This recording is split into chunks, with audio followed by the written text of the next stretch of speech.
Get ready for the only podcast proven to control tartar and fight gingivitis. Nobody likes onions.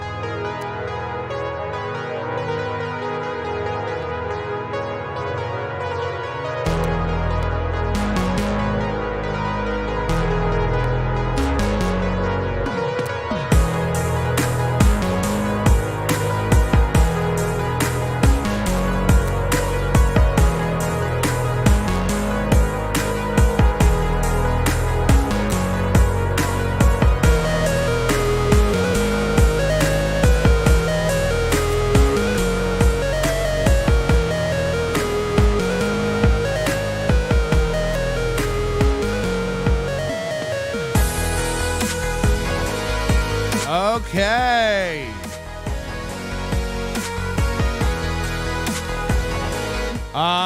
We've rewired, we've rehired. We're looking to replace several key positions around here. So if you're in a role where you'd like to be a part of a growing, we're a growing, showing kind of guy. We're on Scrimp Watch. They're just settling in. I finally got this on its own fader now. I can control that independently. That's nice. Very quietly. I have a volume cap today.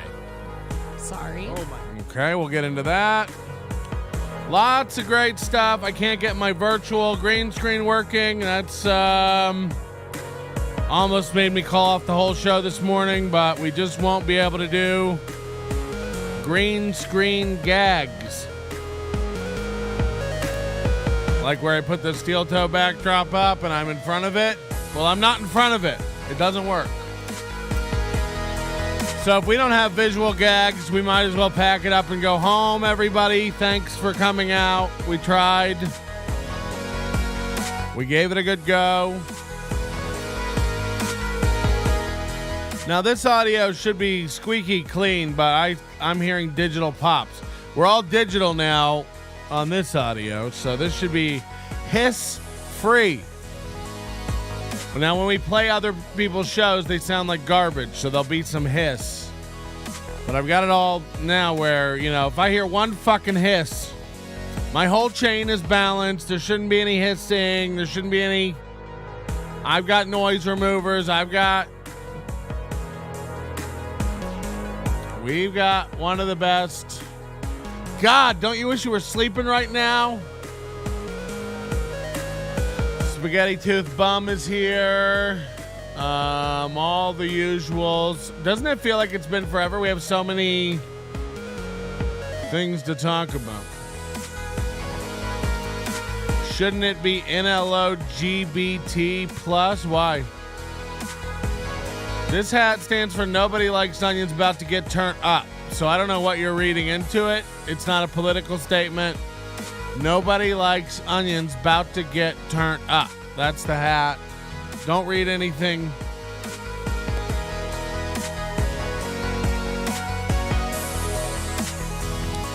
Yesterday, Aaron had a new co-host. I wanted to go live. Believe me, the studio's in shambles. If you could see what's beyond this screen, like this is a bomb shelter. It's cables, wires, lots of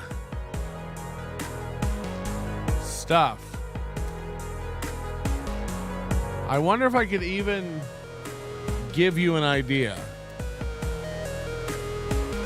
No, I can't. Okay. Sleep is for people who don't have massive... Okay, come on. Are you trying to get me in trouble with Ronald Reagan and the drug czar? Ian Hawk's here. Flimsy Greenberg's here. Logging Road King is here. Ian Hawk's here. Beige Pebbles is here. Kathleen Melton, my beautiful, adoring wife. Guys, we do have a new Corey AI today that's been instantiated up to the cloud. We had two different versions of the Corey bot. They both sounded pretty good. One sounded dead accurate. And I told Moody we're not using that one. We're using the funny one.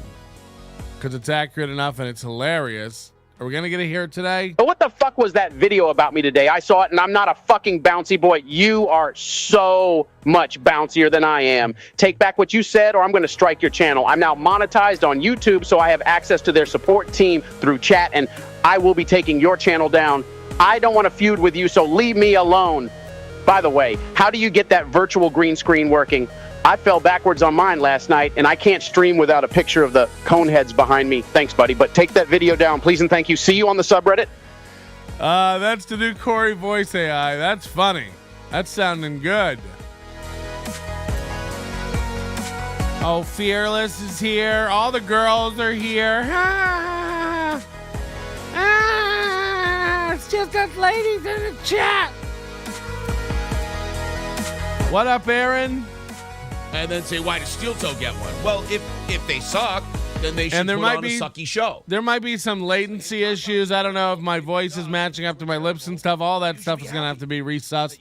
If it's off, you let me know. That we suck. There you go. Perfect. What's happening now? Look, right now what I'm doing is trying to pretend I don't kind of get off on that feeling that some people get. Whoa, he's talking about what he gets off on? I'm trying to pretend that it doesn't make me really happy that we're on so many people's radar that it bugs them that we have that show. Look, what? I'm not a complete autistic mutant, so I do like it way better when people are like, oh, guys, congratulations. I can't wait to watch it. I'm so excited. Blah, blah, I got a subscription. That's what makes me the happiest. I would rather. There is a small, tiny imp inside of me. Hey, Patrick, did you know that one time in the movie theater, Big Irish Jay stared at Earl's huge dong, and I think Earl has a problem because all he talks about is pussy in an internet chat room. What a loser. I don't think about that when we get on the compound. Earl Skakel, well, some of you ladies out there, will you please go bang Earl Skakel? I mean, he's not a bad-looking guy, but he's got a lot of poison in that hose, it seems like. I mean, he just on and on and on and on and on. Literally, just after we signed off, we qualified to do overtime on credit. So we ended up $40 short of yesterday's goal, which we're just whitewashed. $40 is nothing. That's fine. It's close. $40 is nothing, guys. Could have done overtime. In fact, we went back on to do overtime, but the stream to that stream had already closed off. It was over. On Restream, so there was no getting back to the other. He uses Restream, everybody. That's because we left you. So we're sorry about that, and if we knock out today's goal and do 30 minutes of overtime, fuck it, I'll turn it into like 45 or 50 or something. Oh, so thank you guys very much. Hi, this is Aaron from Steel Toe. Despite Patrick rewiring his studio, my golden voice still sounds better. And I'm in a shitty garage, plus my whole April is at my side. You can't rewire that, brother. All right, I've heard a lot about this show. Look, the point of rewiring it wasn't to make me sound better. If anything, I might sound worse because I haven't dialed in these channels yet, so I don't know if I sound different or whatever, but the goal was to get rid of that hiss and to get cleaner audio when we're playing stuff. Way to have confidence. You'll be getting... Set the bar low. Which we do now. You'll be getting ready for like, work. If I crank this all the way up and then mute it, you shouldn't hear any hissing on the line. I've chuckled a few times. I've been... Dead. Silent. Before it was...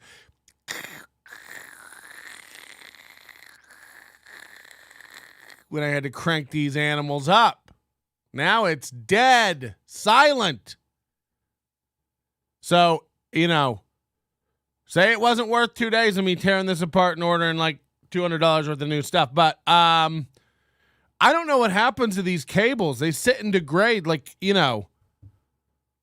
literally like I'm just throwing away cables that have done nothing but lay on the floor. They come out of the board. They go into a compressor. They come out of the compressor. They go into a headphone amp. They go out of a headphone amp. They go into an audio interface. So I shorten the chain up. I'm trying to, but it's a lot of, look, this is technical stuff. You don't need to,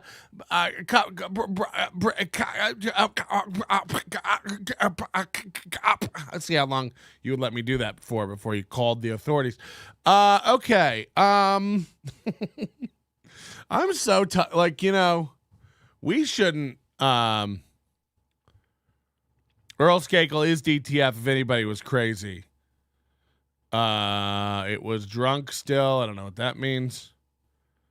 Down to finance? Hold on, are there multiple Earl Skakels in the chat? Get wet. What's happening in my chat room? Get it together. You sound fine, especially in comparison to Steel Toe. They've got a sliver of the background above their front camera. They haven't aligned it, and they haven't cropped out the black to the right. Oh, no. I've got to go look at this now.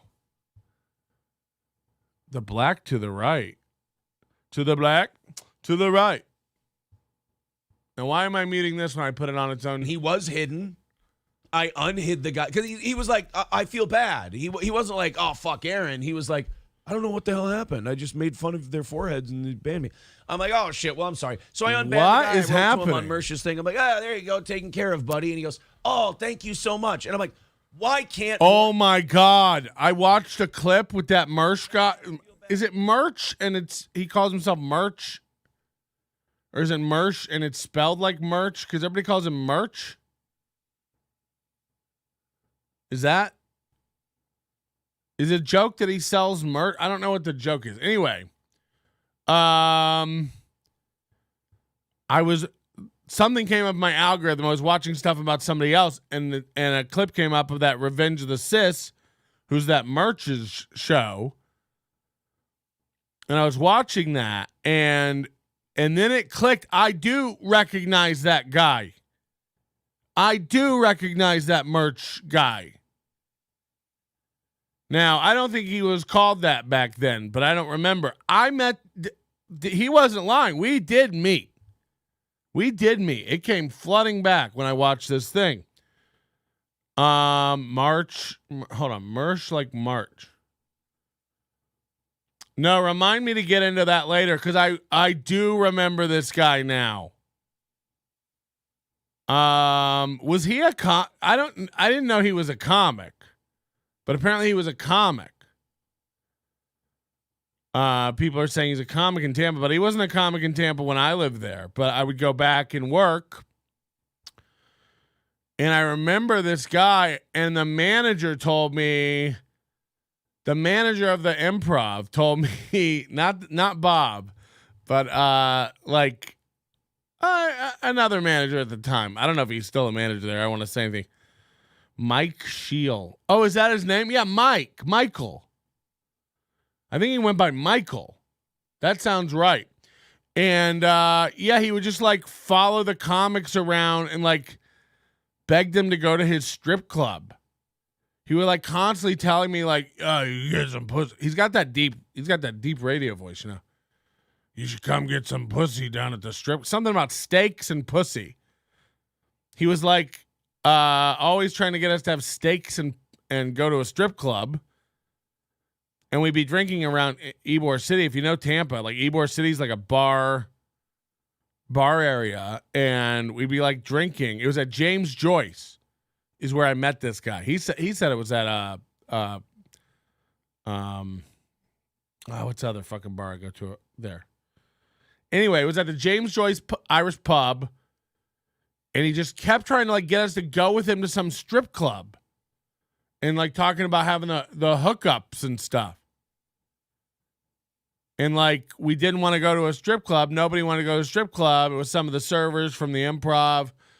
Some comic friends of mine from Tampa and stuff.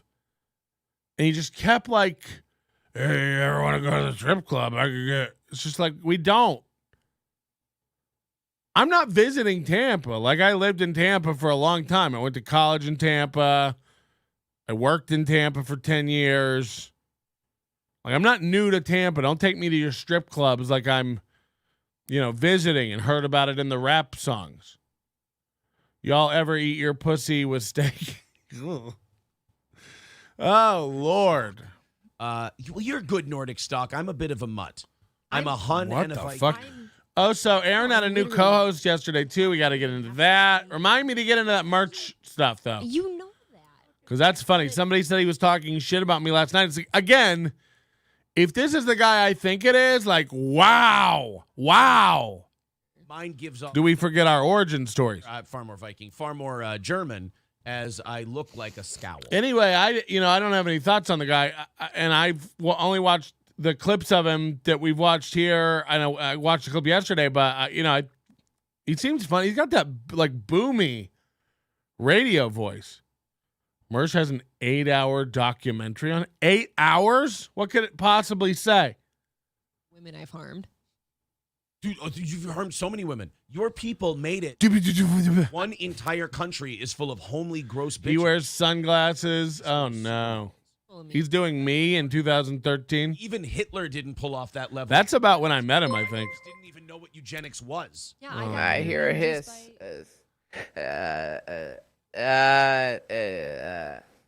You hear that? There's also an echo, echo, echo, echo, echo, echo. This is my audio. Okay. That's Would you just tell them I'm a pedophile? If you tell them I'm an anti-Semite, it's going to ruin my life. Why does he always laugh? Speaking of which, does he always like fizzle out, laugh at his own stuff? We tell him I'm a pedophile. I got my eye on you, camel toe. Oh, I got one. I've got it right back on you, pussyfoot. Pussyfoot works. Pussyfoot. And by the way, we all know the Bad Luck Boys is Clarence. He cucks and bullies Louis, and we know that now. He came up with that. That wasn't off the cuff. He's like, hey, before we go live, anytime anybody calls us camel toe, we call them pussyfoot.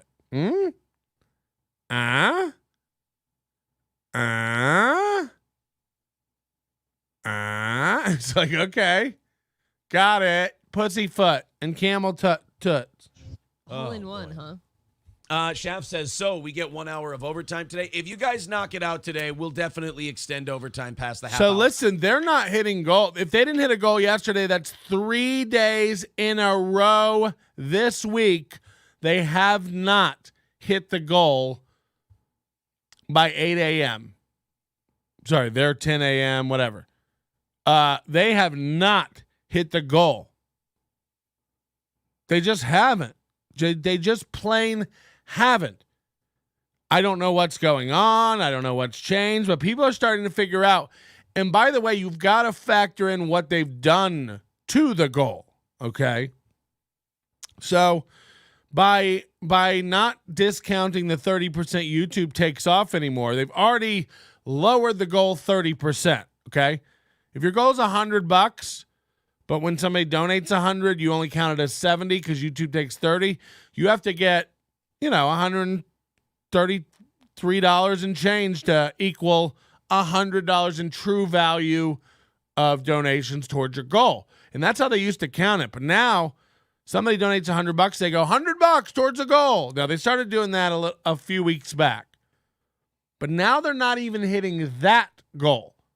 So then they started doing if we get within 50 of the goal, we'll do overtime, hoping that we make the 50 during the overtime to hit the goal finally. Now that's not even happening. They're getting within 20 of their new 50. They'll be within 70 of the goal. They're like, all right, you guys are good for it. It's like, what? What? The goal is becoming this nebulous, arbitrary, meaningless figure that they strive for every day. But they have to keep hiding that goal from the listener because, if you have a daily goal and you're just not hitting it every day, you look like a fucking loser. You look like a loser. Like, I'm not sure what I don't know how they do it. They say they do all this fancy math with the number of members. They subtract it off the monthly goal. Then that, gets doled out to the daily goal and all this stuff, but it's like, how does it all work? There's no transparency on the math, or he just comes on. It's like 3:30 today. It's 3:50 today, by the way. 3:50 is what they're trying to get today. Aaron's explaining something. Over, and then the lockdowns are back. Even if you were the most staunch normie in the world, even by like a year to 18 months of this, you started to go, this smells like a little bit of bullshit. The mask thing made me feel the most sheep-like because it was like they kept going back and forth on it. So, you know what I mean? Like always the hottest, most current topics over there. I mean, they're talking about masking. It's mid-2023. We're not masking. And by the way, to still be processing your feelings about masks in 2023, what's going on? Senor Melton, ¿cómo estás? I got addicted to podcasts and I'm in an Uber going to a dental appointment. Remember that Dos Equis most interesting man alive deal? My Uber driver is an asshole. I was in Kashmir once. Patrick, are you there? Jesus, Corey. Get it together, will ya?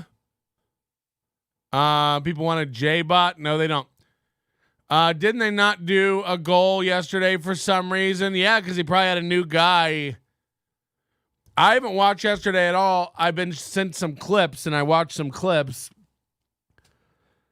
The guy that they have in there apparently is Matt from the set. I love that he goes, he introduces him in the clip I saw. This is Matt, formerly of the Savage Thoughts podcast. Now, you might know the Savage Thoughts podcast because that's the one that they were doing in Matt's garage when they got kicked off Twitch. Their buddy Matt.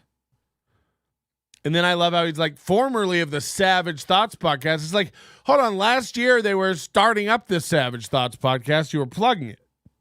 Now it's like the Savage Thoughts podcast is over. By the way, everyone who names your shit savage or, you know, vicious or aggressive or, it's just like, how can you even live up to that name in this day and age? You know what I mean? We got motherfuckers out here pretending to get hit on the streets. You're going to call your shit savage? No, no, no, no, no. They didn't do a goal, and they are splitting the super chats with their co-hosts. I mean, they'd have to.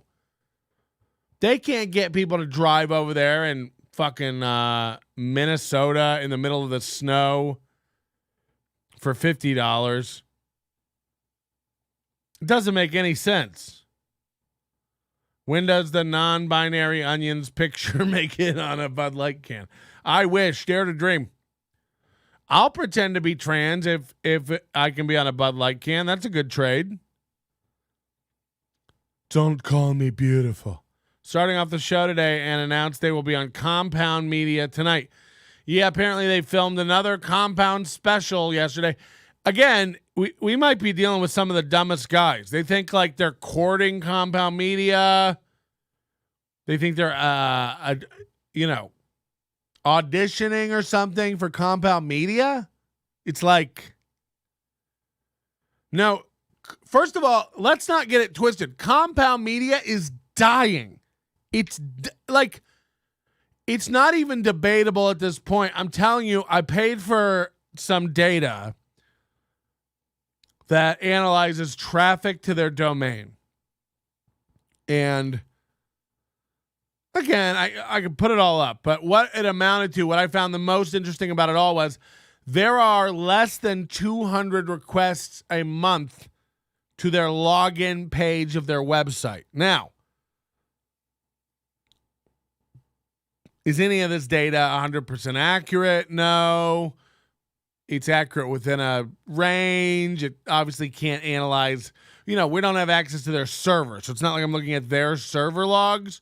But the internet is so connected nowadays. You can buy traffic data and kind of figure out who's doing what without really even seeing what they're doing. You can kind of go, oh, this website gets a lot of traffic. This website doesn't get a lot of traffic because of the way the internet works, hand-holding. Less than, and by the way, this doesn't count the app, which uses APIs and a different login mechanism, but people who are going to the website and logging in on Compound Media, less than 200 a month is what the data I have tells me. Now, if that's true, it's not saying that there are only 200 Compound Media members, because you can log into a webpage and stay logged in for months. But what it does indicate is that it ain't high traffic. Compound's morning show gets like 30 views an episode. How do you know that? Do they put a counter on it? I just like, for people who are like, the fact that Aaron is like, has this pipe dream of like teaming up with Kumia and joining Compound Media is dead. I made a prediction that it'd be gone in less than a year, a couple weeks ago. Now, not even that long, if we're honest. I mean, this thing could have months. It's on its last. Kumi is done with it. Now, what would be your indication of that? I don't know. Not giving a fuck about any of it anymore. The way he's talking, we got to watch the Cumia response to Zumach and Godfrey and this whole Bill Burr thing. And I know everyone's watched it to death, but people don't watch things like I watch things, is what I've noticed. You know, Kevin Brennan gives me all this credit for not pausing things. I don't know what show he's watching sometimes because we love to pause things and watch it.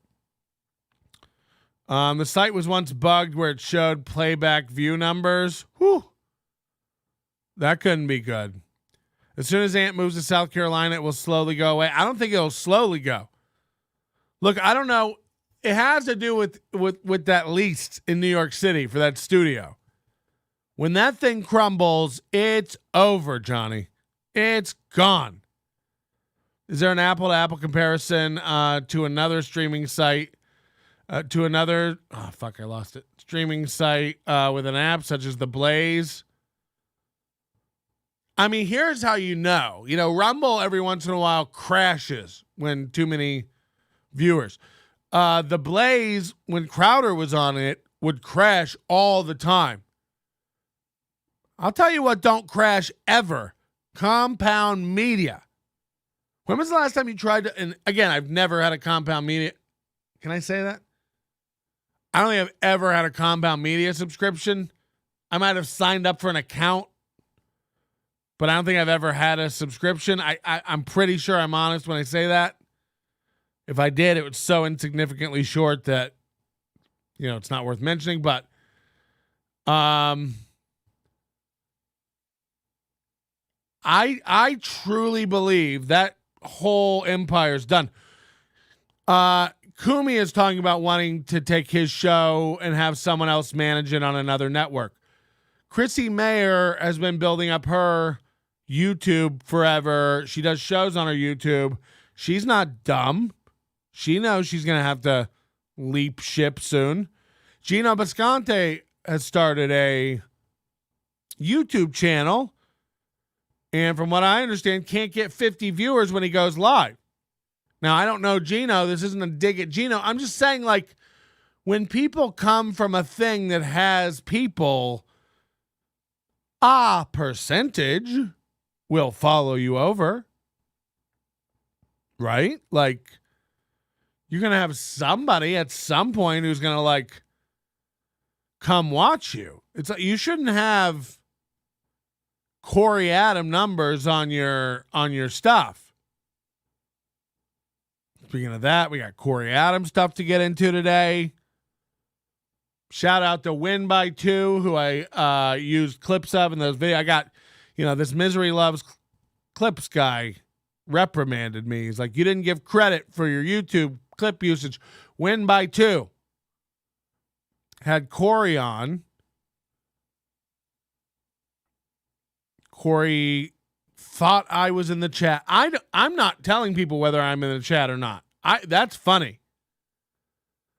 I think the channel owners can tell if it's really me or not. Let's just say this. There is someone going around pretending to be me in chat rooms. I find that very funny. But I think more people need to pretend to be me in chat rooms. Let's get it really confusing for people. So everybody change your chat name to just Nobody Likes Onions. Don't do a cute Bob thing where you try to come up with individual names. Nobody Likes Onions, Blue Team. Nobody Likes Onions, The Bird. None of that. Everyone just change your name to Nobody Likes Onions and use my thing and go into chat rooms and cause chaos. Just go cause chaos. Say things as me. Be inflammatory. Start trouble. Tell people I said stuff. Tell people other people said stuff in my show. I love that. I'd like it if no one could even tell what this show is about anymore. Let's have it be complete chaos. I'm Patrick Melton. I am Patrick Melton. Yeah, exactly. Exactly, though. Fake NLO should argue with Merch. Please. Please. That's funny. So I'm not going to say whether it was me or not in that Corey chat room. I think it's funnier now to not know for everybody, because it doesn't even matter. Let's just say a guy pretending to be me. Let's say it doesn't. Let's frame it from Corey's perception. Corey thought I was in the chat room, whether it was me or not. Corey thought Patrick Melton was in the chat room talking shit about him and lost his mind. Look, we've already got an NLO in the chat. That's great. Reporting for duty, sir. Yes. Do this, go into all the show's chat, and just start trouble. Just get it popping. You guys are getting it. You guys are getting it. Good morning, Patrick. Fake NLO should flirt with Earl's K-Call. God knows real NLO has been hurt enough. 140K subs on YouTube, 20K to 50K viewers on latest videos on Compound YouTube. 20K to 50K viewers on late. So you telling me like he posted a video yesterday and it gets 20,000 views? See, that's the misleading part where it's like, if he can post a video and get 20,000 views in a day, it makes you go like, why aren't they doing anything on YouTube? Because you got to know there's not even a chance that, there's just not even a fucking chance, right? There's no way. Fake NLO, do you want to see Earl's hog? What's he scrumping about? Piece of shit. Yeah. I want a piece of shit. Soup Can says they should get the guy from the Morgan Spurlock documentary. Oh, and you know what our crazy hillbilly Dusty Crumb guy can do? What? They give him the authority to hire 10 guys, but those 10 guys. What is this paid show per anymore, rat you know? tail they collect. I'm gonna get my tail. Yeah. Y'all owe me 1,000 rat tails taken from the bodies of 1,000 dead rats. And I want me my scalps. Oh, and y'all will get me my scalps. Or you will. Nobody was getting the Inglorious Bastards reference, so he had to switch it over and start using the actual words and abandon the bit. People hate an army and they need Still to be going. destroyed. So, that's what we think. This is Aaron's problem. When he does a movie reference, he like does a 7-minute monologue from it, and he's like, and it's like, yo, nobody wanted to hear that. You're on the clock. Shoot. Hey, me. what the fuck? There's an After a X. months-long search that included nearly 1,000 applicants, New York City now has a rat, Czarina. A woman, and that should not. Already a terrible decision. No, stop that. Women can't handle a mouse. Whoa. Are you shitting me? If okay, this is the one time where if it's a trans woman, So they hired a woman in New York City to be the rat czar to get rid of rats, and April's going, women don't even like picking up mice. Does she think this lady's running around the town grabbing the rats, and she's like, women can't do it because they don't like critters. That's her Minnesota mindset. If women go, "Ew," when there's a little mouse that goes by. I don't see my. She's so dumb. She thinks that this woman is, because she might be squeamish because women are dumb, that she can't go around and pick up rats. Like, this is really happening right now in 2023 on a show by a woman. Aaron has her so brainwashed, she thinks that women can't do anything.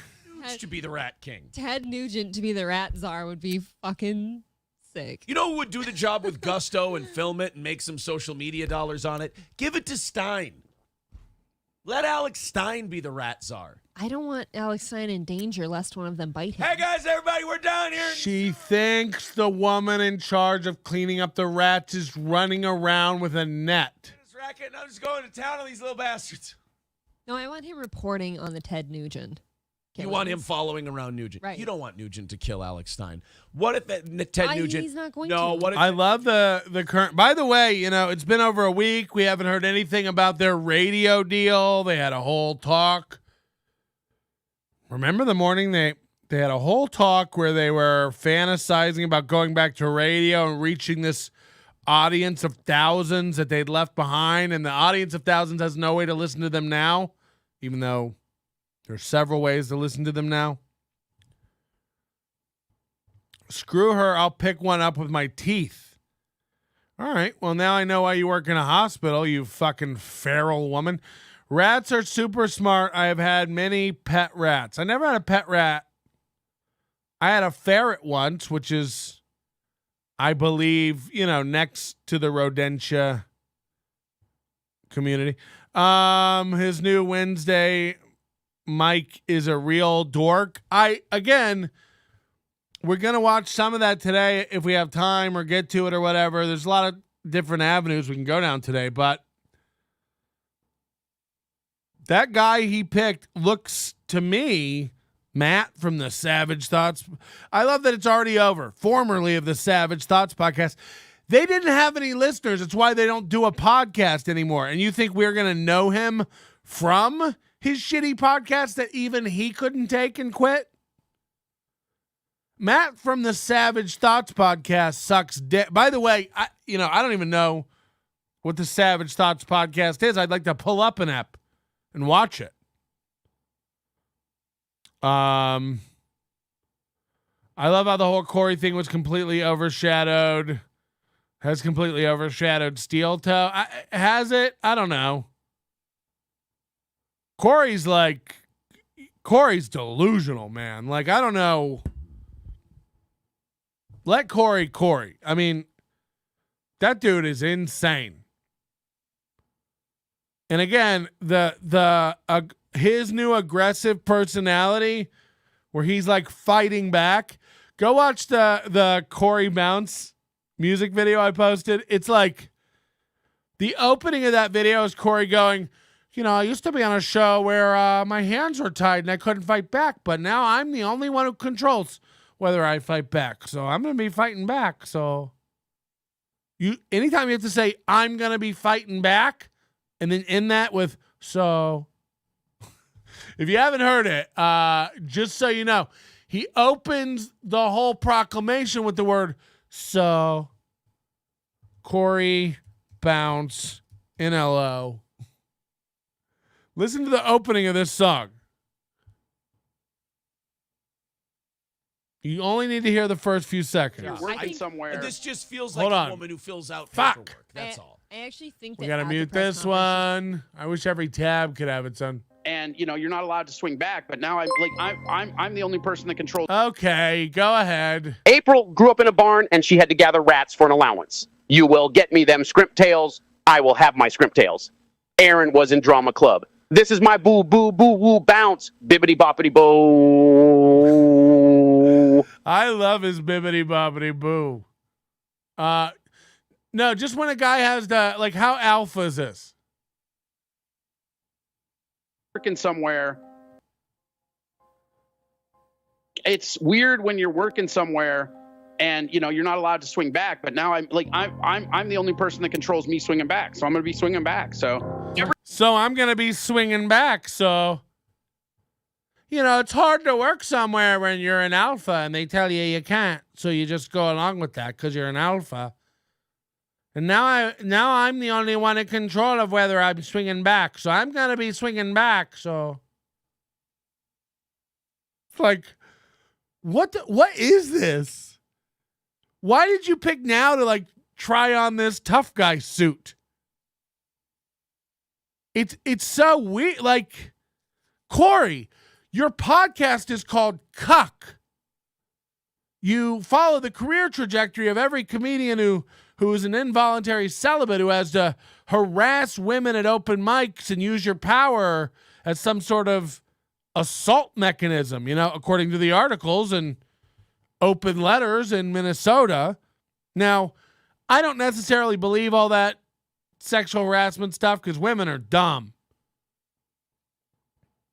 No, it's hard to tell what sexual harassment's not, but when multiple women come forward in a comedy community and accuse you of the same things, it's a little bit where there's smoke, there's fire, right? A little bit, So then try to develop this whole new personality where you're alpha, tough, telling people like it is. You're getting flustered, baby girl. You're getting flustered. He says things like, whether you like me or not, fuck off. It's and then he follows that up with if you don't like my show, don't watch it. Well, you told people to fuck off if they do like it. You're a flustered, bouncy baby boy. This guy says the most incoherent non-connective tissue type statements where, who yells, if you like me or you don't, just fuck off. If you like me or you don't, stick around. I'll win you over. I don't give a shit. Stay in my chat and talk mad shit. Don't go anywhere else. Don't go hate anyone else. Stay here. We'll take your hate. Why is Stevie Lou freaking out? Somebody give him a sedative. We're not uptight. We just don't like you. Okay. We're all ready to call in LOL intelligence test if we passed the gender validation route. Well, the intelligence test just went out the window at that broken sentence. I don't know what the fuck. Him trying to be alpha is adorably ineffective. I mean, you don't even I don't even know what to make of it. He came on MLC. We're used to seeing him on Steel Toe being this passive, laid back, cucky guy. He does a podcast called Cuck. He's allegedly harassed women. He does a podcast called Cuck. And he's going to go around wagging his finger, yelling at people. It's like, I don't know what this brand is. I don't know what this personality you're trying to develop is.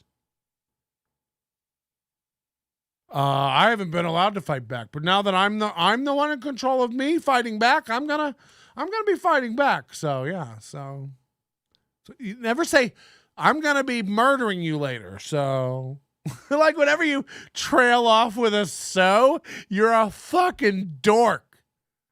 You can't go, I'm gonna be actually sticking up for imagine going to a school bully and being like, just so you guys know, I will be sticking up for myself. They said I couldn't stick up for myself, but then my dad said I can stick up for myself. So I'm going to be sticking up for myself. So.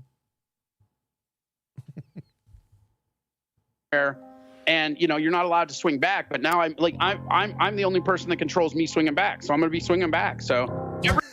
So I'm going to be swinging back. So what? Should we all get ready? What's swinging back, Corey? What's swinging back? Doing a fucking 6-hour show for 100 people? What's swinging back? Hiding behind your virtual screen for 4 out of 6 hours of your show? MLC was talking about your show the other day. I'd never watch it, but the MLC was talking about that you or somebody chatted or something. You just go live and you're like, the phones are open and you just sit there while like a beat loop plays and a screensaver plays. And if no one calls in and prompts old round boy to open his mouth, nothing even happens. Corey doesn't even come on screen unless somebody calls in. It's like,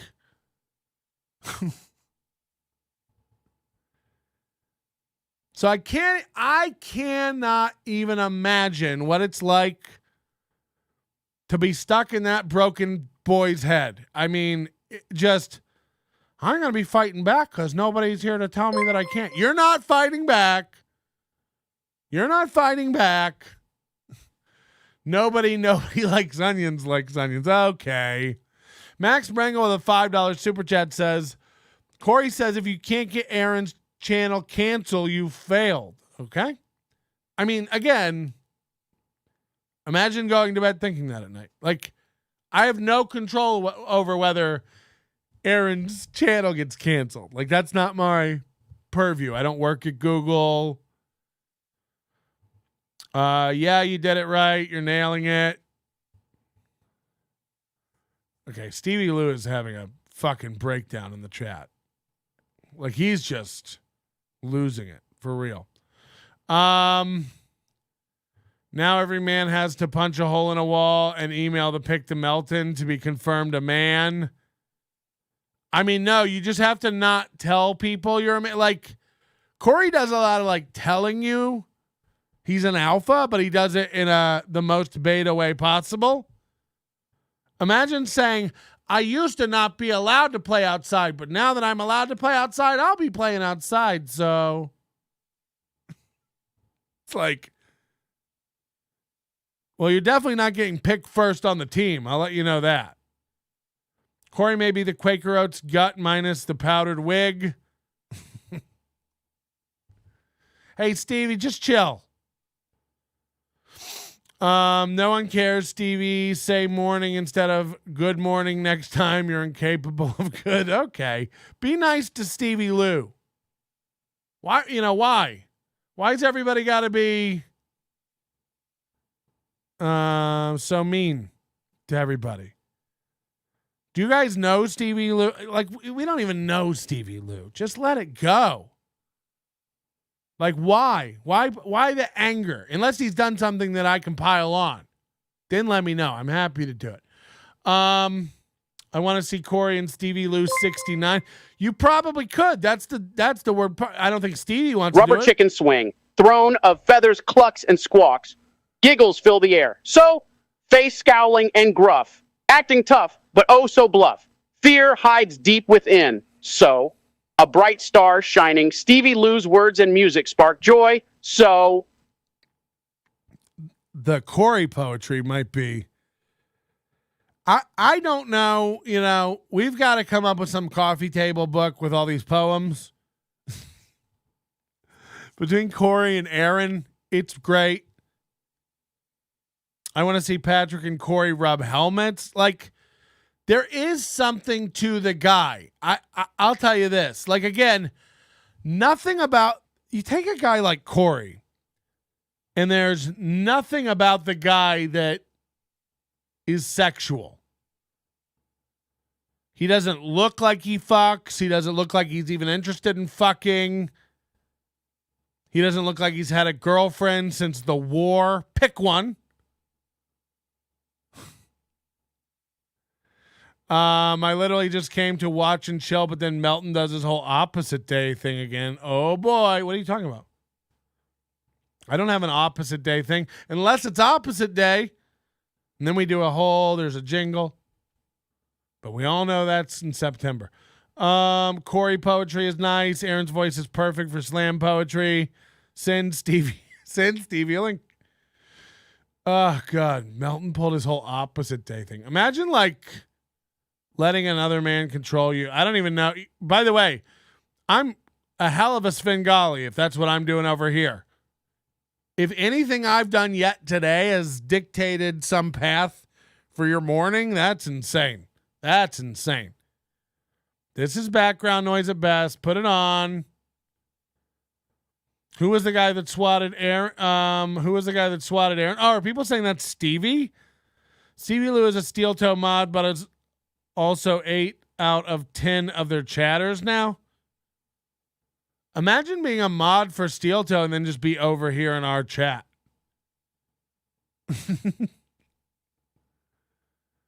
He only likes the type that will try to fight him off. NLO, he was upset you didn't take his call. Stevie, I'll take your call today. I didn't know you were calling. That's not true. We were fucking with you the other day.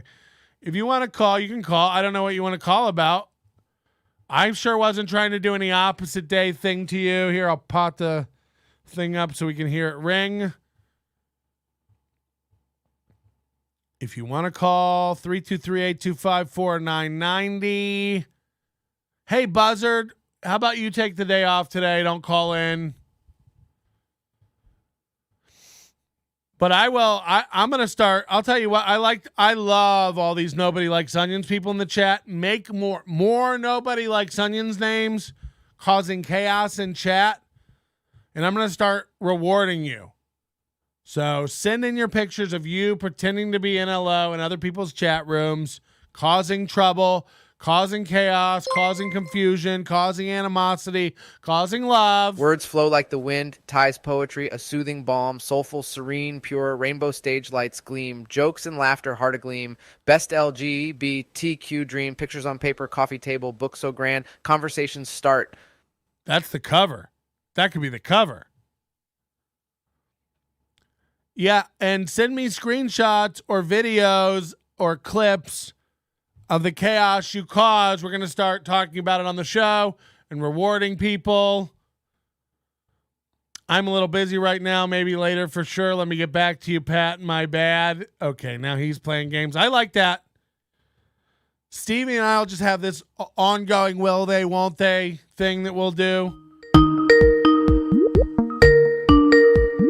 You trucking with the buzzard. If hearing Spanish is triggering for you, please protect your ears now. Oh no, what's this? Algunos gringos creen que la policía What is this? es guardia armada particular sin considerar Policia. el bienestar de sus vecinos de otras razas y esto necesita parar. Oh no. Minutos. What is this? We've been connected to someone here. Thank you for calling 1-844. We are here to address your urgent concerns about black or brown people living their life near you. What the Please listen fuck? to the following options before making your selection. If you are indeed white and feeling scared about a black or brown person in your proximity, press 1. We understand that you're feeling scared, but I press 2. Black Americans are twice as likely to be arrested as whites and almost 3 times as likely to experience force during encounters with the police. What Place is your fears this? in a larger context and let this light jazz wash over you. If you're near a black or brown person waiting for a friend at a coffee shop, Oh, press no. 3. If they're taking a nap in the rec room at your college, press 4. If they're engaging in a family barbecue, press 5. If they're a child selling water, lemonade, or any refreshments, press 6. What the If you're fuck? near a person of color doing anything strange like shopping, golfing, mowing the lawn, eating at a Waffle House, doing their job as a firefighter, You hear that, renting Godfrey? an Airbnb, moving into their new apartment, opening their front door, or existing in a way that just doesn't feel right to you, press 7. To repeat the menu options at any time, press 0. Invalid extension. We understand that you're feeling scared, but let the reality that black Americans are twice as likely to be arrested as whites and we understand that you're feeling scared, but let the reality Invalid. Okay, well, that's a great number. Please keep us posted. That's wild. I've never heard anything like that. McMuffins are great, but their steak bagels are heart. Who's steak bagels? McDonald's? McDonald's does not have a steak bagel. McDonald's does have breakfast bagels, but they lost me on day one with that shit. I remember I was living in Florida, and they launched the McDonald's breakfast bagel. And I got all excited. I was like, ooh, bacon, egg, and cheese, ham, egg, and cheese. You go down, you get a bagel. You don't have to get a muffin or a griddle or a biscuit. And I'd be so excited. And I'd go. You know what they do? So if you get like a bacon, egg, and cheese on a bagel at McDonald's, they put on both sides of the bagel butter. Like thick, like it's mayo. Like thick slabs of butter on the bagel and then put bacon, egg, and cheese in it. It's like I don't want just an oily, gross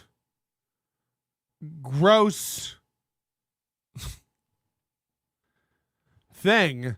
Godfrey mentioned you on a podcast, had nothing bad to say. He acted like he didn't fucking remember me at all, piece of shit. I've worked with him so many times all over the goddamn country. Matter of fact, I just saw him at Skankfest in November. Like, we didn't talk long. We just said hi. But, you know. I think I sent a message in and I had one word wrong in like a paragraph. I think I said on instead of in or vice versa. And like they all acted like they can't read it. They're all just like, oh. I'm in Las Vegas in Melton's swim spa. He disrobes and joins me, removing his onion hat before he submerges to service my eager member. We enjoy many hours together, rewiring each other's studios. Bippity boppity boo. Who comes up with terms like my eager member? You know, not only is that a great name for a I don't know. My eager member is a great band name. But also, like, it implies your dick has a mind of its own and it's just going to be chewing its way through some box, if you know what I mean. Get a ramekin, Melton? Of what? Butter? I'd rather not. That sauce is the best. What sauce? Hold on. It's breakfast sauce? It's like butter. Breakfast sauce?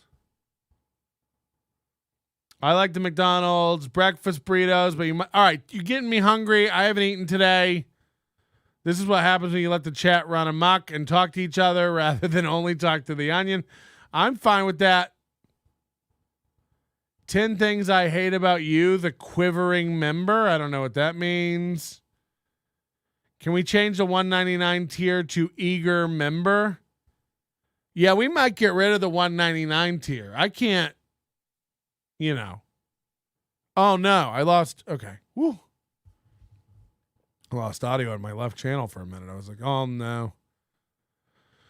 You blew off Skankfest pretty fast. Over 100 comics will be here. I am the movie king. I can do anything. The movie king? You blew off Skankfest pretty fast. Over 100 comics will be here. I don't get why you won't go. I did go. I had a pass. I went. Said hi to a bunch of people. Walked around. Checked out a couple shows. Literally, for people who weren't there, it was not as. I don't need to walk around and hang out with. It was all giant fat dudes and fat women, and literally it's sad to see Bob Kelly walking around with a bag of sundries from an ABC store, looking for a friend to talk to. I'm not kidding you. And this isn't a slam at Bob Kelly. I like Bob Kelly. But you're just watching your heroes, Attell and stuff, look for something to do around the. It's nobody's shitting on Skankfest. It's incredible what he's built. I remember the very first one back at the Creek in the Cave in New York City. I'm not shitting on Skankfest. I did go. But, the crossover between Juggalos and Skankfest fans is as vast as they are. It's not even Skankfest. It's thank you, Chairman Meow. Appreciate that for joining up. We had, Jesus, over the past couple days, 70 or something members fall off. It's does being a member even mean anything anymore? Do you even want to be an onion? Hit prove me wrong. Be an onion, guys. What's it's $1. Excitement abounds. Eager members poised and ready. New adventure starts. Oily mess abounds. Too much grease for us to bear. Cleanup time ahead. Feathered throne so grand. Amidst clucks and squawks it stands. Chicken Kingdom's pride. Boppity bop. It's sad that now Bob isn't the fattest person in the room anymore. We can't tell. You went, Patrick? What does that mean? Imagine a fat dude being upset by other fat dudes walking around. It's nobody was. You guys all think people are upset by everything. You sound like Mubi,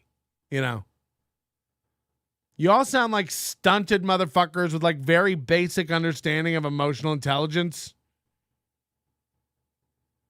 If anyone mentions anything to you, they must be upset. No one's upset at Skankfest. About what? My whole point is what am I doing here? Why am I? I've had all the one-on-one time with Bob Kelly I could ever have and deal with by 2008 in my life. And, I talked to the comics that I know, said hi. That's the main reason I went. I went to watch Ty Rivera's set, which was garbage, as I thought. I watched a couple other people's sets who happened to be on around times when I was there that I wanted to see. But, the idea that I'm throwing on my lanyard and some sunscreen and heading up to Skankfest to walk around all day with my goodie bag and, drink Bud Light Limes with a bunch of comics is, I can't even it's not even like an insult. I don't mean it that way. I would rather not put on pants or leave my house. Like, that is just where I'm at in life. There's no amount of any excitement level that comes with seeing a comedy show anymore. Like, it just doesn't even move the needle. So Patrick, will you perform at MiseryCon in Vegas? I'm thinking no now. First of all, who knows if that's, gonna happen. The way Kevin and Chad are fighting, who even knows?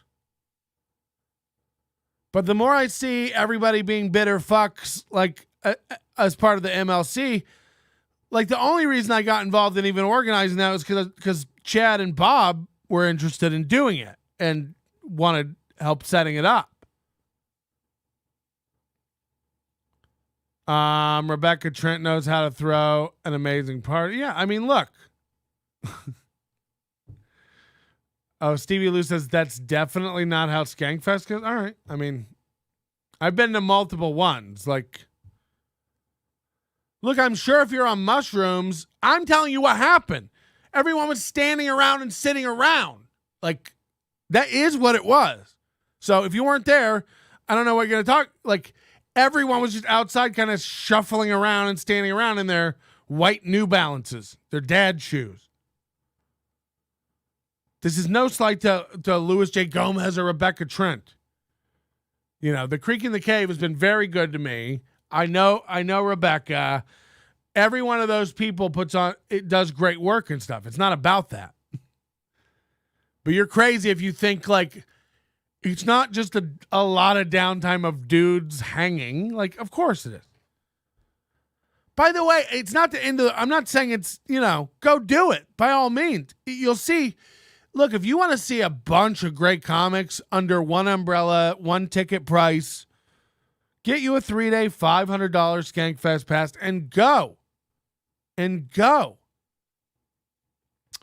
I haven't worn pants without an elasticized waistband for at least a decade. Ugh.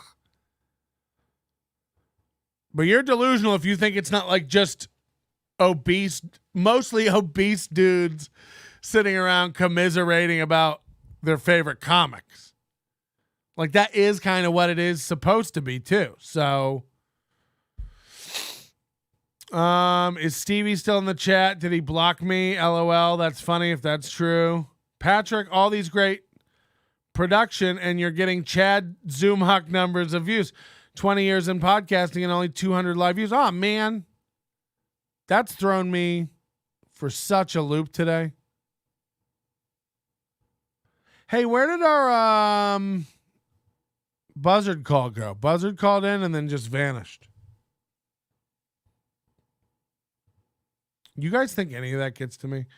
Imagine if that was where I was at 20 years in, that I just crumbled. I've been doing this 20 years and people are like, not many people are watching. And I just went, there could be 14 people watching and I'd still be giving you the same mediocre effort. Okay. What's that one? Chrissy Mayer doing a 300th special. Aaron is not invited. What? I don't know what that means. Did I miss one? Hold on. Okay, so I must hit a nerve. Good grief. I can't even imagine blocking people, Stevie. Unblock right now. That's very rude. I thought he was tougher than that, but okay. I mean, nobody's tougher than anything. Everybody's fragile. Everybody's broken. It just is what it is. Okay, so we got Corey stuff. We can talk about the merch thing. Somebody sent me a link. Patrick at nobodylikesonions.com. If you want to get anything across to me, during the broadcast. I'll be checking that email a couple times as we cruise along. And, oh, that's interesting. Finally. This person in the chat watches a lot of these shows, who goes by the name Happy Days with a Z, in late March orders $100 worth of Movie in the Scrimp gear. Okay. Now it's a woman. And I'm not doxing, so I'm not giving out real names, but you guys have seen this person around shows. Happy Days, was one of the early pilers on of Steel Toe Morning Show, attacking them. Everything is funny, going after them. They get so excited when I release Movie in the Scrimp gear that they order $100 worth of Movie in the Scrimp merch. This gets sent out promptly after a couple days, as my store does. NobodyLikesOnions.com/store. I am a mug and hat grifter. Head over there now. So many new shirts and hats. And your last chance, this will be the last week to get Scrimp and Movie gear. All this disappears later this week, or at least at the beginning of next week. So she orders $100 worth of stuff. We send it out. It arrives on her doorstep. She refuses shipment of the package, sends it back immediately, but doesn't tell anybody. Sends it back. Now,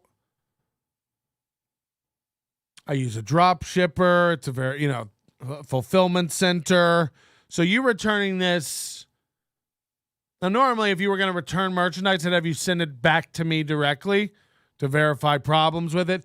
She didn't even open it. She just ordered $100 worth of hats and shirts, didn't open it, and returned it to the fulfillment center. Now, when you do this, it gets lost at the fulfillment center. It takes them a week and a half to track it. I just got an email that they finally tracked it down today. But she ordered this at the end of March. So it's been weeks that this was ongoing. And after sending it back unannounced to me that she didn't want it anymore, changed her mind, she calls her credit card company and files a chargeback to my merchant account for the $100. And the way it got filed was like fraud. So then I've got to do all this battling with the credit card company, send them the receipts, send them the policy of our website, send them the merchandise shipping and return policies, send them emails that were sent to her confirming it, send them the tracking number showing that it was sent out, that it was delivered at her doorstep, was sent back. So I contact this person and I go, hey, you've issued a chargeback. And let me just say this. In 5 years, I haven't had a chargeback on my account. I run a business. So I found this I'm a very reasonable person. No communication. Just go to your credit card company, charge back. Now, you're making a claim of fraud, which, by the way, if I haven't committed fraud, is a crime. This is nuts. So I contact her and she says to me, oh, I changed my mind. I decided I didn't want all this merchandise. I didn't really want to be commemorating Movie in the Scrimp and this whole era of entertainment with hats and shirts. I changed my mind. It's like, I have to make this merch, send this merch out to you. You decide you don't want it because a week later you're not feeling the adrenaline rush. You're not getting all the endorphins running to your brain. You're not getting your dopamine kicks out of making fun of Movie in the Scrimp. You ordered, wardrobes full of merch to wear, which is crazy. You know, anyone ordering a movie hat, a scrimp shirt, a movie shirt, like, enough. Get yourself a movie hat and have a laugh. Grab yourself a scrimp lid and have a little laugh. You know, you don't need to have matching scrimp shoelaces to go with, enough. Just grab a little something. So they just changed their mind. A week later, they changed their mind, didn't want the merch, sent it back, said, I couldn't figure out how to refund it on your website. Well, you can. You go to the policies, you read refund, it says all sales are final. If there's any defects in the merchandise, let us know within 7 days. We'll replace it. Contact us for instructions on sending it back. All over the place. But I'll tell you what we don't do, since the hats are embroidered on demand, the shirts are printed on demand, we sure don't print you a bunch of stuff, send it out to you, and let you return it because you changed your mind. I don't want to make fun of Mubi anymore. It's like, okay. So now I've got to eat the merch, and let's say my cost on merch is 60%. Let's say it's $60 for me. So now I got to eat the $60. The merch is lost in no man's land because of the logistics company that ships it out that you decided to return it to. And not only that, I'm being charged fees by my credit card processor for being charged back to. And I'm just out the money you've decided to claim back. It's like, that doesn't make any. All sales are final. You're goddamned right. Don't order a Mubi hat if you don't want a Mubi hat. Like, yes, all sales are final. Now, the thing about me is I'm very nice. You email me and you're like, I didn't want the Mubi hat. Can I get an NLO hat? We're going to swap it for you. We're not fucking cunts. But you understand we do have to have a policy that's written. And that's what we will follow to the letter, should you be trouble. So now she's like, I'll contact him and I'll try to get the charge back off. It's like, how much easier would this have all been? How much easier would this have all been? What is it don't fit? Well, is it don't fit, then I suggest you give it to a loved one or relative. All of our clothing has size guides on it all. If you don't know how a hat fits your head, it's a snapback. Tighten it up. I ordered the flex fit. Okay, well, we have small, medium, and large, extra large. Pick the right one for your head. What is it don't fit? Well, is it don't fit, you're fucked. We're a small business over here, okay? We don't be sending you hats to try on for the gram. What size were her shirts, Patrick? Orca fat. I don't know. Cold, I've been blocked and unblocked by Stevie this morning more than ever because no one has ever blocked me in the chat. You don't know if that's true. That's shitty, but what is the goal of spotlighting this transaction? Shame? Yes! Yes! For shame. For shame. Like, what do you think? And by the way, how do you think the credit card transaction company is going to fall on this? You think I'm going to pay a fee? You think I'm going to be out $100? And now there's like, now how do we deal with it? Because, normally, I'm telling you what, like, honestly, I'll pass the merch along to somebody who will appreciate it and enjoy it. I'll send all the merch to Jake Hudson. Who gives a shit? But you're going to file a chargeback so I get a strike on my account. You're going to make me pay fees. You're going to make me give you the refund because you're too lazy to shoot an email and deal with confrontation?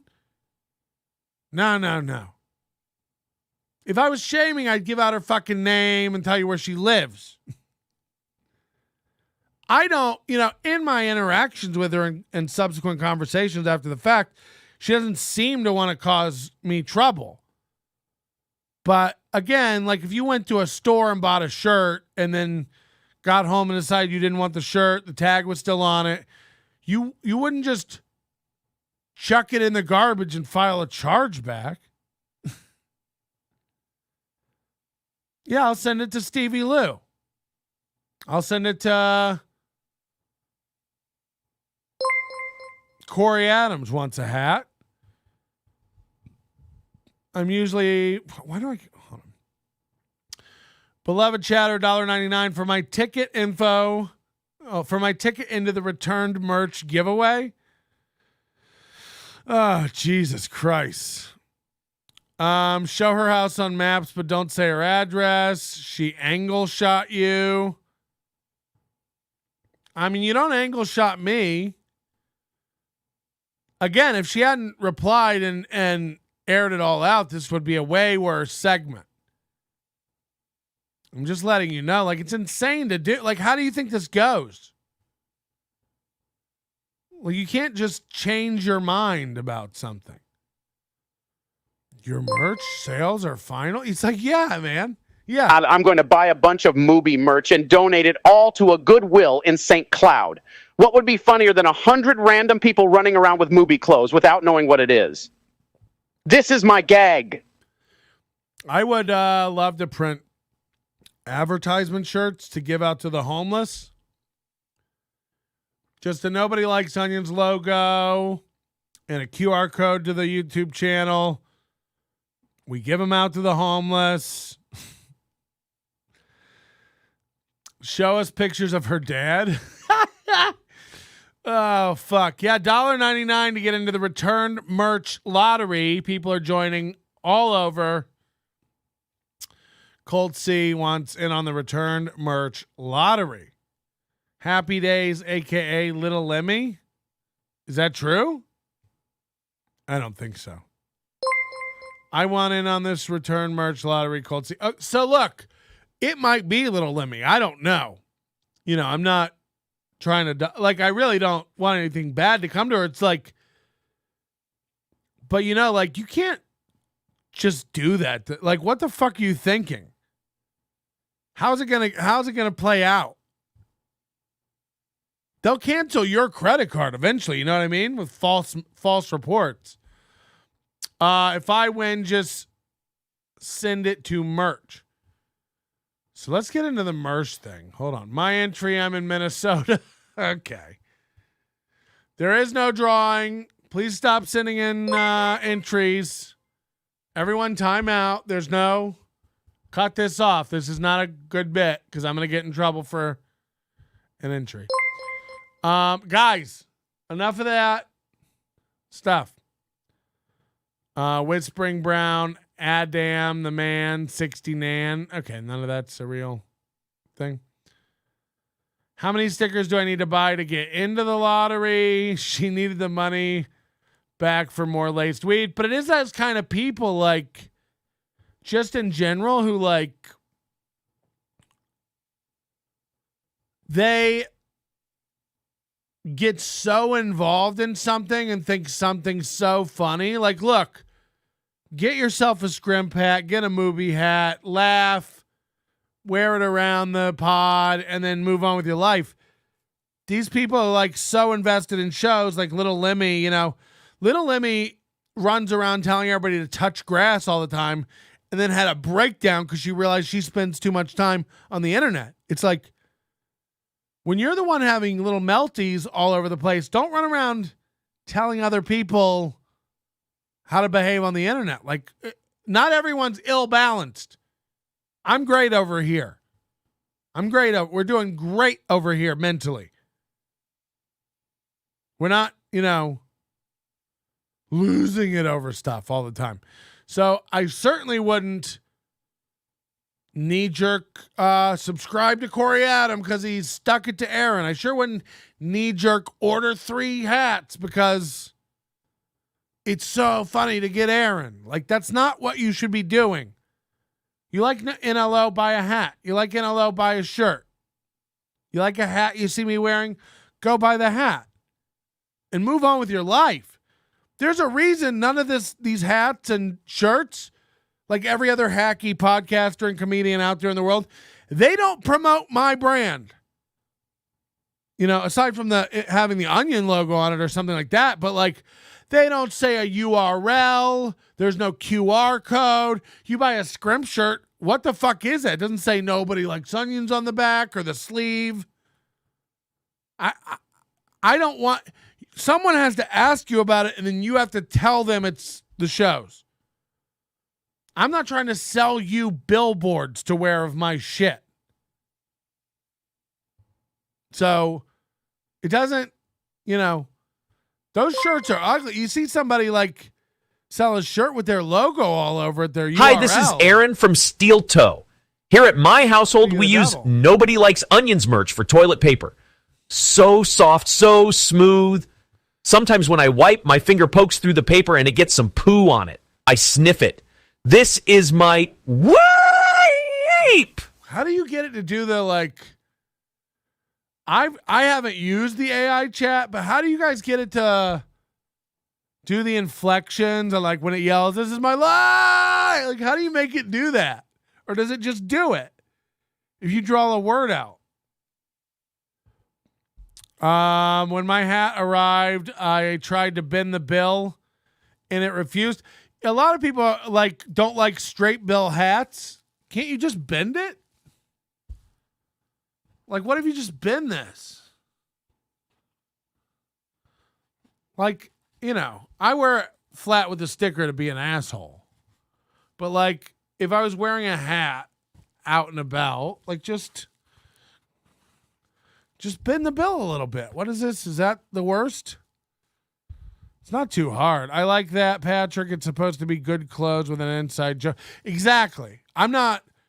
You look at Steel Toe's merch. It's like the shittiest iron-on sticker with their full YouTube URL across the chest. YouTube.www, as if it's 2003. www.youtube.com/Steel Morning Show. Across your chest. Cool merch. It's like, you bought a shirt. I want you to wear the shirt. I want it to look nice. I want it to feel nice. When I bring a guy back to my place, my NLO merch comes in handy. I lay it down and it sops up all the juices. This is my strife. Yeah.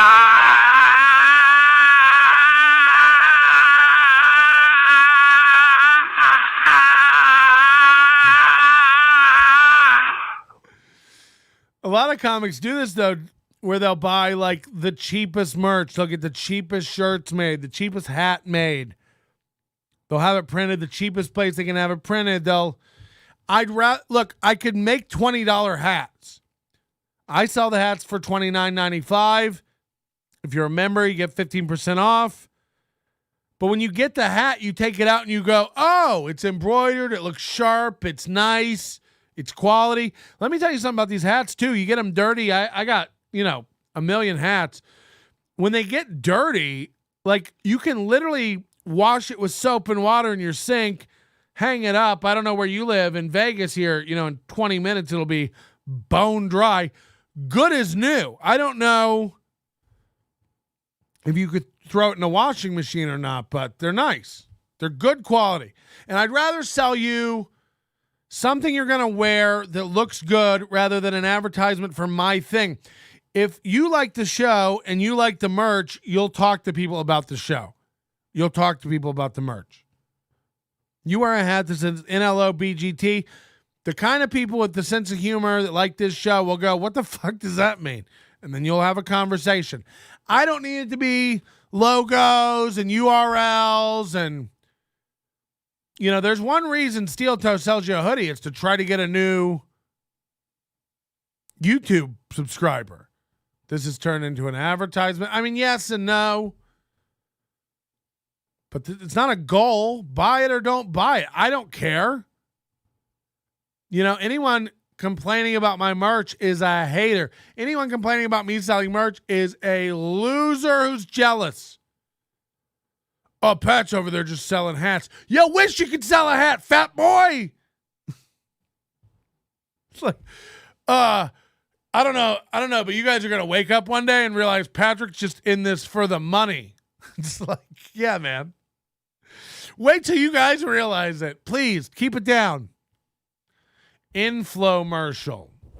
Pat has great merch. Okay, enough. This isn't a merch ad. Who's Mersh? Mersh's attack. I got this email this morning or late last night. Mersh is having a go at you on his stream.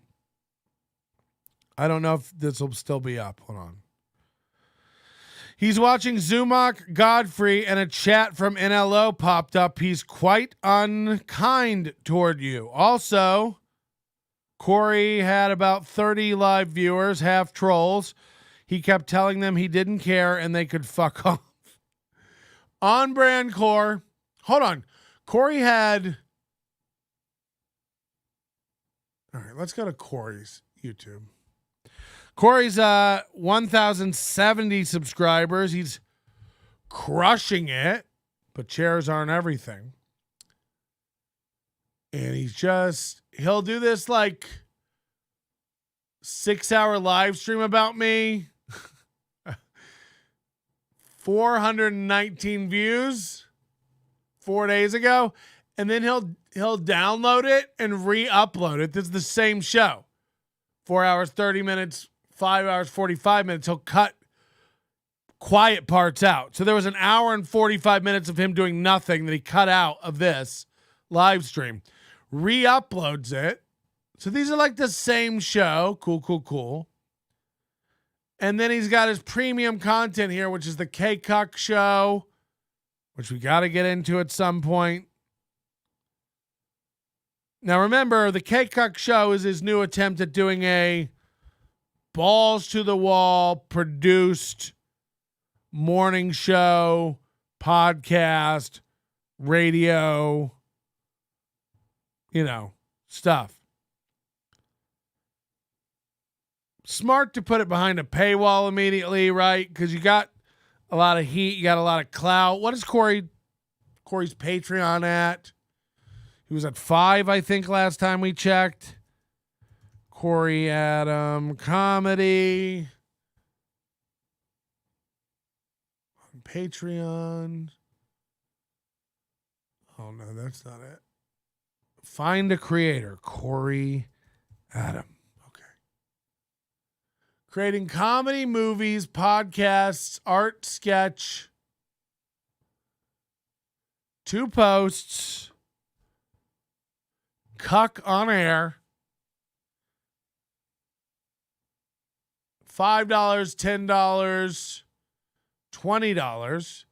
His $20 has the steel toe boot. So he's got 6 patrons. He's making $30 a month. And that's the way you do it. You hide your brand new podcast behind a paywall. That way nobody can fuck with it. Total BS. Steel toe, Starlene. I got too many open tabs. Okay, here. So I guess last night he did his 3rd podcast, and just look at these numbers. This is wild.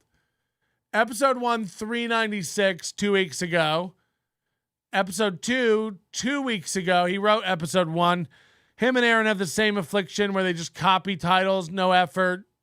No effort guys do this a lot. I'll make a mistake now and then. No effort guys do this a lot. K-Cock Ep 1 intro. K-Cock Ep 1 intro. It's clearly episode 2. It says it right there. But he can't be bothered. 396 episode 1. 116 episode 2. 20 episode 3. So it's going down here. Going down here. What's episode 3? I got it. You got me.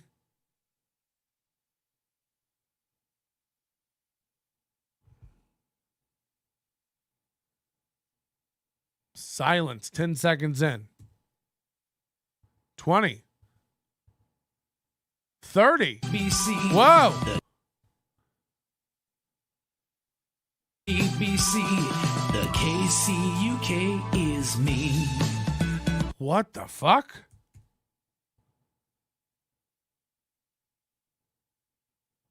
He's got a new theme song for K-Cock. Let's hear Corey Adam, you know, the aggressive guy who's gonna stick up for himself. Let's hear his cuck song. ABC, the KCUK. ABC. Is that how it just starts in the middle of? ABC, the KC. It just starts in the middle of the song. UK is me. Got tired of packing and pounding by you. Ass to mouth and all that pig and play. Ass to mouth and all that pig and play. Again, there's something. Look, you tell me. You just get a vibe from guys. Something's like gross about this dude. Something's probably gross about this man. I'm getting a Skype call. What's happening?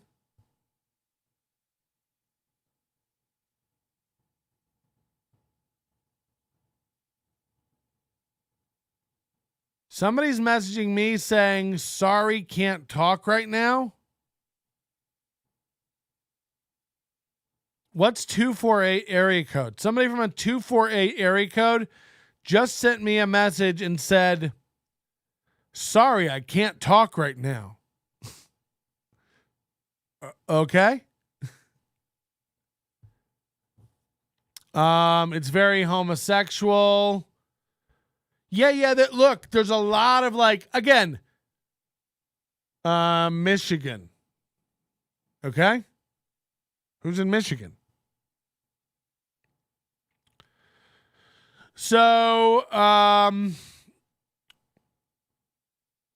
Corey does a lot of sexual comedy. Again, nothing about this guy screams, I fuck. Yet all the comedy and inside jokes and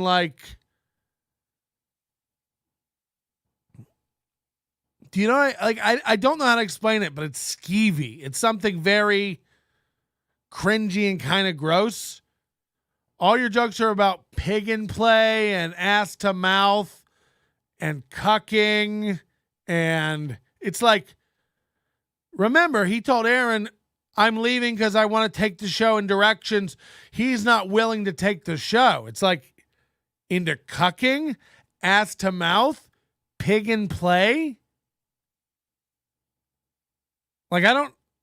What's that? Big Black. There's a BBC line in the song, you know? It's what is this? And by the way, the show isn't about sex at all. The show isn't about fucking or guys we dated or any of that vibe. No. He just chose to call his show Cuck, sing about a bunch of sexual cucking, and then hang with two male friends. Corey is racist. I heard Corey sexually harasses. What the fuck is pig and play? Corey needs to lay off the internet porn. That's the vibe. It feels like this guy is constantly coated in cum. Just jerking on he doesn't stop until his belly button is overflowing like the public pool, you know, just filling it up. It's very, very gross. Mersh puts off strong snuff film vibes. It's funny you don't see that, Melton. Jeez. See what? See what? What is pagan play? Is it pagan play or pagan play? I don't know. The song starts in the middle. Corey could be watching in LA right now, but he's chopping up cilantro.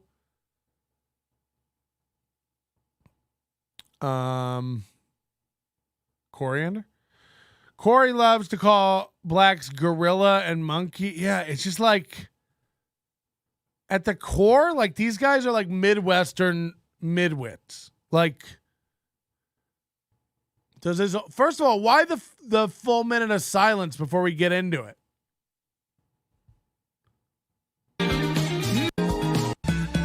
Got tired of packing and pounding by you.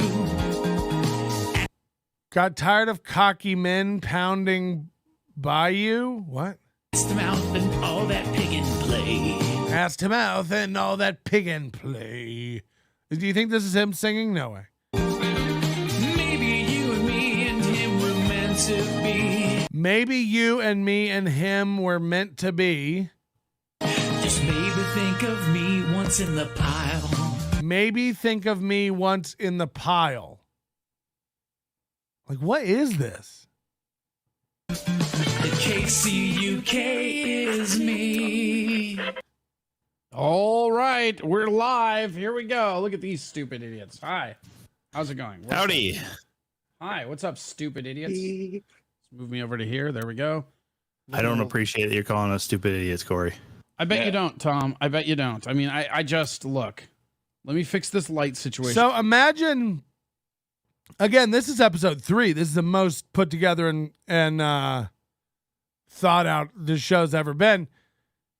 It's behind a paywall. These are like teasers that are supposed to get you to go buy the full ep. It's like, this is a guy who doesn't know what he's doing. Real quick, because I don't know why it's not the fucking color that's supposed to. There we go. Now, be the color. You can fix Luke's lights. Jesus Christ, you're coming in so hot already. Okay, look, for people that are just joining us, one, thank you for joining us. This is KCU. So look, Corey has a box around him that doesn't even contain him. Like, what's going on with your look? What is the look of this? Beloved Chatter says, I banged plenty of guys' wives in front of them, but only if they had a theme song. I'd run out screaming. Yeah. Oh, fuck. Rip off of WKRP in Cincinnati. I mean, is it? Is it, though? Okay, this is our third episode. And for those of you that don't know and you haven't joined us, we do this every week. Is that buzz happening for you guys, or is that just my headphones? What's going on? Why is Corey green screen, but none of the other guys? It's just like the whole continuity, the whole look, the whole like, what are we doing? Tech for the sake of being tech. Just useless distractions. It varies on time because the work schedules are different and all that shit. But you can. He's explaining to you how podcasting works. We got to make sure everybody can get together and do it. It's hard to find a time. Oh, yeah, podcasting. Go over to kcuk.life and get the actual episodes. Episode 2 of the podcast with the commercials and the bumper that's about to drop. What? Episode 2 with commercials and bumpers is about to drop. I can't wait. I would love to hear some of the cuck ads. What this is, though, is this show is a machination of what was a group thread chat between what I would call former friends and now escalating adversaries. Is there really Tom? Look, I need Tom and Luke have been. I'm too fragile. Is there a buzz or not? Like, come on. This should be some of the best, crispest audio on the net today. These 2006 O&A people are out of it. It's over. It's done. Entertainment has moved on. I think the joke is supposed to be that he calls it an unplanned professional show, but it's all fuck ups. Except he's not funny and writes all these spontaneous moments. Yeah, Corey, 100% we've seen from the rants recently. Like, Corey's a guy who plans insults ahead of time. Like, on 4 different shows, he's gone off and called somebody a melty, crown-headed. It's like, what does that even mean? Melted crown head? Okay. There's no buzz. There's no buzz.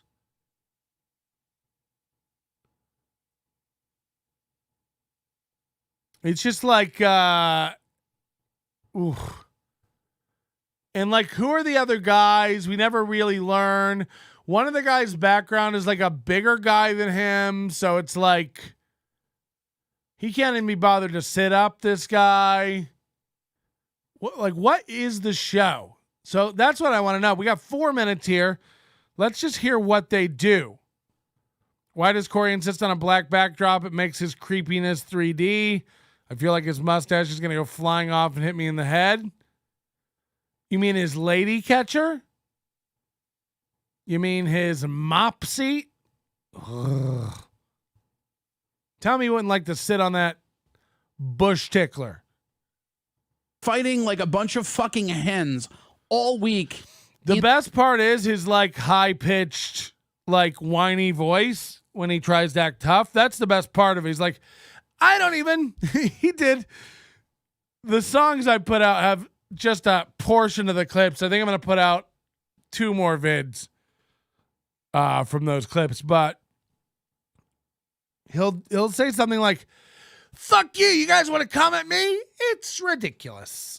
It's just like, he says like the gayest things at the end of his ranty insults. This is how you know it's not genuine. It turns on and off too quickly to be real.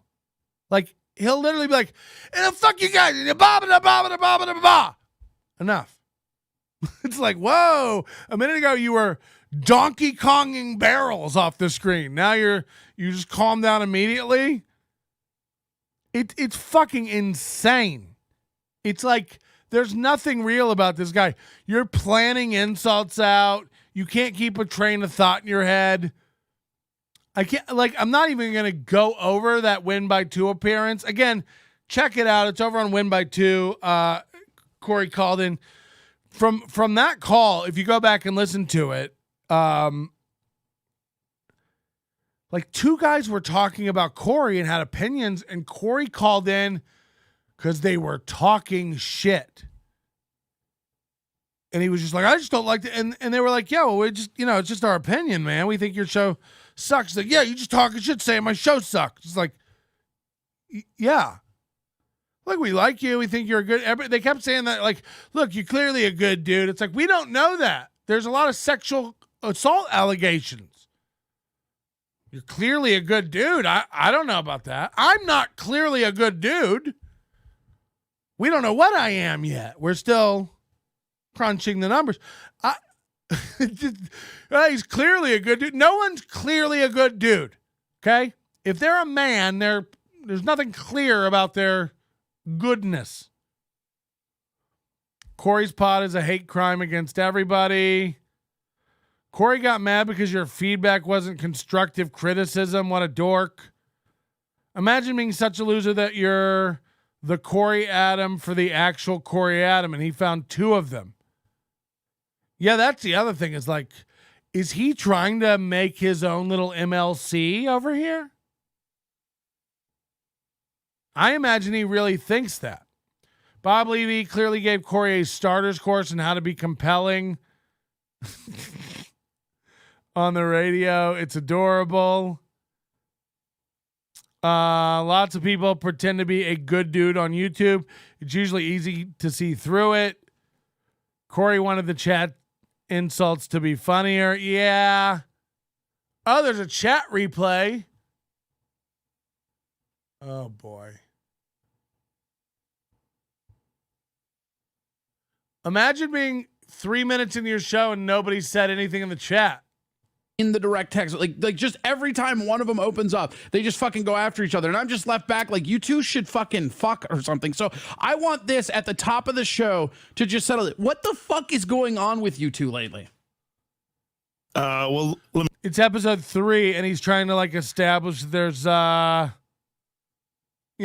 sort of dominance. Like, hey, what's going on with you two? He's trying to establish some story arc with these guys we don't know.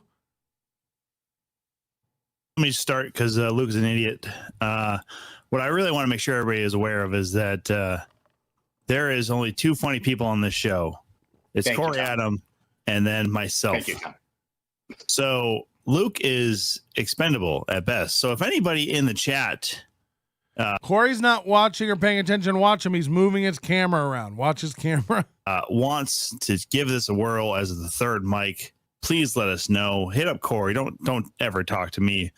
But yeah, again, I think we should just try and find a different host. outside of Luke. Okay, so Tom, first of all, I appreciate Tom has calling been, me hold a on, host, Luke, Thomas. hold on. So this has to be a planned bit, right? This is like a pre-planned bit.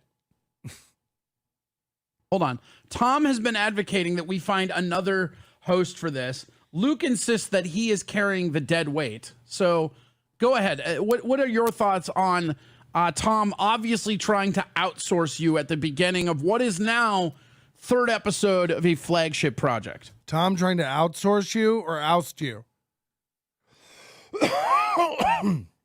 Again, like, these guys are dumb.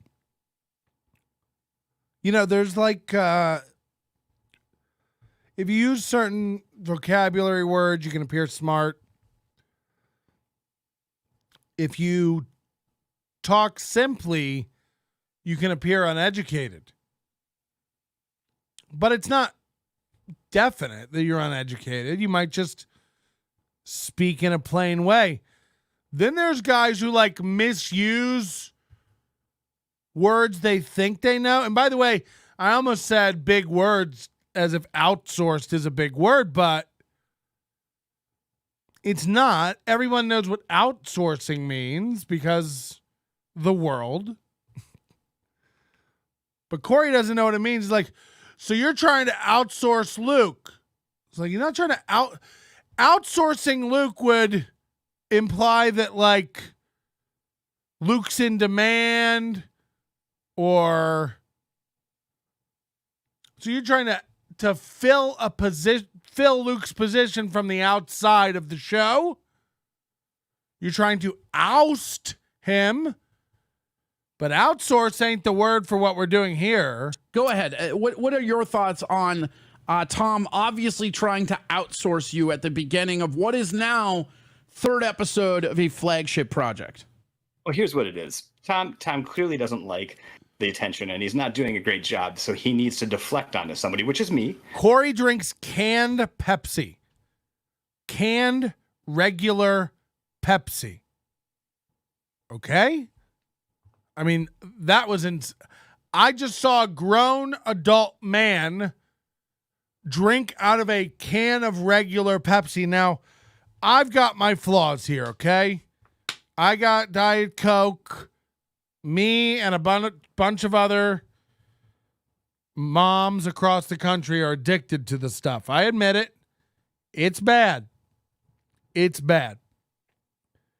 As a diabetic, I find it to be a mid-stop solution to guzzling sugar all day long. Now, I also drink a lot of water.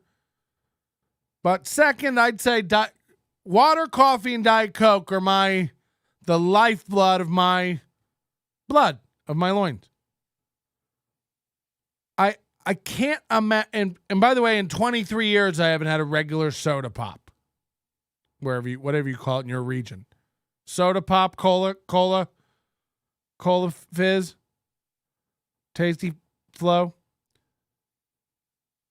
The sweetness of that, and then you're going to pick Pepsi? Look, we all love a crisp, cold Coca-Cola. And you're not American if you don't. Barely Canadian. You know, I can't pretend that if I didn't snap into a crisp can of Coca-Cola, that it wouldn't be delicious once it hit my lips.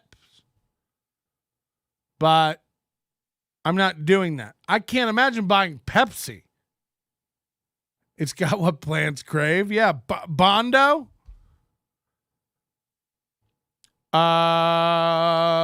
Okay. Hey, Melton, did you see Chad had Aaron on yesterday? He was funny as hell. Ooh. I almost believe that. The other time Corey called in to win by 2, he ranted about having inner demons and hating himself. Yeah, this time he screamed about me not being in the again, whether it was me in the chat room is irrelevant or not. And I like to let that mystery just float, but imagine if it wasn't. Like, you just thought I was in a chat room, so you screamed for an hour? It's very, very weird. I love Patrick ripping into Corey. I can't tell who's real and who's a cardboard cutout on their screen, and I frankly don't care. I took a peek at Corey's Discord. It was disturbing. Some guy got called out for lying about hanging out with Corey. Corey and Ray are bad on MLC. Melton could kill it on MLC if he wants to. No, I couldn't. Melton on MLC would secure MLC con. Come on. Pre-show writing lesson. Okay, Luke, you be Chad. I'll be Bob, and Tom, you're Kevin. Hold on, it's Bob and Tom? Wear your mom jeans and drink Diet Coke. Thank you. Yes. I hope they're flexible. I hope they have the big Lee patch on the back. Carbonated drinks are nicer from a can than a plastic bottle. But glass bottle is the winner. Oh yeah, when I was a kid, like there's nothing better than a crisp Coca-Cola coming out of a glass bottle that, kids don't know today. When I was little, my parents owned a bar. Like when I was toddler little, I have memories of like running around the bar, giving blowies, playing pool, hustling dudes. No, but I do remember when they closed the bar down or they sold the bar or whatever they did with it. They had, for some reason, hundreds of bottles of Mellow Yellow. Most people today probably haven't even tasted a Mellow Yellow. It's somewhere between a Mountain Dew and a Sprite. It's delicious. It's delicious. And I remember I was the most popular kid on the block because I had a garage full of Mellow Yellow, just handing them out to the kid. Wet t-shirt contest for the girls. Just looking at their little bee sting through their tight little Anne Frank tees. Diet Coke is not the thing I'd drink if I had a choice. I don't want to be a whale. Okay, you sound smart. The only thing that scares a loser more than losing is actually being successful. It's paralyzing. I hung out with Corey, not this Corey, but a Corey. Yeah, Corey in Long Island. Did my tattoo, listener. She's great. I only have the one tattoo. It's on my dick, and it's a tattoo of a bigger dick. Okay, here we go. I understand it. I'm the new guy. That makes sense. He's compensating. He's got a very small penis, and it makes him uncomfortable being on camera with a small penis. So he says that I'm the dead weight around here and I should be replaced. This guy's gait and room noise is brutal. Like, when he's not talking, it's dead quiet. When he is talking, it's all staticky.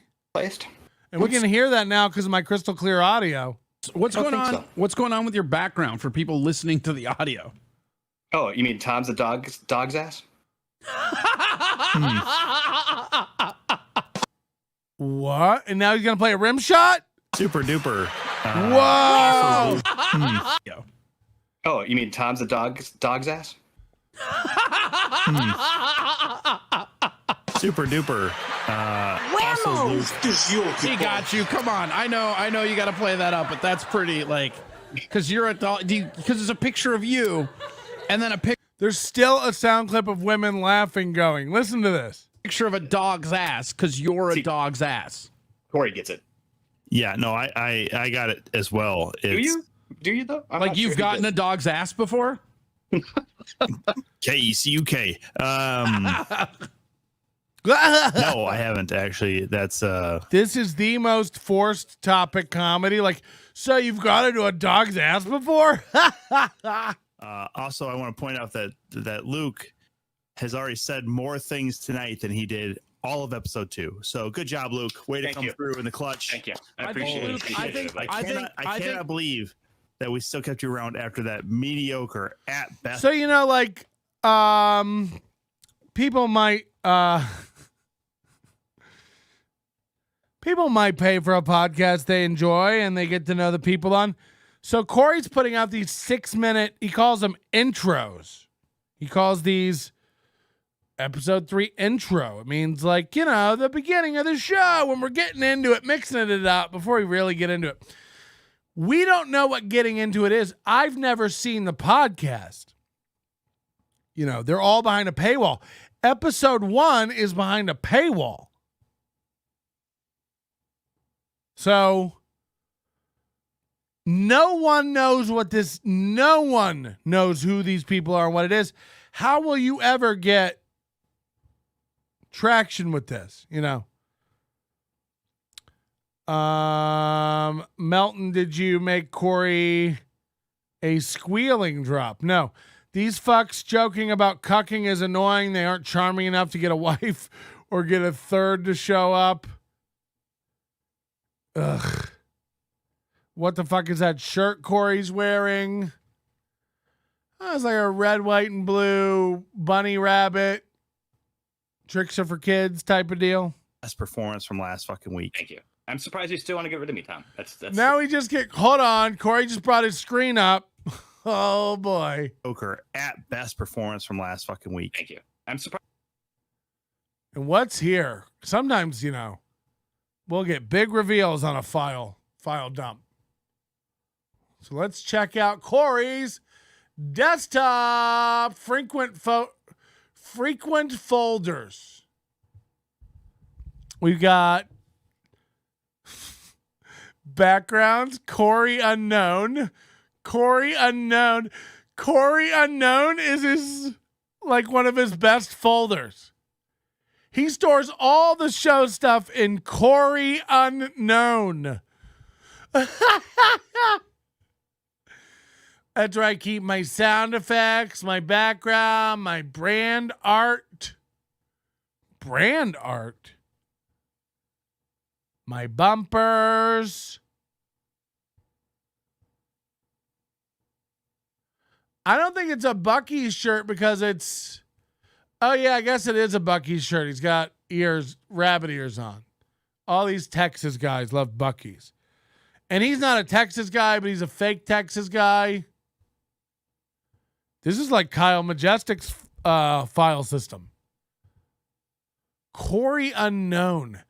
Backgrounds, brand art, bumpers, sound effects. Huh. Brand art. Why are you bringing this up? Brand art. Got it. Surprised you still want to get rid of me, Tom. That's hurtful. Tom, he's learning though. It's going to be fine. He's getting better. Sure, if you say so. But I have had several comments to me directly from our viewing public that have. There were 5 Patreon members last week. You haven't had several comments from the viewing public. There's no viewing public. I've had several comments from our viewing public. Look at the chat room. Oh, Galloway fam. I wake up at 3 Eastern. Nice. Sup, Corey. And that's all chat. That's all chat. Said that you are basically worthless, Luca. I highly doubt that, Tom. I don't think that was a real thing at all. I mean, I don't need to go find the messages, but I'm just telling you right now that has been said to me. No, nobody said Corey Unknown. Yeah, that checks out. I guess we'll have to agree to disagree. This chat's deader than steel toe on a busy day. From you, that's a compliment, Tom. But is he a dog's asshole? Apparently not. Just come on, that's a pretty good. My favorite is that he spent that much time in Photoshop to do that, but he couldn't be bothered to have a background on it. Like, what's with the just like? I just noticed also there's like something at the top of the screen here. Like, what is this?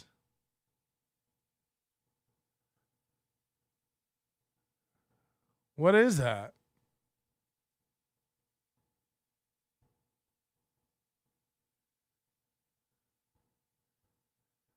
It's some window. The whole show's like running it in some browser or something. It's so fucking weird.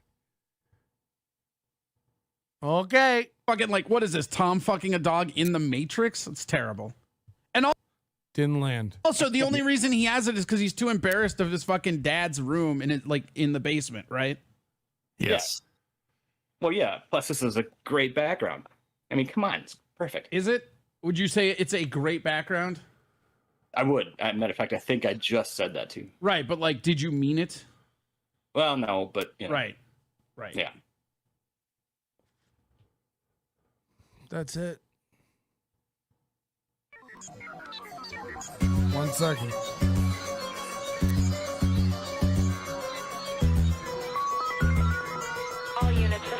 It's not constructive criticism when you tell me, one, that I'm somehow, it was this big meaningful moment, which you all know it was. Two, you try to belittle it and say that it wasn't about me. Oh, it was Pat, it was this and that. Who was the motherfucker doing 2 shows at the same time, motherfucker? Literally, it was literally only me. That's not. Let's go back. How about the Vikings, huh? Woo! Episode 2 of K-Cock. Been set. KCUK. Suck Rapids, taint plowed. Okay, so again, what is with all the weird sexual shit? Again, you're like a 45-year-old bald guy who, like, again, I don't talk a lot about, like, my personal canoeing life. I have a wife and children. I barely fuck. And when I do, it's for seconds at a time. Everything out of this guy's mouth when it comes to being like a planned bit is sexual. Remember, he's from Sauk Rapids, S-A-U-K. I'm sure it's an Indian thing. Sauk Rapids, St. Cloud. It's like Bloomington Normal or Minneapolis, St. Cloud. You know what I mean? It's like Dallas, Fort Worth. It's like one of those type of deals. Sauk Rapids, St. Cloud. So again, the only radio market he's ever been on, he's got a parody that. He's like, suck Rapids, because sucking, sex, taint plowed. So the taint, which isn't even a hole, is getting plowed. Suck Rapids, taint plowed. Okay? Here we go. KCUK. Suck Rapids, taint plowed. The spouse station. The spouse station. Now, I don't know what that's parodying, but again, sex, plowing, taints, sucking, I shouldn't have putting your podcast on shouldn't give me the feeling of walking barefoot into a jerk booth where I'm just like, why is everything sticky and why does it smell so bad? Can we get some airflow in here? It's just gross. That's the feeling I have when I think about Corey's podcast. It's like, this feels like some weird sex shit that I shouldn't be. When you find your dad's magazines and it ain't good. But that is the feeling. It's like, then by the way, you'll watch it. It's just 3 dudes arguing over like, who's an idiot. So why all the sex and taint and plowing and sucking and BBC and think of me in the pile, ass and pig play? Like what the fuck are you talking about? Like, but if you ever wanted us to like believe for a minute that you could be a sexual deviant and complete creep to women, this'll do it. This shall do it. I've updated Corey's Wikipedia page to say he was a regular co-host on the Steel Toe Morning Show versus he is. It just yeeks. Hot takes from the Great Lakes. Yeah. Just like, why is everything leaning that way when it so doesn't? Does that make sense? KCUK, suck rapids, taint plowed. The spouse. And by the way, Corey, again, trying to do an announcer voice. It's like, KCUK, suck rapids, taint plowed, Minnesota, the spouse station. It's like, but Corey, it's like, suck rapids, taint plowed, the spouse station. Okay. I don't know why it went Trump. I don't know why it's tape plowed, okay? It's tape plowed. People like it, okay? They enjoy it. They're loving it. Suck Rapids, tape plowed. We're calling it. We're getting Corey. Why is that? I don't know why I went Trump, and then I don't know why it's also funny to have Trump be Corey's co-host. We're putting on this show, okay? We're playing it. I don't hate the idea of a GTA-style fake radio station, but making it cuck themed seems like a major misstep. Yes!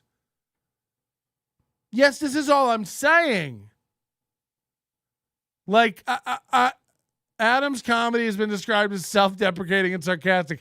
Adam's early comedy was influenced by Sam Kinison. Imagine having a bad podcast being reviewed and zoomed by Melton or worse, RB. Corey's last name is Allegreza. What?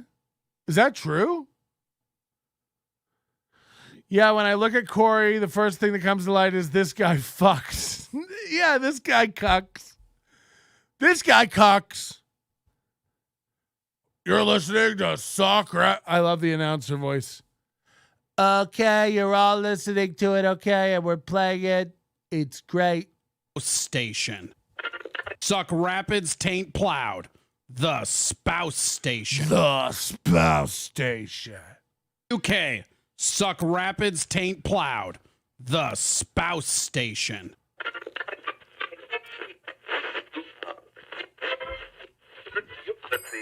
The weather in the greater Suck Rapids area. The weather in the greater Suck Rapids area.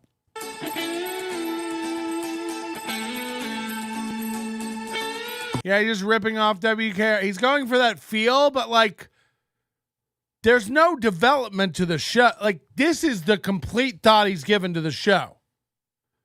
No, I'll have a K-Cuck logo, and in the lower corner, there'll just be another smaller, same logo. Oh. And I'll have 3 jingles, and then I'll just get 2 people who are available to talk. And that'll be the show. There'll be a big song about being a cuck, then 3 guys just talking about not ever doing anything sexual, couple of sketches about cucking, and then, you know, it'll all be behind a Patreon. Baby, if you've ever wanted some better loving than me. Baby, if you've ever wanted some better loving than me. I'm in the living room listening to Get BBC. I'm in the living room listening to Get BBC, Big Black Hogs. The KCUK is me. The KCUK is me. It's like, okay. Got tired of packing and pounding by you. I don't even know what that lyric is saying. Got tired of packing and pounding by you. I've got tired of cock and then pounding by you. Ass to mouth and all that pig and play. Ass to mouth and all that pig and play. Maybe you and me and... Did you just go BBC is also a station? Get the fuck out of here. We can't have, look, Henrik, you seem like a nice guy, but we can't have people this dumb here. And we're meant to be. Just maybe think of me one day and all and play.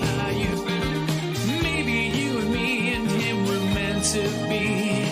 Just maybe think of me once in the pile. The KCUK is me. There we go. Hello. How are we going? Hello. Hello. If anyone tells me what BBC is again, I'm gonna. How's it doing? How is every goddamn person? Let's see if that works. It does. Guys, this is a real host. He's really running a show, guys. And that works. It does. What up, guys? Hi, we did it. Another fucking episode. Hello. You don't get to come on at the beginning and go, we did it, another episode. You didn't do shit. You played a song about being a cuck, and now we're just staring at three of them. Are you excited? I mean, I was more excited last week than I am this week. Why is that? Corey fixing things on screen again. Oh, I just, first episode, some of that nervous energy. Guarantee the opening is as funny as it gets. Ice skating uphill from here on out, 100%. Now, I'm going to be dealing with some of these people in the chat, so, pseudo looking. Now we're going to be dealing with some of these people in the chat. Are you? Now, this is last week. It's probably better. Forward to today. Are you scared of what the chat has in store for you, Tom? No one said anything, and Corey wrote in the chat, thanks, it means a bunch. I had fun doing it. No one said anything. Never scared, just... Never scared, just apprehensive? Appreciative. What'd you say, Luke? Appreciative, that's what Tom is. Jesus Christ, we gotta turn you down, too. I gotta eat. So funny, I had him turned up last time because your stomach's mic was from churning. Like the 80s, and now McMuffin money, send it in. You're talking to there's a beautiful mic. There's a beautiful mic. So how are you guys doing? What do you know? What's going on? How's life? How has your week been? I don't know. Did you guys check out WrestleMania last weekend? I did. I did kind of, but not really. I kind of checked in and out on it. I don't know. I'm kind of losing interest in it. Well, you can't get me that excited about Brock Lesnar. I just can't do it anymore. I don't care. His heel turn on Cody Rhodes was like, okay. But that's like, it's not a heel turn if that's just what he does, right? Like every time you see Brock Lesnar, it's like, now we're going to heel turn, bro. This is going great. Just kind of an old hat. Like you said, Corey, he's just beating a dead drum, kicking a dead horse. Well, they have nothing else to do is the problem, What'd you think, Tom, of the fucking 17 days of wrestling or whatever? And now you watch. I mean, I didn't watch any of it. MLC. They're like, oh yeah, we might bring Corey Adam in. It's like that's how desperate Kevin is over there. Like, this is their Rolodex. It's like Chad, Ray DeVito. Somebody said the chat isn't playing right for you, Melton. Oh, okay. Not much I can do about that. It either plays or it doesn't. But like Chad, Ray DeVito, Stevie Lou, Corey Adam. Like that's the Rolodex. And by the way, every time I do stop into, sorry, I just ate a fruit bar. My stomach, needs to be stapled immediately. Do you guys get that? I'll be fine. Like I wake up, I have a coffee, I don't eat, I don't feel hungry, I feel fine. I come in here within 2 hours, I have a churning pang in my painful. Like if I don't eat, I'm gonna be on the floor writhing in pain. Very weird. You shouldn't get that. You shouldn't get that hurt being hungry, especially when you're my size. You need that Bobby Kelly surgery. What did he have? Bastard bypass. Pang dang. Kevin doesn't have any money. The table streaming on Saturday, Sunday. Yeah. Kevin started streaming now on Saturday and Sunday solo. He just goes live and makes a quick 1,000 each day on Super Chats. And it's funny because Kevin talks about me being right about my assessments of things. Like, look, you know, we all love Super Chats. Please keep sending them. But you can't rely on that. Your whole model can't be around that. And it literally is. It just is. His whole financial structure is about Patreon and Super Chats. More Super Chats. You know. Fearless says, I've never seen anyone wear glasses that made them look sickly and jaundiced like Corey's. I think he's whiter than me and I have no soul. Chew nicotine gum, the hunger goes away. Oh, is this the merch guy? They only have a couple of locales on the show. Yeah, and I mean, every time I'm in the chat, everybody's like, send Patrick the link, and then Adam sends me the link, and I feel bad because it's like, you know, I'll be like in my hot tub or out somewhere, and I'm watching, and as if I'm going to, even on my couch, I'm not running up to get in the studio and be on MLC.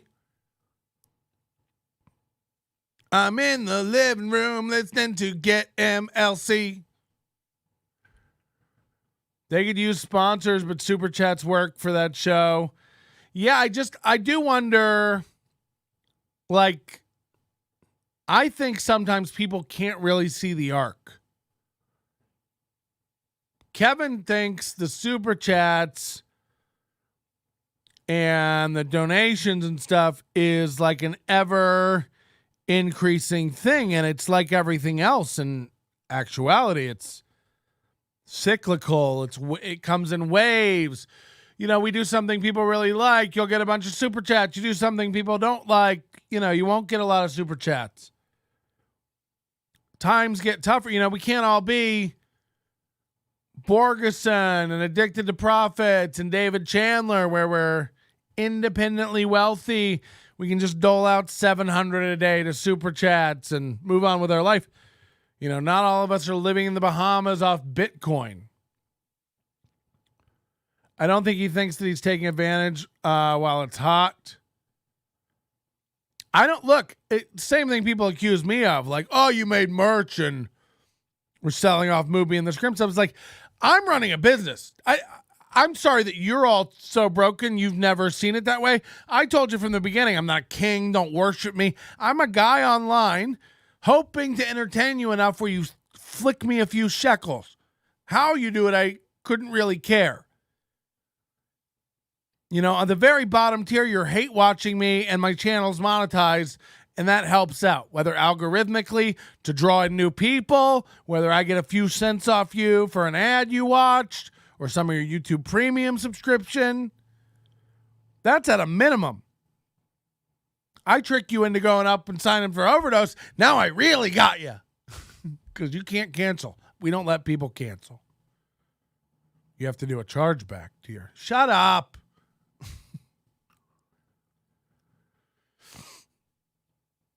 So then you got merchandise. Then you got live events and shows. Then you got Super Chats. But the minute you're like, I make $1,500 a day on Super Chat, so I don't ever have to leave or work again. It's like when the Super Chats die up and you haven't made any effort to build any other channels, you know. Yes, Patrick, please stop fooling us with all the semantics and tricky wording. It's so insane. Corey told everyone what you're up to. Yeah, he keeps... Who's the one? Like, there's like two people who keep like just screaming about me selling merch. It's like, I'm sorry. Again, it's like you'll literally sell tickets to enter a cash raffle in 2 hours. And that's a grift. That's a grift. You're running like, it's not a grift even because you're getting what you're told to do, but The grift is that it's prize night. It's about giving back to the fans, yada, yada, yada. Meanwhile, he's making more than he makes on a regular show off selling tickets to a raffle for a prize. So, yeah, he'll give away $250 at the end of the night, but he made $1,700 on people trying to win that $250. It's not even like a well-hidden grift. It just is a grift. How somebody can look at that and call it the same as me going like, I have a store, go buy a hat. He's grifting people. He's selling hats. It's like, yeah, me and Macy's up to our old tricks again. I think Macy's is the only other place that sells hats. You're selling Mersh? Yeah. Mersh is not awake right now. I need another Corey meltdown. You mean we're not all coming over for Memorial Day barbecue? I'd have a lot of you over for Memorial Day barbecue. I'm not, it's not to say that like, look, I'm setting an alarm and getting up at 3 a.m. and I could do this at any time. So I am having fun. I am 100% having a good time with this. And I wouldn't do it at this hour in the morning if I wasn't. And by the way, if you all come to the MLC meetup or I see you somewhere, we can absolutely share a ham frittata at your local IHOP. We can all be buds. Beloved, I think he tries to make 330 on the early show, 150 on the later one. If he had 240 left, it means it was 90 short on the early show. No, today's goal started at 350, though. So I'm not sure, but today his goal started at 350. I think it's different days. I want to see NLO hats in lid stores across America. I want to see no lid stores across America. That's what I want to see. Unless you're in an airport. It feels like a predatory grift. Mersh's merch smells like cat piss when you receive. Is he a cat guy? No. Is Mersh a cat guy? That's how you know a show's good. They have great hats. Anything not flat brimmed. I'm a simpleton. Again, you guys know brims bend. You can. I don't. Go get one of the Flex Fit hats. And we're going to have more Flex Fit hats in the show. But everybody going like, you got anything not flat brimmed? They all come flat brimmed. They all come flat brimmed. Bend it. Bend it. Little secret, it's cardboard in here. Just bend it. Oh, no. Yeah, Mersh is a big cat guy. Oh, boy. Somebody explain the hat thing. It's very, again, just bend it. Just like this one's bent. Just bend it. Pink, available in the store. Just bend the bill. What are you? Like that's how you get them that way. You don't walk into Lids and they hand you a curled up thing. Do you ever get a t-shirt and you're like, do you have any without creases on them?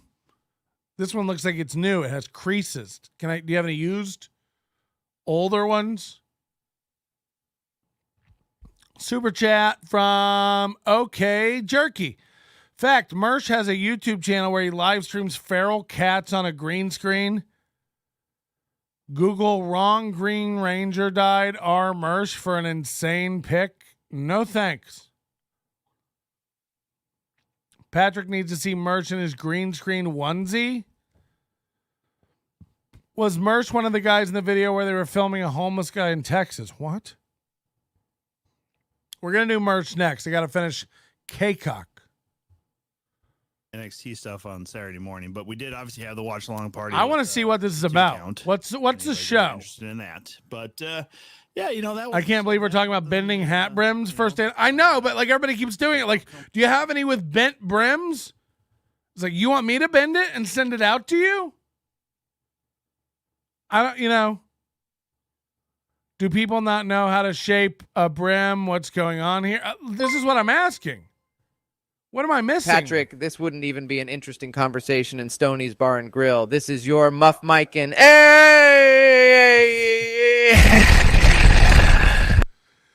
That sounded like a horse queef. That was rough.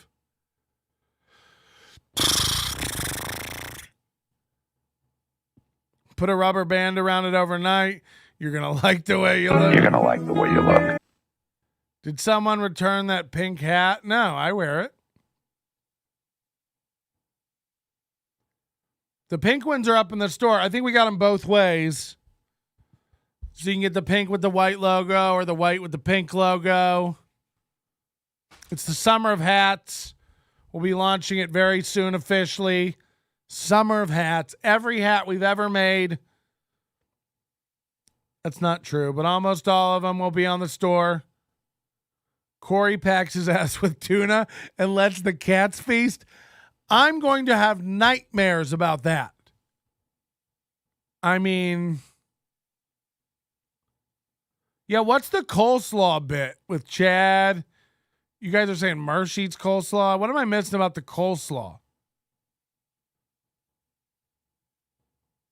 Yeah, so a lot of people just don't know how to bend a hat, I guess. I don't know.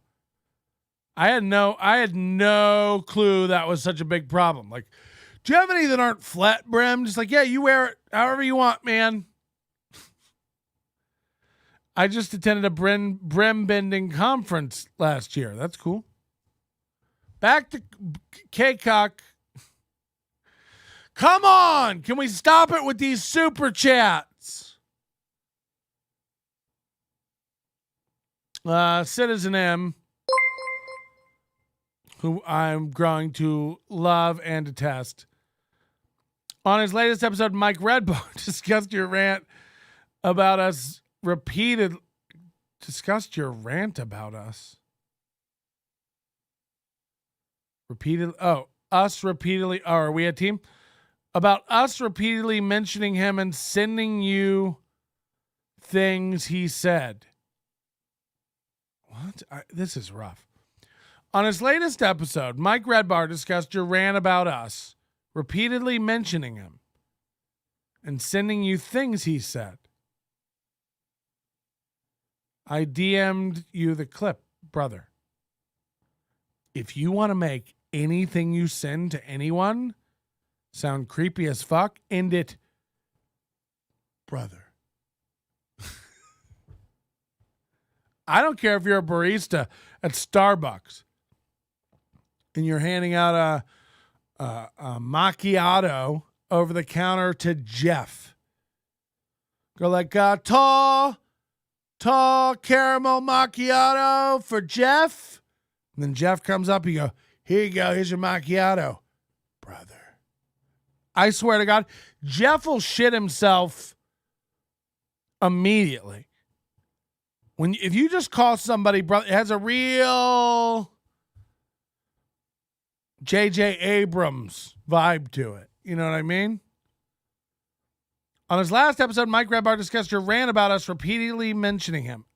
I'm thrown off, I guess, because us repeatedly mentioning him, like you and me, and sending you things he said. I just don't even.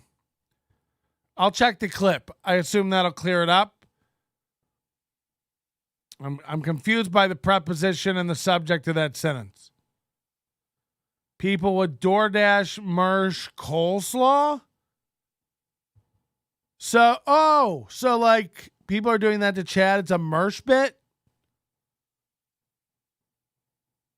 No, explain it to me, brother.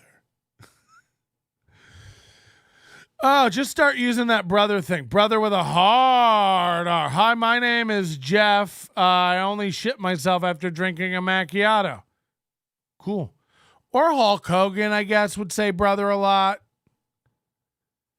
Oh, yeah, brother.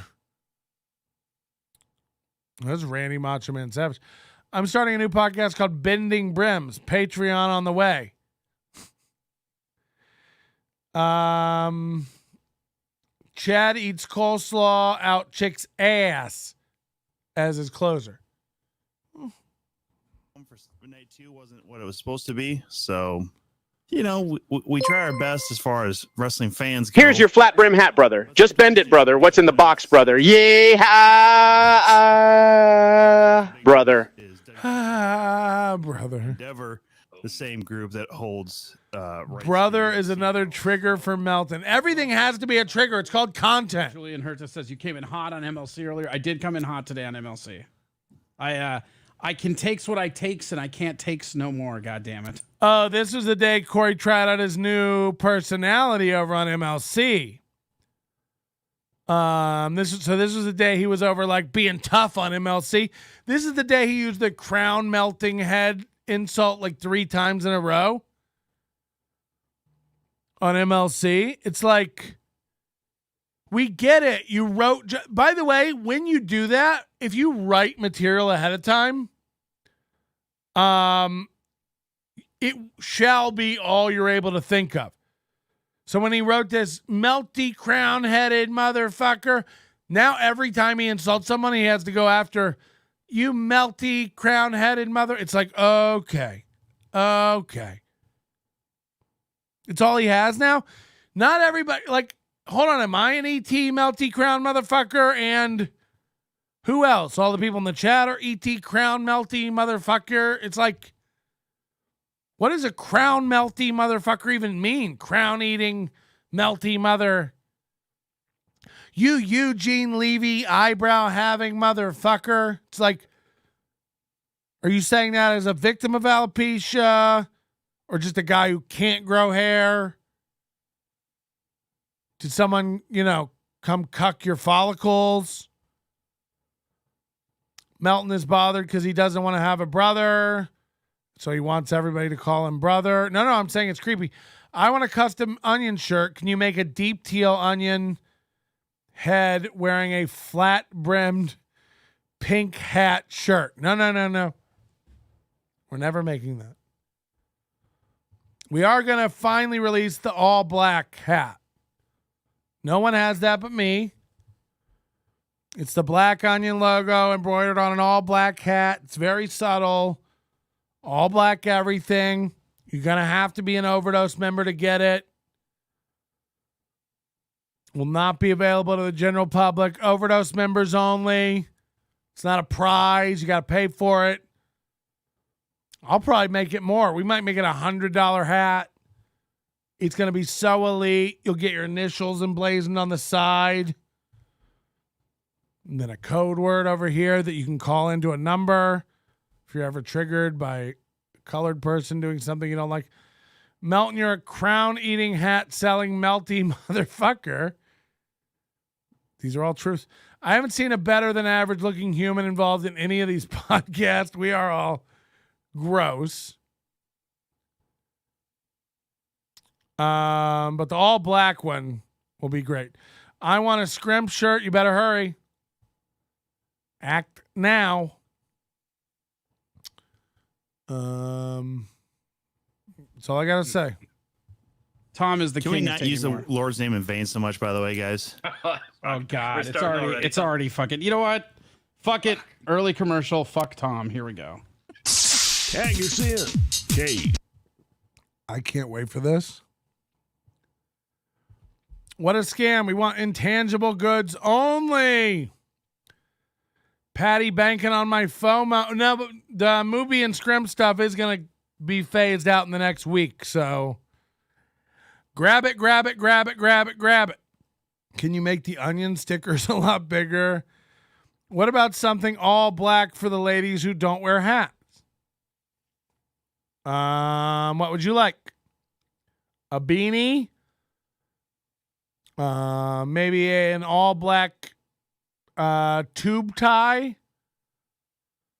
Some sort of Band-Aids for ebony skin? We have a commercial. This is a produced Corey Adam bit. Now, maybe the podcast is bad. Maybe the podcast is mediocre.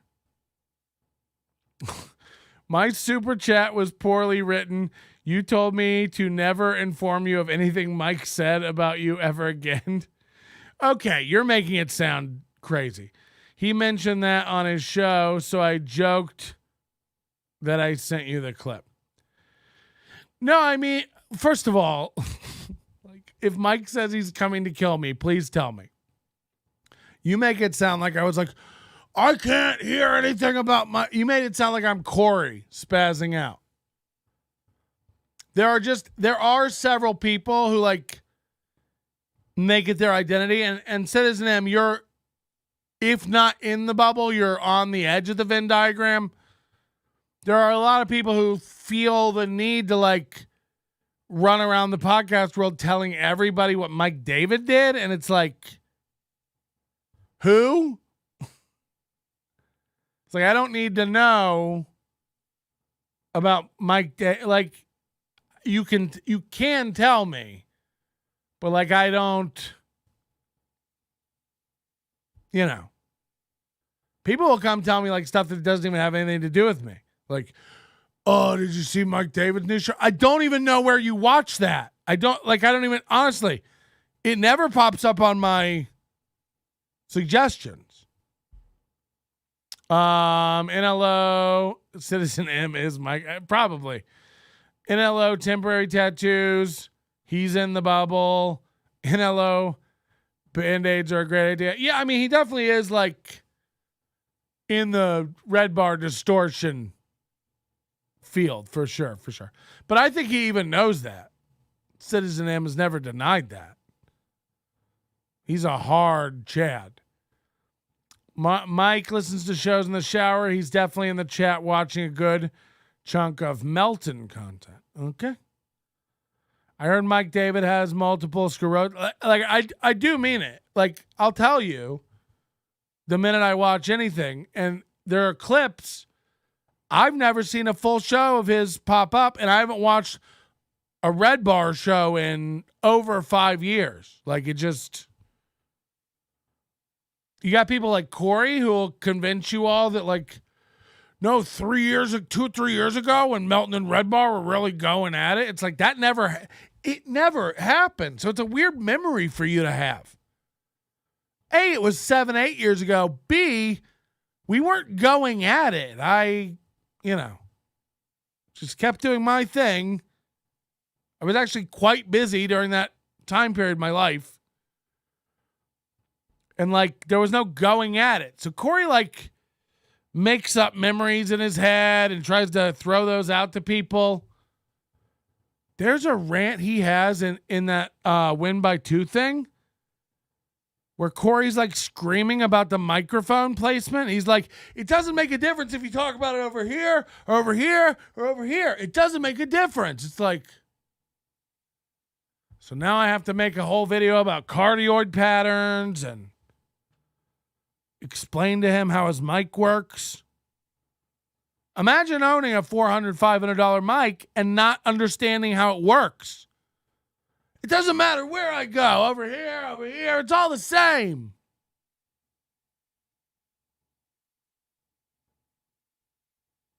Also, it's like, there might be a small bit of truth to that if you were staying around the end and rotating around it like this.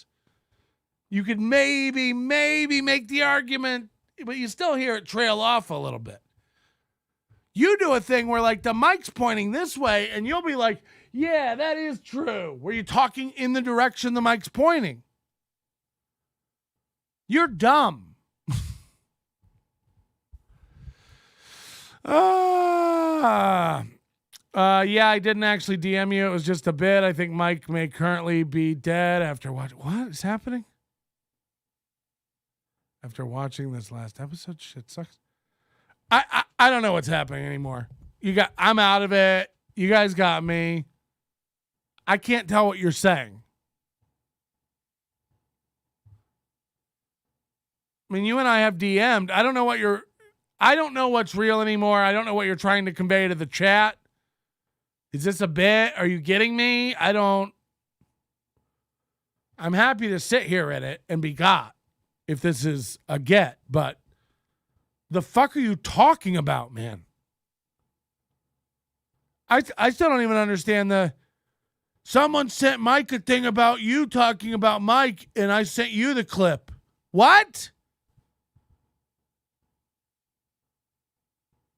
You said never tell you about anything Mike did again. So Mike was talking about you. So it's like, what? I don't like. I was saying that for you, not for me. You're trying to make it sound like I'm a nut man who's like, don't tell me what Mike's doing. Just don't tell me. I was letting you know you don't have to run over and tell me. If you want to keep doing it. By the way, if everybody wants to keep reporting to me what Mike said and what Mike did, go ahead. Just know I shall look at you like some sort of podcast stork delivery guy. I know of only one guy who posts Red Bar clips, and only recently Mike is a strike happy guy. Yeah, I don't know what Citizen's trying to say. Usually that guy makes some sense, but I don't know what he's talking about. Mike David is sick, apparently. Yeah, I mean, haven't people been saying that forever? Is it a bit? I don't know. For years, like everybody's saying he's dead, he's sick, but I don't know what's a bit on his show, and I don't know what's not. So I don't really. I got his joke, but you sure didn't, Pat. Yeah, I mean, you're damn right. You're goddamn right. I'm not pretending to get it.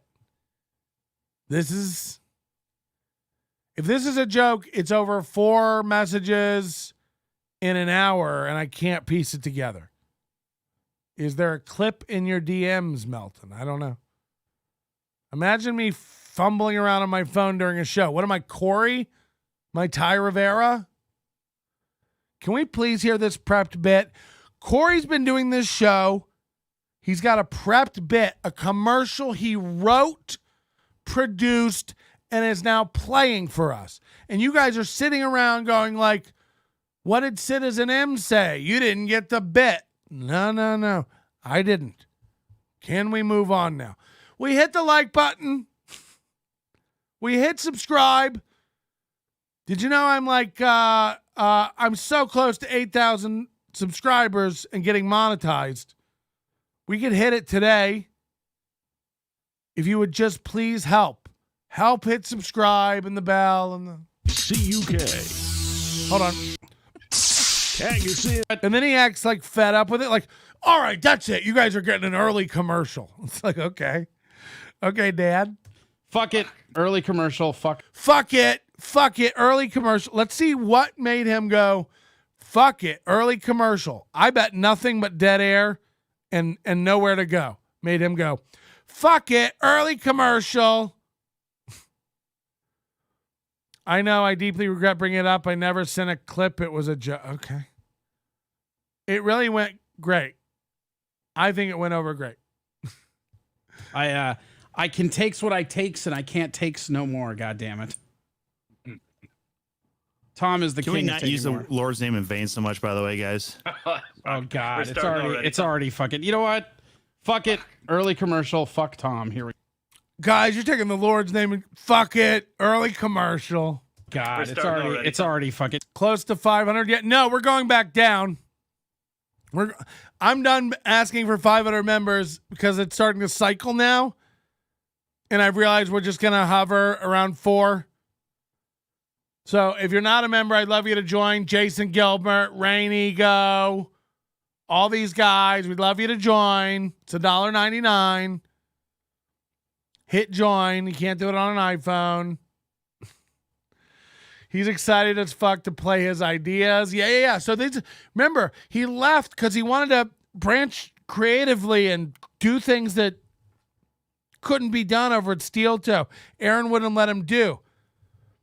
But much like protecting himself and fighting back, before I wasn't allowed to. Now I'm the only one who says I can't fight back. So I will be fighting back. So I will be fighting back. So now that I'm over here doing K-Cuck, I will be playing the bits that Aaron said I couldn't do over there. Fuck it. You guys get an early commercial. Okay, here we go. We're really going to hear it now. And you know what? Fuck it. Early commercial. Fuck Tom. Here we go. By the way, I said I was going to let it play. I'm sorry. You don't have to like announce a commercial. Here we go. All right. Okay, for Tom. Here's a commercial. What? And you know what? Fuck it. Early commercial. Fuck Tom. Here we go. Tag us in. KCUK. And we're back. I mean, that's a stinger.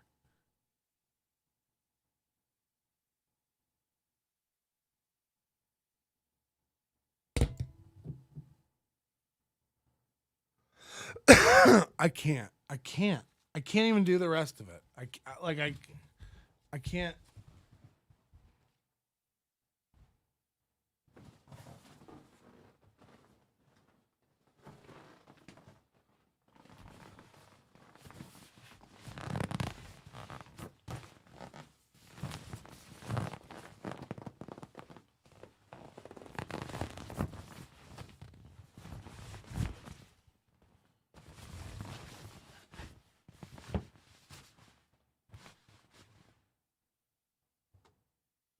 You gotta give it a bigger pause, Tom. This will make editing way easier.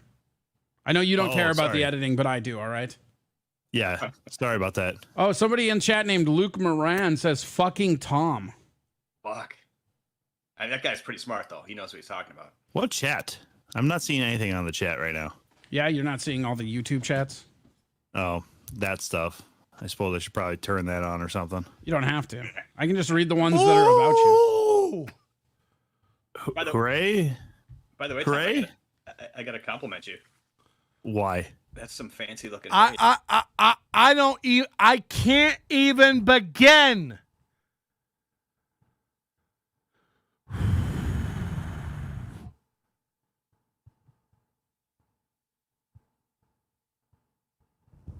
I expected a sketch, a skit, I don't know. I don't know. Like my old Nick Star car commercial bit. Oh, I gotta go find this now as an example of like. I've got to go find you an example of a bit I did that was cornball and hacky that I thought was going to be what he did. But as it turns out, it was even lower effort than that.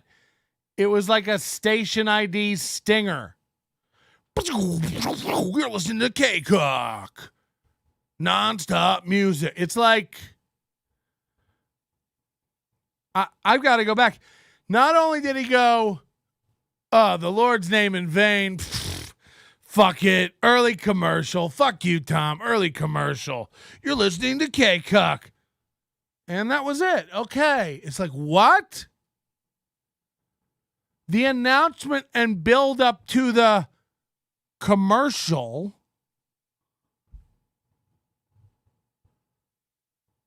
was way worse than anything. Let's see if I can. Oh boy. If we can even find it. We got to go back and listen to it though. Hold on. Here's I'm Nick Star, baby. Nick Star songs. Nick Star's a homosexual. Patrick, give it up for Nick Star. Both looking for more oral. You and Nick Star, both looking for more oral. That was me. The 2006 Nick Star Technology Holiday Gift Guide. Now imagine that's my voice, 15 years ago. Same confidence level as Corey today.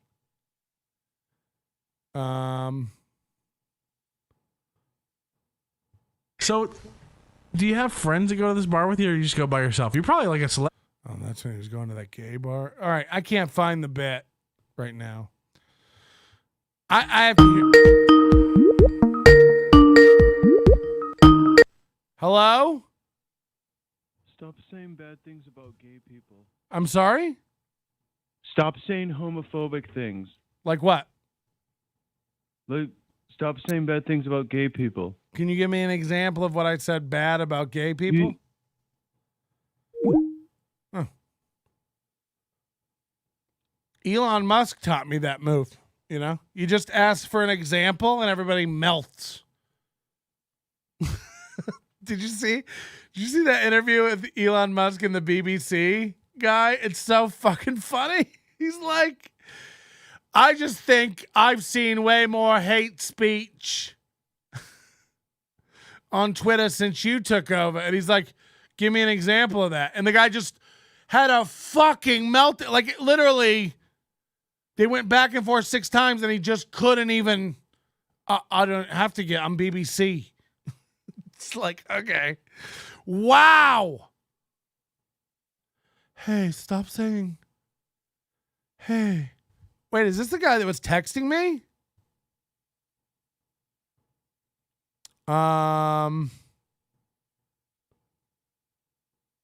No, but it was also a 248 number. That must be some sort of like calling card service or some shit. Hey, stop saying things about gay people. I'll never. They're the worst. Did you hear your call? If that's indicative of what gay people have to offer, we're done here. We're done. Let's go hear the commercial one more time. Whew. What you got there? You do have some fancy hair. I should probably turn that on or something. You don't have to. I can just read the ones that are about you. Hooray.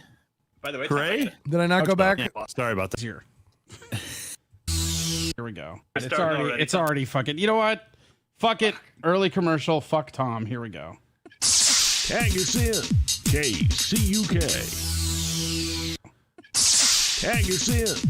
KCUK. What is he saying before it? Can you hear? Can you? Fuck Tom. Here we go. Tag us in. Fuck it. Early commercial. Fuck Tom. Here we go. Tag us in. KCUK. And we're back. I mean, Oh shit! Like what? You gotta give it a bigger pause, Tom. This will make editing way easier. I know you don't care about the editing, but I do. All right. yeah, sorry about that. Oh, somebody in chat named Luke Moran says "fucking Tom." Fuck.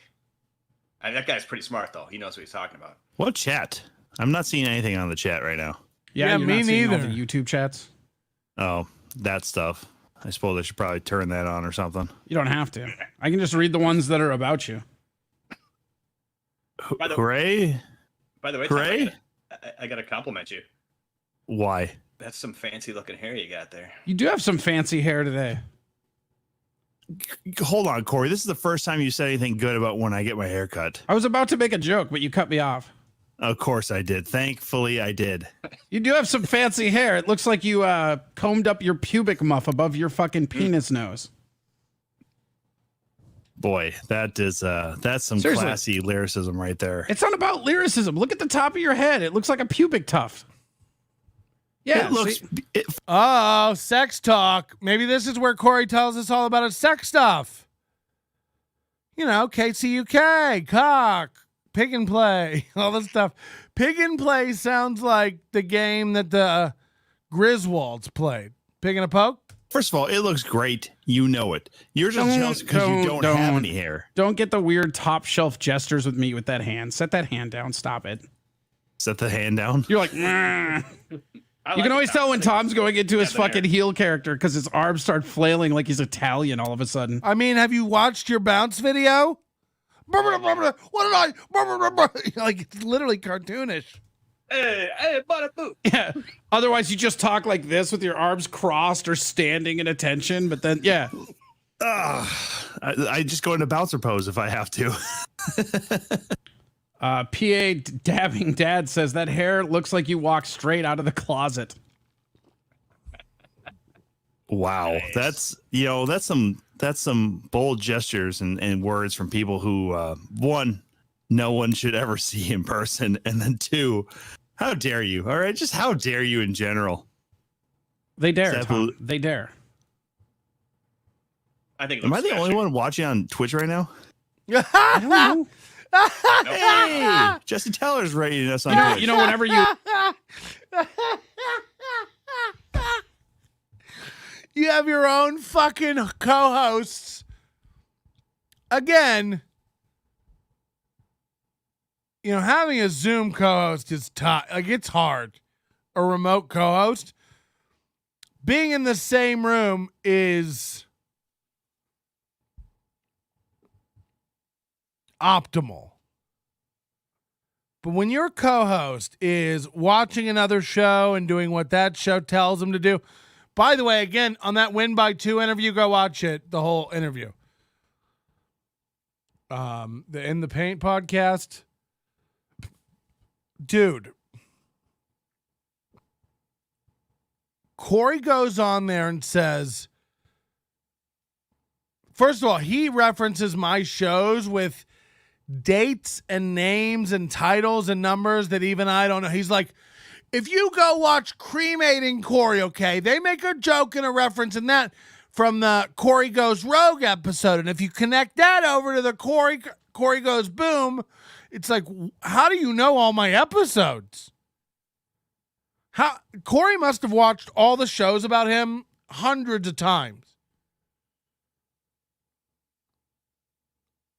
So I find that crazy. But what he said that on the day that he did all the stuff we were telling him to through the chat room and on screen, that show was equal parts me, Corey, and Aaron. Patrick, Corey, and Aaron. Equal parts. That was, radio magic. It's like, you got to get a new pie chart software. You've forgotten a few lines in the Excel spreadsheet. You couldn't be more wrong. Aaron had no part of it. No part of it. You stepping in and puffing up your chest with this, like, hello, I was one doing 2 shows. You were not. You have gaslit yourself, motherfucker. By the way, there's a reason you quit. You were dead weight on that show that provided nothing. Nothing.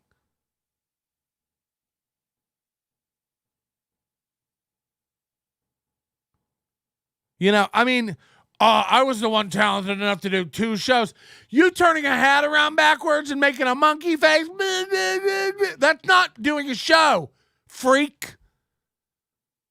Freak, you're out of your fucking mind. That whole thing was, you making one decision to Pig play is raunchy gay sex. If one refers to themselves as a pig, they usually have few limits in terms of sex. This is my swine, brother. Pig and play. That's what Corey's brother. into. Oh God. Corey's into pig and play. He likes a lot of that stuff. Hit the like button. So, it first of all, the only thing you did was lean into it and then do subtle things that were so subtle, Steel Toe didn't notice. You were participating in that show so little, and you do always, that he didn't notice. Remember the week before we were making fun of you, how you're on your phone the whole show. You're on your phone and browsing and playing Minecraft and watching pig and play videos on mute the whole show. Let's not pretend. Do a show. Go back and find an episode of Steel Toe that you at last did, that you were last actually a part of. Aaron shuts you down anytime you try to add anything, start a new bit, go anywhere. You're not part of it at all. The component you really forgot was the chat room. Because the chat room and me, I'd say, played equal parts. The chat room was telling you what to do. The chat room was giving you super chats. Fans. Okay? They were giving you money, incentive, and instructions, directive. I was doing the same. a lot of hosts wouldn't have had A, technical ability, and B, idea creatively to put instructions for you up on the screen. I conveyed to you, we're collecting super chats for you. We're going to be splitting those super chats for you, and all you have to do is follow these instructions. I conveyed all that to you through the screen in real time. You are a receiver at best, and Aaron was unplugged from the chain. He wasn't involved at all. Giving him a third of the credit is ridiculous. If you want to sit there and suck up 33% of it for yourself in some delusion world, I'll allow it. But the other 33% has to go to the fans that donated the money and were participating in the chat. This was all us on this side. Any other show besides Nobody Likes Onions, that doesn't happen. It just doesn't. Win by 2, that doesn't happen. Chad, that doesn't happen. MLC, they wouldn't even be watching you live. So, you're fucking out of your mind.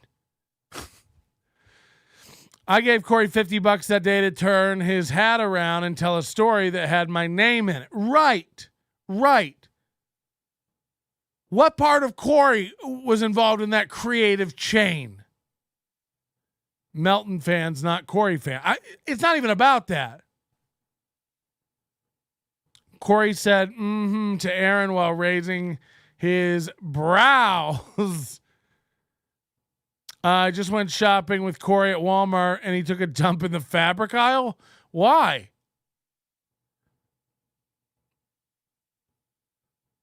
Melton called Kevin's cell phone. What?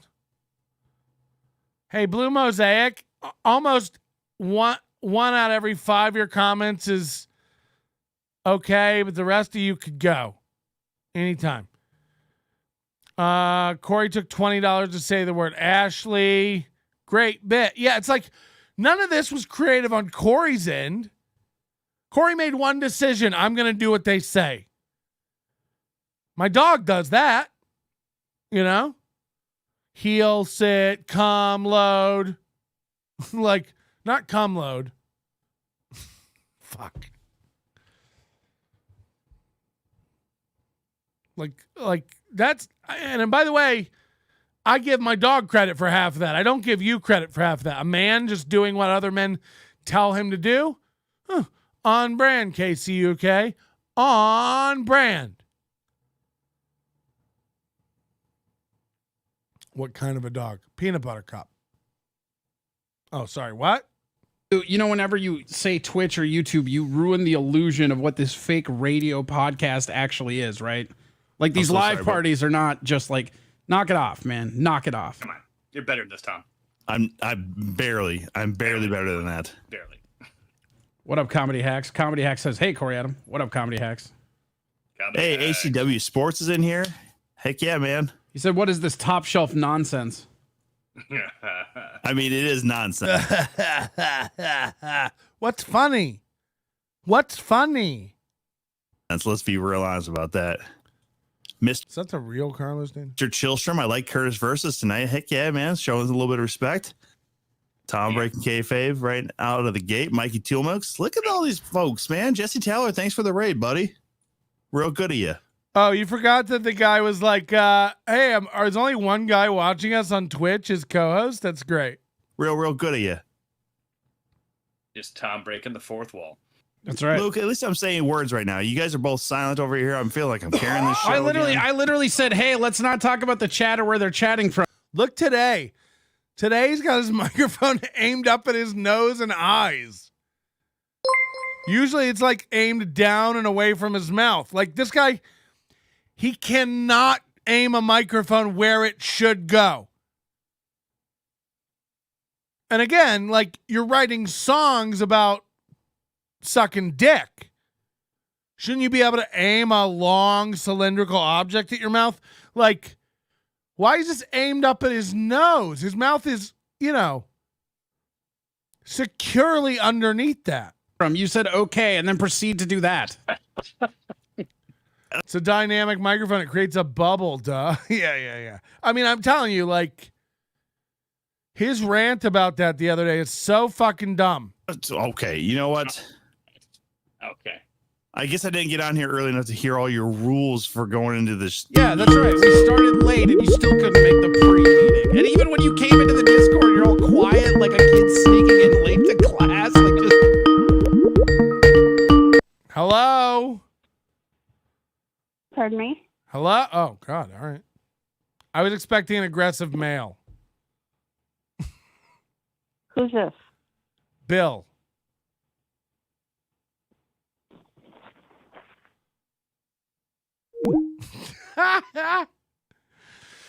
Are we just getting random calls now?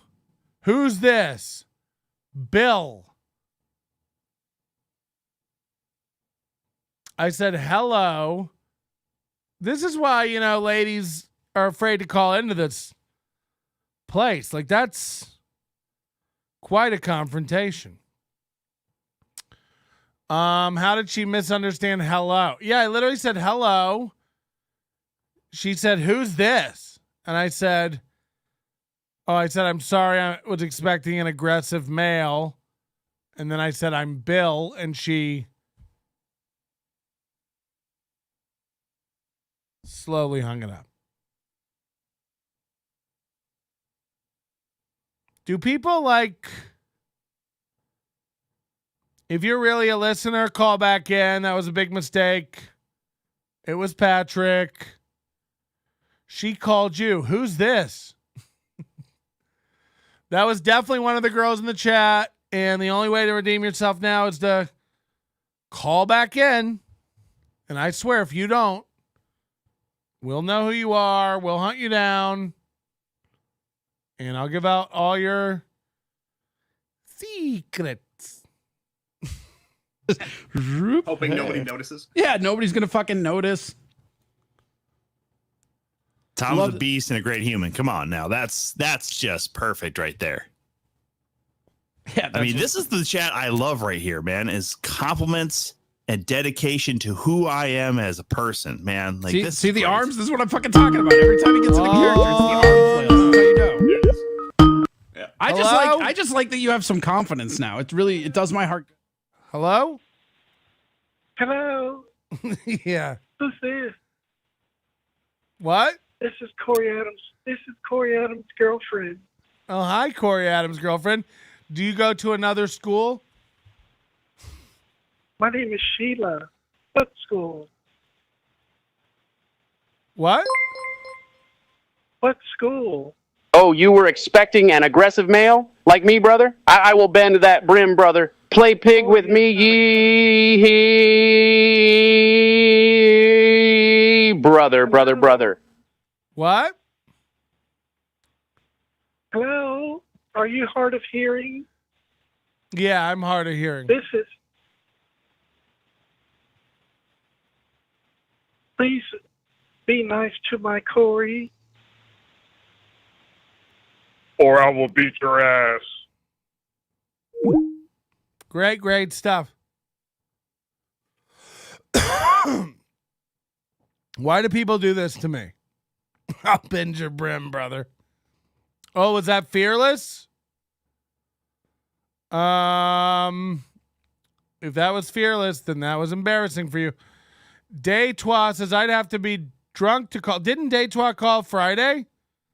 If you haven't heard, all the ladies called in last Friday night on our Peanut Butter Cup Challenge show.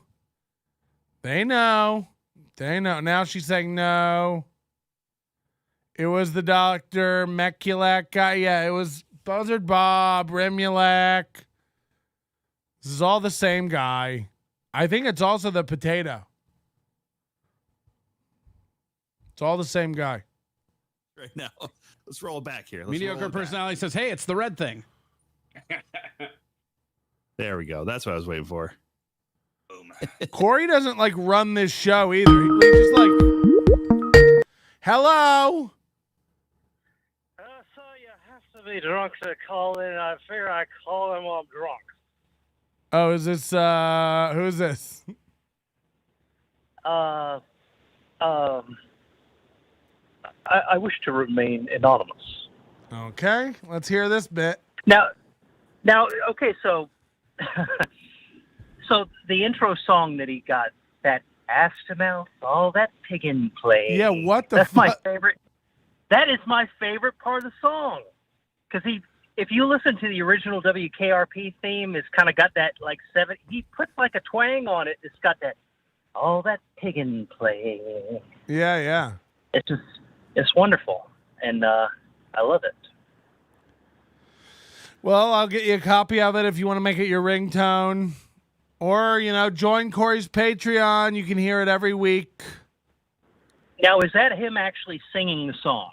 No. It's got to be. It kind of sounds like him. I mean, it's not. You don't think so? No. You think he actually got somebody to sing that for him? I think he doesn't, his voice can't do that. Really? Yeah, I mean, he's got the range of R2-D2. He does that high-pitched bippity boop bop bop. Yeah, but that's mostly an involuntary muscle spasm that's making noise. Like when a person dies and they shit themselves. That's but, see, I have a voice like this, and I can do that. All that piggin play. Kind of put that. Yeah. I hear the. No? Your blood type sounds like it's semen. Guilty. I like that. I think that's hot. You like that? Yep. Say it again. Are you actually a gay gentleman? No, I'm not. Oh God, because it was convincing. No. All right. I won't actually flirt then. Never mind. Oh, my heart broken. Get out of here. Heart broken. I also love the theme song caller. Are you on Tinder? Look me up. There's plenty of McDonald's parking lots near me. Love you, brother.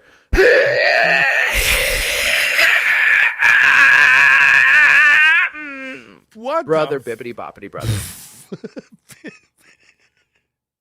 Bibbity bobbity brother.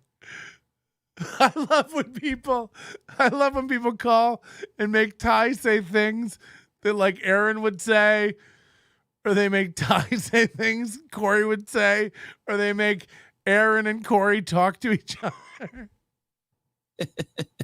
You did achieve some mild recognition by your new moniker, the Red Thing.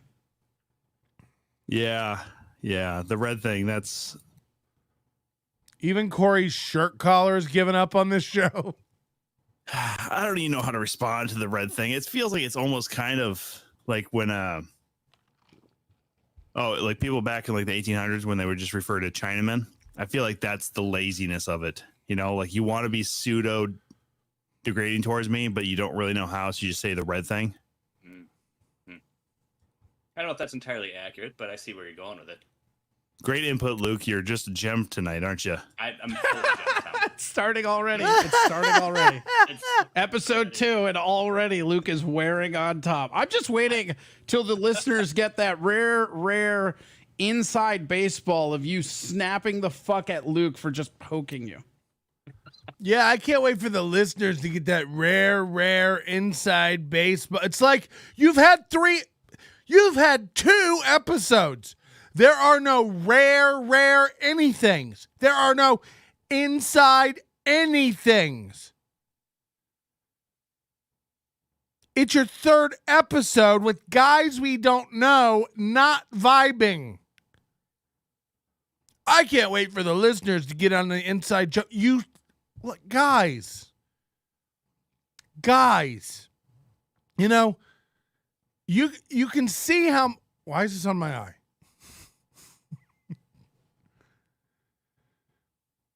You can see how many Patreon members you have.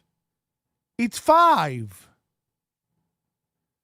The listeners, Randy, Carl, Jada, Bob, and Eddie.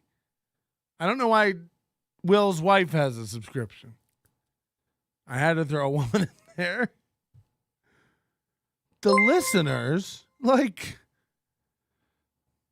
I want to reach out to Ty. He'd be a great second mic. We are really interested in represented marginalized communities over here. If I reach in far enough, I can reach your goal. This is my Ty.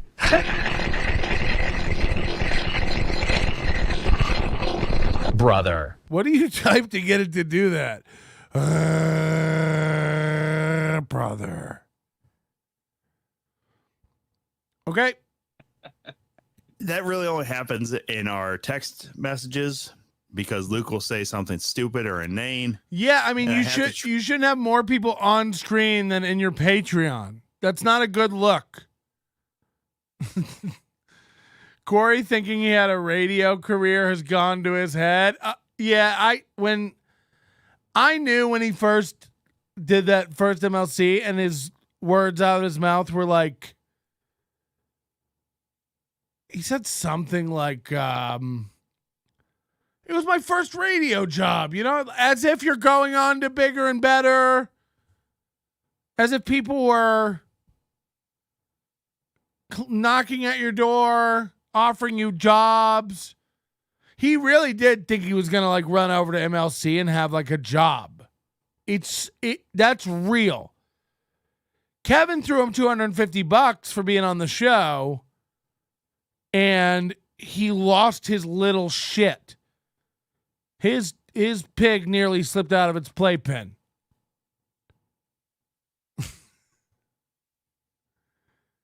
And it took NLO to like be like, you're not getting a job on MLC, stupid.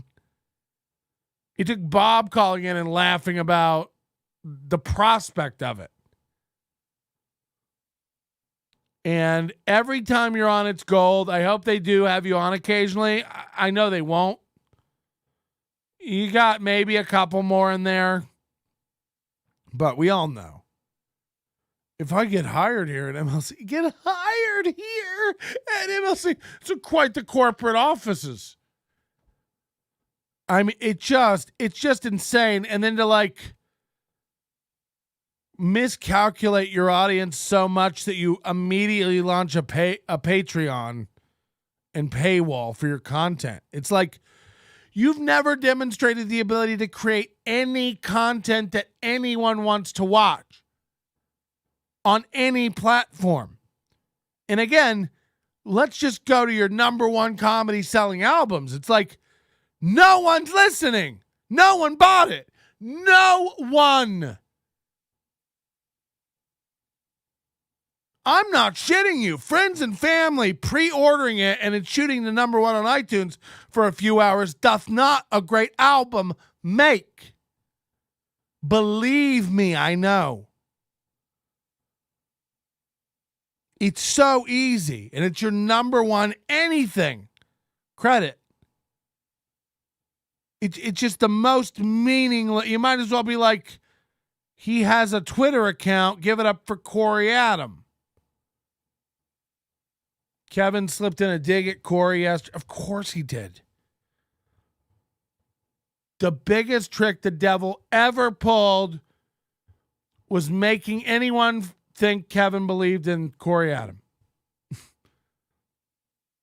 So like Corey thought he was going to have like, dude, if I play my cards right, I get like $700 a week from this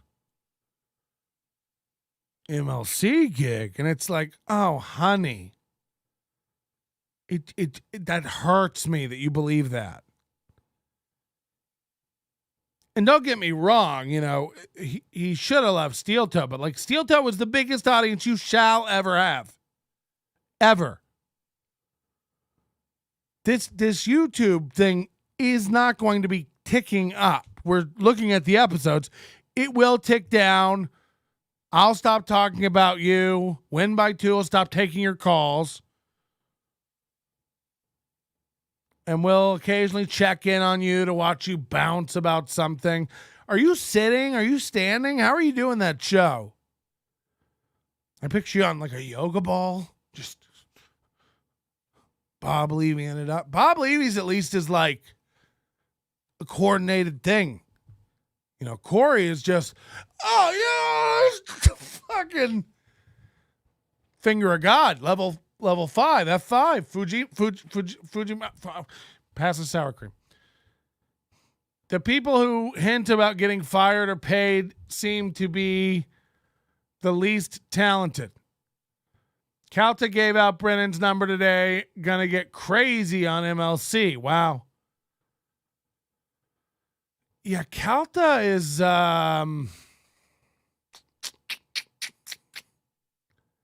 interesting. He was on my podcast several times while he was kicked off air in Tampa. I knew him a long time. He tried to in 2007 or 8, I had a girlfriend and everybody thought she was the hottest little thing. I was pushing 400 pounds at the time. She was a size 0, 5'1" redhead with the double D's. Just a petite little girl. She was mentally ill, of course, to be with me. But that's neither here nor there. One day I go in to do Calta's show to like promote a stand-up show. And she was with me and he like tried to bring her in the studio and like make her show everyone her tits. And like she didn't want to do that. And then I was in the green room getting texts that they were talking about her on the air. They they come in, they turn the radio off in the green room so we can't listen. And I start getting texts like, hey, they're trying to get your girlfriend to strip when she comes in, or they're not going to let you promote. And it's like Calta, again, had been to my house and like on my podcast, and, it was more of like a friend than like I'm going in to do a radio show. And so we walked in like knowing the gag, like, oh, she's not going to show her tits. If she wants to show her tits. And then he got so fucking mad. He like blew up on the air and like screamed at me to get out and banned me from there. And we were never good again after that. Calta and I. One time Calta was at the like Miami Improv and I was performing. I was opening for, I think Kreischer or somebody. He was there because he's friends with Kreischer. Maybe Palm Beach or something. I don't know. Somewhere down there, Florida. And Calta started laughing at my set. Like I saw him like audibly and like physically laughing. And he gets up and runs out of the room. And I talked to him at the bar after the show. I go, you left because you were laughing and you didn't want me to see you laughing at me, right? And he's like, oh yeah. What a weird, it's just insane shit. It like, and I've always been cool with Bubba and stuff. So then that whole war happened where basically Calta and Drew Garabo and some other guys basically ousted Bubba. And then there was the whole thing with the tape, which Calta was allegedly behind releasing. Aren't you afraid of retaliation of physical violence from Corey? Have you seen the picture of him naked with the wrestling boots and the championship belt on? You don't become a champ by being a chump. You don't become a champ by buying your own championship belt.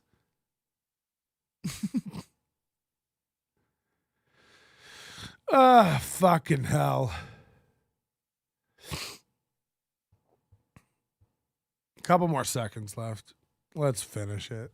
Try and put him in his place, but look at him. He's an Aaron M. Holt ripoff right now. Look at him. I'm a beautiful person, Tom. Not really. Look, you got a new haircut, and now you think you can just talk to people like this. That's You think this is happening just because of the haircut? I do. I think this is because of the haircut. Tom's a big man with this haircut. When can you get super chats? Congrats on the 1K. Yeah, hopefully pretty soon. We're a little bit back on watch hour. Apparently the watch hours reset. He doesn't have the watch hours and stuff and get the view hours up. It's not going to help that we're taking these down and putting them behind a paywall. That's right. Patreon.com/CoreyAdamComedy if you want to watch this and you miss it. So he just took it down. It's gone. So after all that clamoring for 1,000 subscribers, he don't have the watch hours. Now, he said several times that he did, but think about his content. You do 6-hour streams. You're Melton. You get a few thousand now. Okay. You do 6-hour streams, you know, days later, 2 weeks later, you're hovering at 400. It's like the watch hours ain't there. Those people ain't sticking around. They're not watching. What's your average watch duration? What's your average watch duration? For instance, right now, we've been going, 3.5 hours, average watch duration, 1 hour, 20 minutes. The average person who tunes into this stream right now, this very actual stream, hour and 20 minutes, they'll stick around. And then he's not going to get nude, and they move on. Corey, I mean, if you don't have your 4,000 watch hours, and by the way, that's just I'm pretty sure, correct me if I'm wrong, you just have to hit it. You just have to get 4,000 watch hours under your belt. Ever. This should be good. It's a big one. Processing. Greetings. This is David Attenborough, and here we have the elusive Pat in his natural habitat, chronically online. Watch as he stretches a 30-minute clip into a 5.5-hour show. Most recently, his crutch has been the word again. He uses it at the end of almost every sentence when he hasn't quite said a joke, but also doesn't quite know what to say next. You may have had some level of respect for him at one point, but once you hear him say again, it will really grate on you, and you won't be able to bear another second of this show that has lived well beyond its natural lifespan as you throw away your recently purchased Mubi and the Scrimp merchandise. This is my wild leaf. Now, first of all, again, I'm going to do that now all the time. And again, I don't care. And again, I didn't know we had Attenborough. How do we get Attenborough? What's the prompt for that, Moody? Or is that just like built in? That was great. That caught me off guard. I saw the long paragraph and I was like, what voice is this going to be? It comes in Attenborough? I saw somebody make that same comment on YouTube recently. They're out of their minds. I love it. I don't try to do it, but now, you know, I'll try to do it more and more, again and again. Again, brother. But so there's one person out there. Look, if there's one, there's 100 of you. But that means that me going again is really grating on people. I love it. I love it. I love that your brain is so broken that you can't stop listening to something that you loathe. I love that. I'm real proud of it and happy about it. And I'm going to be trying to shoehorn more ways to annoy you into the program. And again, I don't really care. I'm doing it on purpose now, but I can't find organic ways to do it, but I will. And again, if I don't, again, I'll put them in there. And again, I don't. And again, and again, and then I'm going to try to find ways to do it. Believe me. Believe me now. It's going to be annoying. If you want to do your own, just put David : at the start. Now, hold on. Was that Moody who sent that? Because I was going to try to out the person who did it. I wouldn't out him. But I wanted to see if I could tell who did it. No money came in for that, which leads me to believe it was Moody attacking me through David Attenborough, which I find very mean. Moody says, I just made it and sent it. Chad says, again, brother, every time he sits in the sauna. Oh. No more gay jokes. Didn't you hear the call? We're going to get fined for that. Neighborhood news for Patrick Melton. No, thank you. Whoa.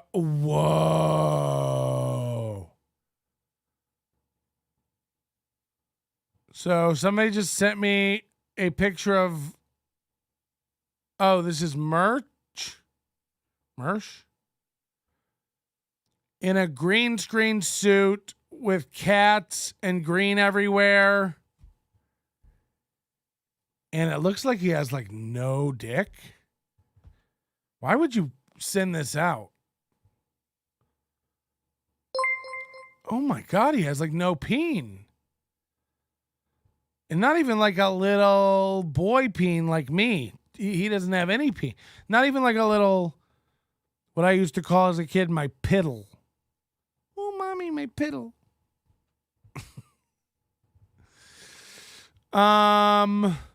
Nice piddle, dog.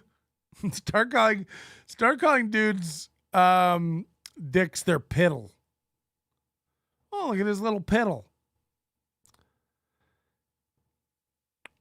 I gotta find this video to Mersh attacking me.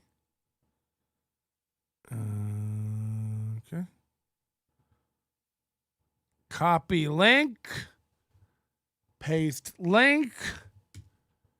Coming out fast enough, and then you're gonna have like a fucking heart attack trying to put. Oh, okay. He's sent me the exact 3 hours.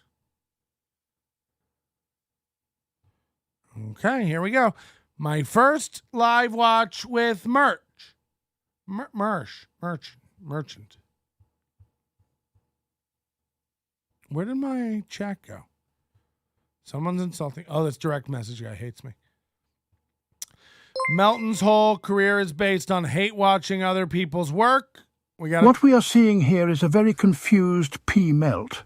He seems bewildered by his environment. Maybe because he woke up early this morning. The P. Melt subsists on a diet of Reese's and vodka, but early can be seen grazing on Diet Coke. McMuffin. Yeehaw, brother. McMuffins. You left out McMuffins, you piece of shit. Melton's whole career is based on hate watching other people's work because he doesn't create anything, yet the audience is dumb. Check yourself, you spaz. Thank you.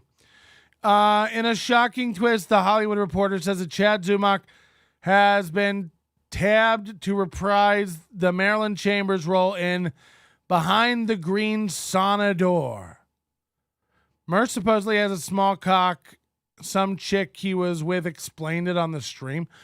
What are you talking about? These are bits. Okay, here we go. Playing now. Sorry, I lost my temper, Clarence. Oh, he's out cold. He does have that deep I lashed voice. out and I looked over to Clarence to be like, is he okay? This motherfucker is... He's out cold. Who's dude. Clarence? His boyfriend? Clarence, You guys yeah. said he was gay. Is he really gay or not? You know, because everybody's just gay now.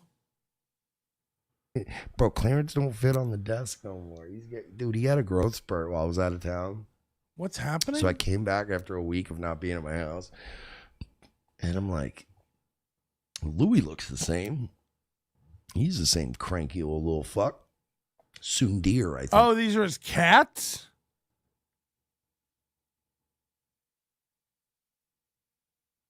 Okay. Clarence and Louis are his cats? His voice is high T, but he has a micro penis. Is the word they use for a Louis. No, he's got a nice nice bassy baritone timbre. Me, I sound like I've been drinking Diet Cokes and vaping all morning. And yeah, that checks out. And again, I'm trying to do it, but now I'm trying to do it unnaturally. And again,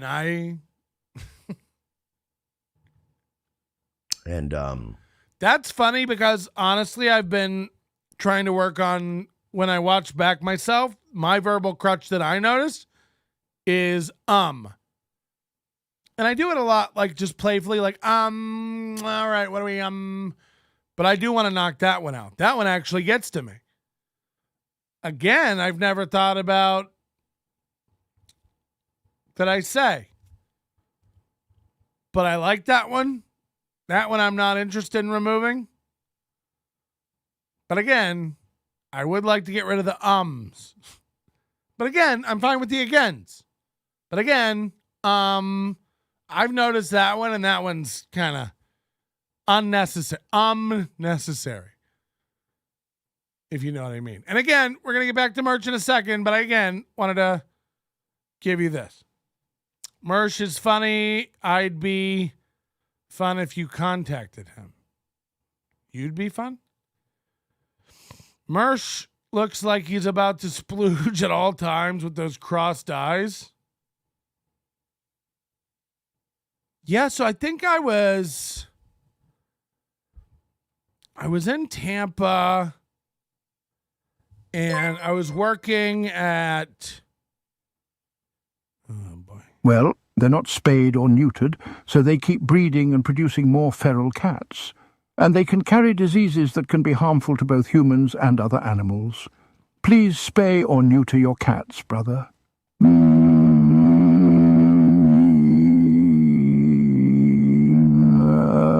Brother.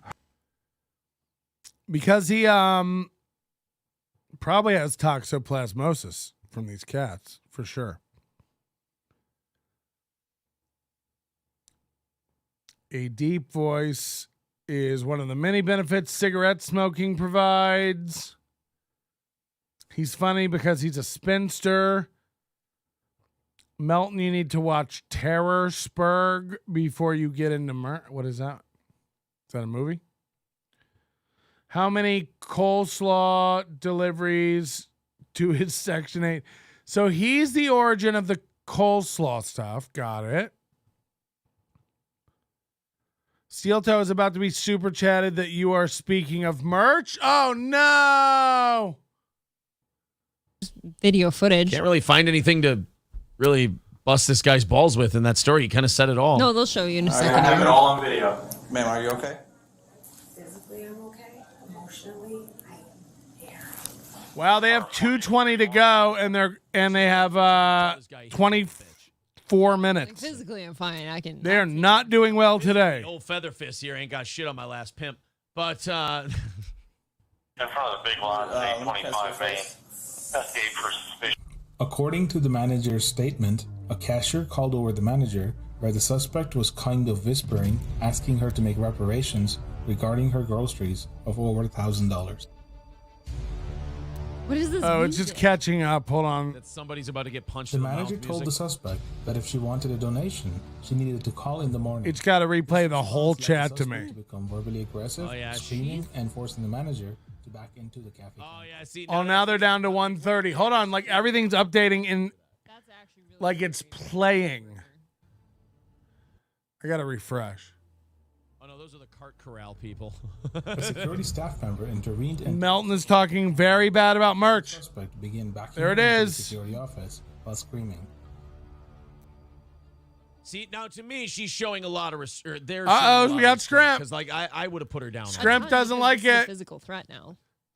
Scrimp don't like the look of it. Fucking do this. I hate it when women think they're big and tough and strong and all that shit, and then they get punched in the mouth and they go, "Oh, well, this was just so bad and so unfair." It's like, Just look at all my scrimp here.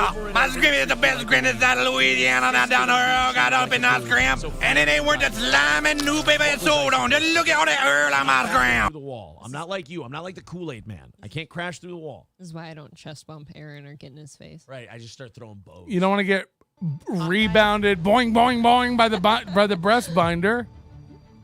Inside the office, the security staff member punched the suspect. Melton is talking very mean about merch.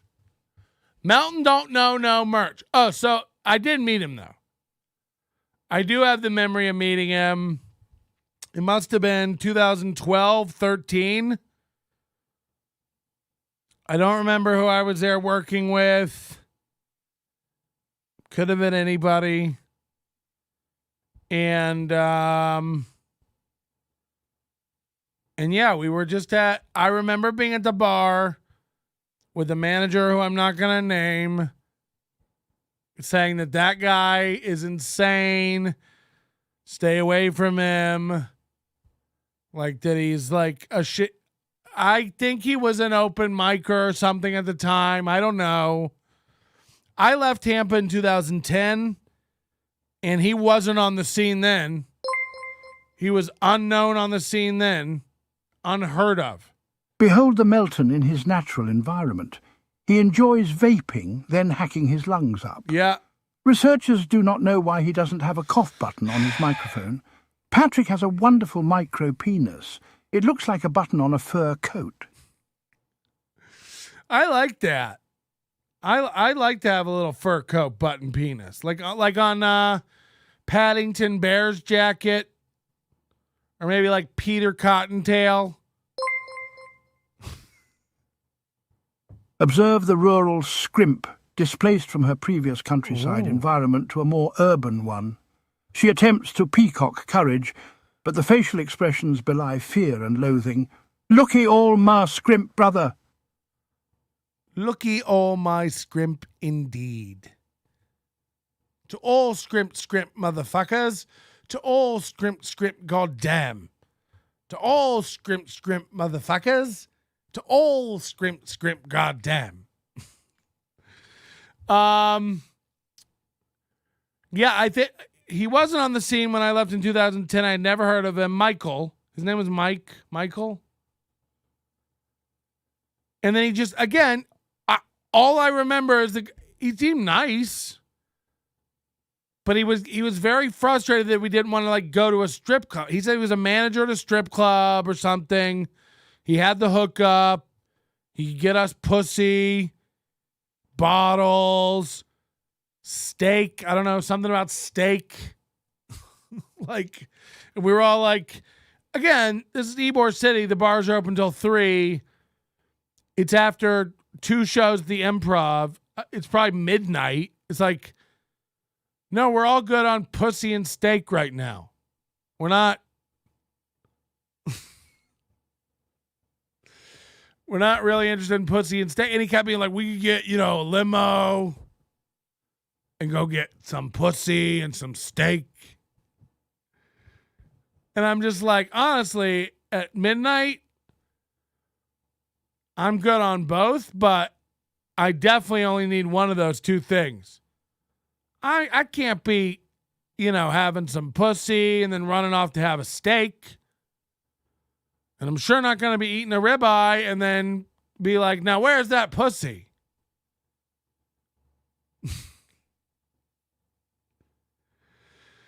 So, either pussy or steak or pussy, but not both, and definitely not after midnight. I'm like a gremlin. Don't feed me pussy after midnight. I can't take it. Mersh steak story is leaning towards Corey Chipotle. No. That's real. Like, I'm not. He said he had hookups somewhere or something. He was like, come to the strip club. Or again, Tampa's known for strip clubs. There's tons of them. I swear upon everything, the story's real. That's where it all clicked with me. When I watched the video of him and I heard his voice and I saw his eye, I go, that's him. And then it all came back to me. Him leaning over, trying to get, come on, we'll just go get some steak. You don't like pussy? Hey, he doesn't like pussy, this guy. It's like, what? Brother, we're all good on pussy and steak. Motherfucker, that combo is disgusting. Pick one or the other, brother. Keep your steak out of my pussy, brother. Vodka and peanut butter cups for shizzle my pizzle. Huh. Brother. This is my loaf. By pussy, he meant you can pet his stray cats. No, I know you guys think I'm joking, but I promise you. Mersh said you were trying to name drop because you opened for Godfrey. I mean, Godfrey was on the show. I just told Chad to tell him I said hi. I thought they stopped serving pussy and steak at 10 p.m. No, he knew a guy. Mersh mentioned steak all the time on his show. I don't know if you're kidding or not, but that's funny if that's true. If that's true, then I'm telling the truth. If anyone who just like, first of all, I talk about smoking meats a lot, pussy and steak. I don't know if that's a joke if he mentions steak a lot, but if he mentions steak a lot, that's very funny. I bought a Mersh a pack of cigarettes once when he was down on his luck. He brags whenever he goes to Ruth Chris on his streams. No, he doesn't. No, he does. He does not. Welcome, Richard G. Thanks for joining. $1.99. We'd love to have you join as well. No point in lying about it. What would you supposedly gain by making this up? I mean, it's my only interaction I remember with the guy. He said we met at Reservoir Bar. That's not where we met. We met at James Joyce. I remember it clearly. And I can name at least 3 people who were there. And the manager's the one who told me about him. I think he said that he was an open mic guy and that he was crazy and trouble and to stay away from him. But regardless of that, I would have gotten annoyed anyway because he kept trying to get me to go eat pussy and steak. He definitely worked at strip clubs. That adds up. See? No, he did. He said he had a hookup somewhere. He said he had like the hookup. He's legit obsessed with shitty, cheap steak.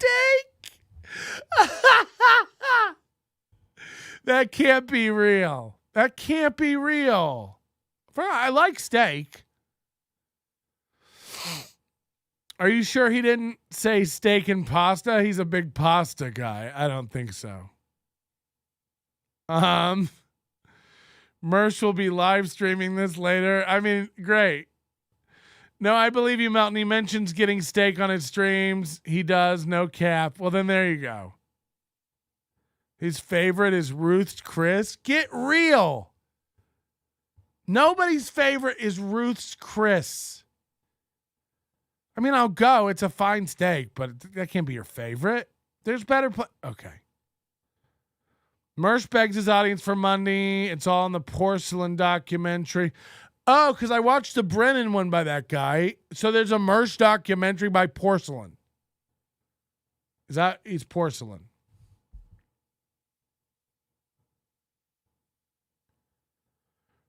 Red Bar has a video on YouTube called Red Bar Destroys a Florida Homeless Man. It's hilarious. Okay. Thanks for bringing that up. Steak and pussy are both flexes that worked in high school. Remember Steak and Blowjob Day? You probably don't like butter on your pussy or steak either. Nothing anyone says here can possibly prepare you for how disgusting and depraved Mersh actually is. I mean, the clip I watched of that Revenge of Sis show or whatever is fine. I actually learned about... I can't tell you the thing I was watching because it'll ruin some other stuff that we're working on over here at The Onion, but I learned a lot from the clip I watched, so it was interesting. You are a better one about Mersh by Porcelain. Okay. All right, I get it. There's documentaries. We'll watch. Where did this guy's account go? I already watched that. Summer Sinclair. I'm not kidding. There is a dude. Steel Toe. Corey. Okay, here we go. Louis just the same floofy maniac looking, Bruiser Brody looking cat. Like, what's up, man? I'll be in a... But like, Clarence like shot up. Like I look, I'm like, Louis the same, but I look like Clarence fucking... It's weird. Like, it is a rough voice, but it's cool. He's got a cool voice. It's like, remember when you were a kid, and I forget that animals do this too, but it's like you just become a teenager or you become like a young kid, and then like all of a sudden you just like any parent knows. Like, okay, never talk about my verbal crutches or me mumbling and meandering again. If anything, I over enunciate on this show. This is mumble stiltskin. Like, I never want to get anything about my voice ever again.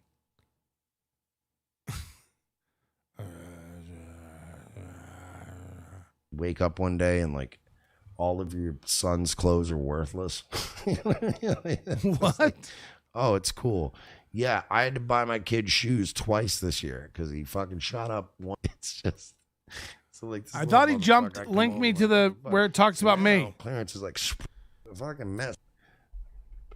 Get a picture. Gotta get a picture. What is this? Very careful. Well.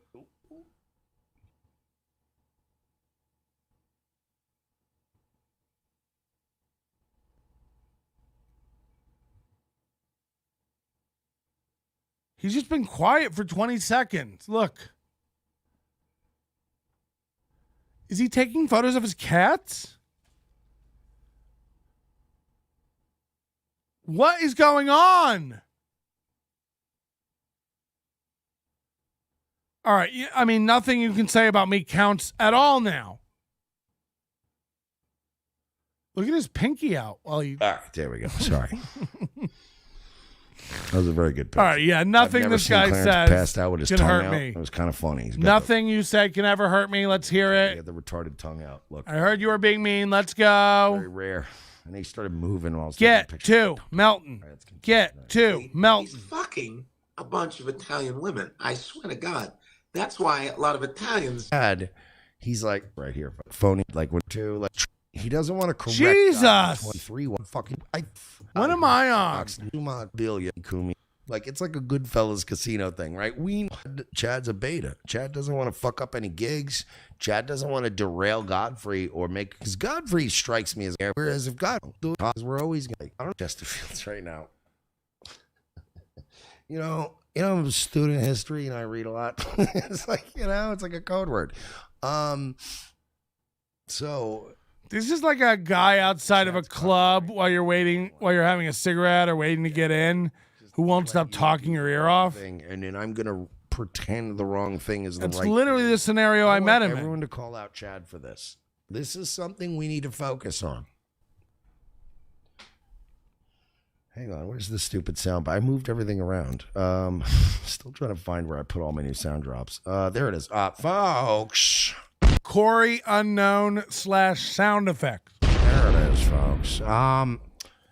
Chad Zumock is a fake, folks. And Godfrey is He had to hunt around for this bomb noise. Never seen True Romance. So Drexel memes, Jules.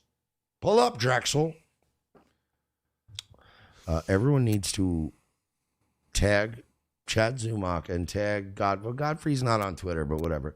But tag Chad Zumock and ask him, have you ever seen True Romance? Too soon. And if he says yes, then everyone needs to tag him and go, then how the fuck did you just let Godfrey alpha mail you and rewrite True Romance and you didn't call him out because you're a pussy faggot who doesn't want to lose a $200 gig at some opening in some club in Cleveland? What? The comedy, ... stop. No, the clubs in Cleveland are the Improv and Hilarities. Maybe it's a Funny Bone and Hilarity. I think it's Never saw Improv. The fucking movie. You did, Chad. He's all fucked up. What is? None of this is about me. The one that went. Why would Christopher cast as a? It's the truth. That's not how it went, but Chad won't call you out on Not it. a bad walk-in, huh? That's not bad. That's not bad. It's a bad walk-in, and it's not how the scene went. It's bad on every level, Chad. And you could have been a hero, Chad. You could have fucking be a man, Chad. Be like me and Royce. Kill everybody in the business. Oh, I do have a cough button too. It's just not in my loop. I need to loop it back in. All of you. I hate all of you.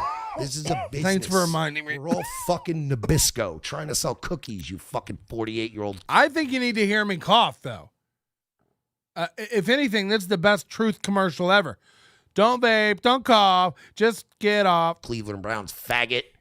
Whoa! We are competitors.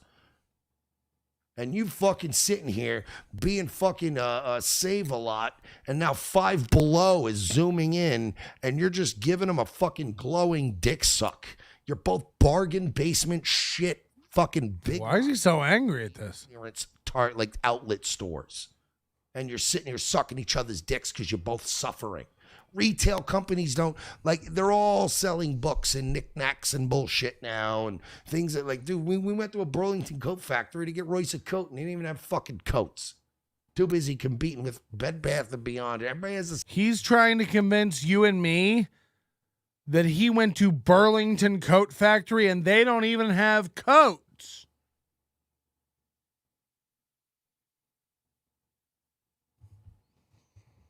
I gotta go. Right over here. Burlington Coat Factory, Tampa. Okay. Yeah, that looks like a good one.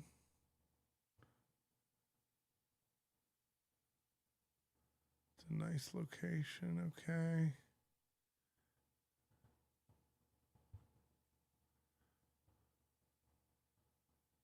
Let's just call and see. Thank you for calling Burlington, located at 2244 University Square Mall, Tampa, Florida. Press 1 for English. Oprima el 2 para español. For today's hours are 9 a.m. to 10 p.m.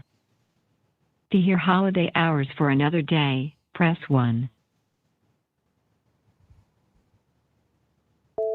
Burlington is hiring nationwide. Click option. For store hours and location, press 1. For employment information, press 2. For assistance with your Burlington credit card, press 3. To check the balance of your gift card, press 4. For assistance with your layaway, press 5. To speak directly with the store, press 8. To hear we're sorry, that was an invalid entry. Please hold while we transfer your call. I want to see if they have coats.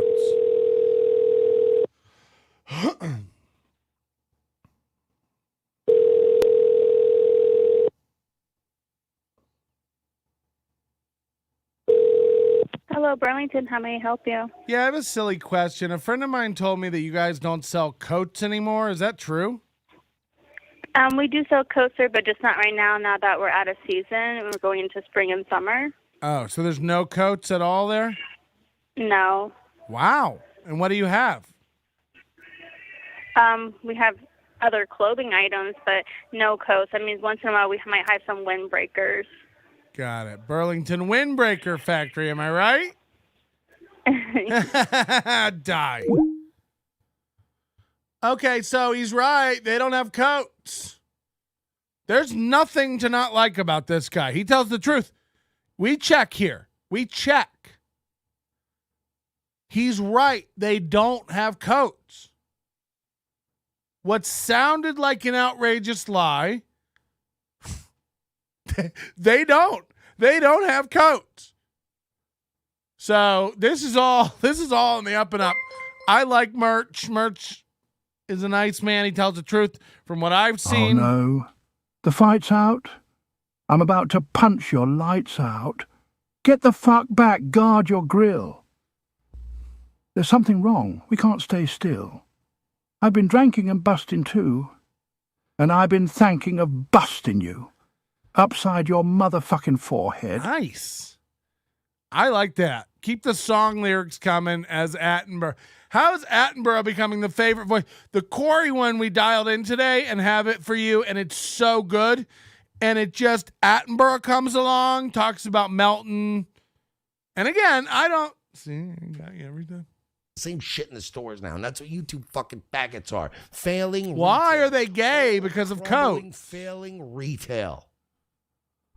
Not a bad walk-in.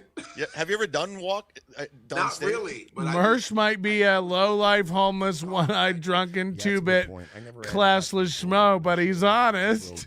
Okay. That I didn't, but now I have to fucking go look for it. Somebody reference it. Oh, God damn it. He's his whole show taking pictures of his cats and looking for sound bites. Is this it? No, there's so many. Like, fucking, I forgot. Nothing. This guy can't say anything about anybody. Frozen folder. Where it's like all the shit. There it is. My frozen folder? Fuck yeah, he is. Let it go. Let it go.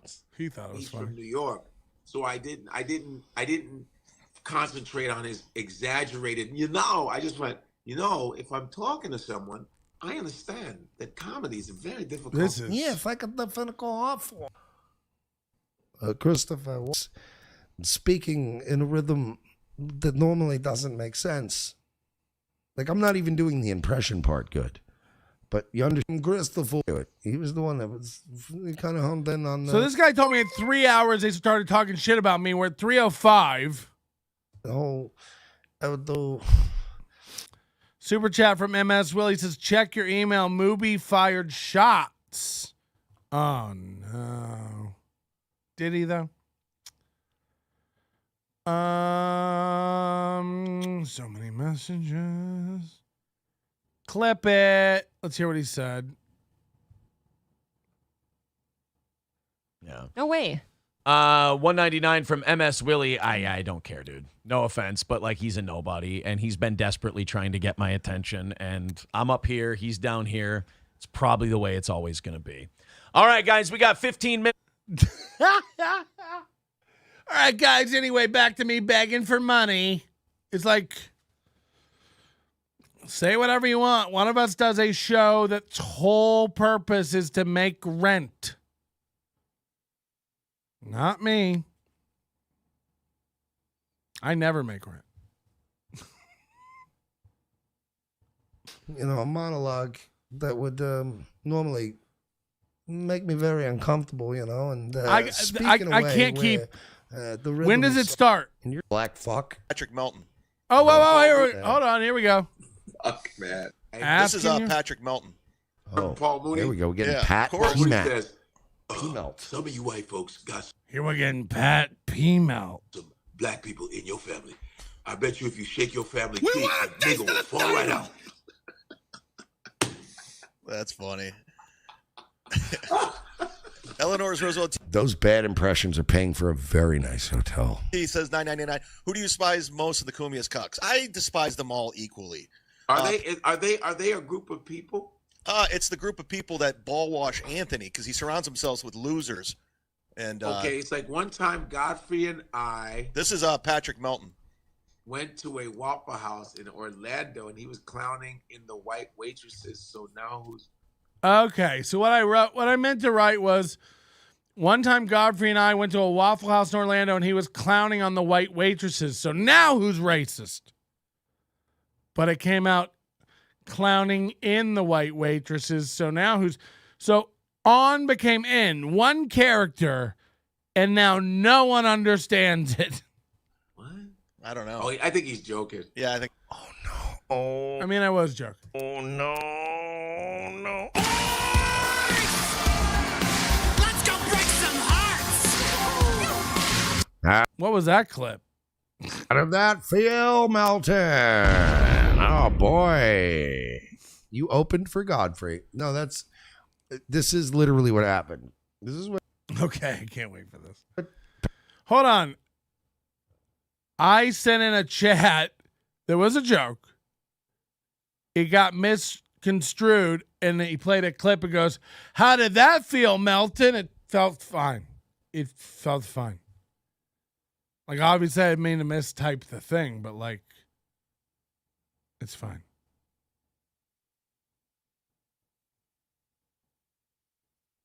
Literally, that's how it feels. Like, it's almost nothing. It's like that. It's like,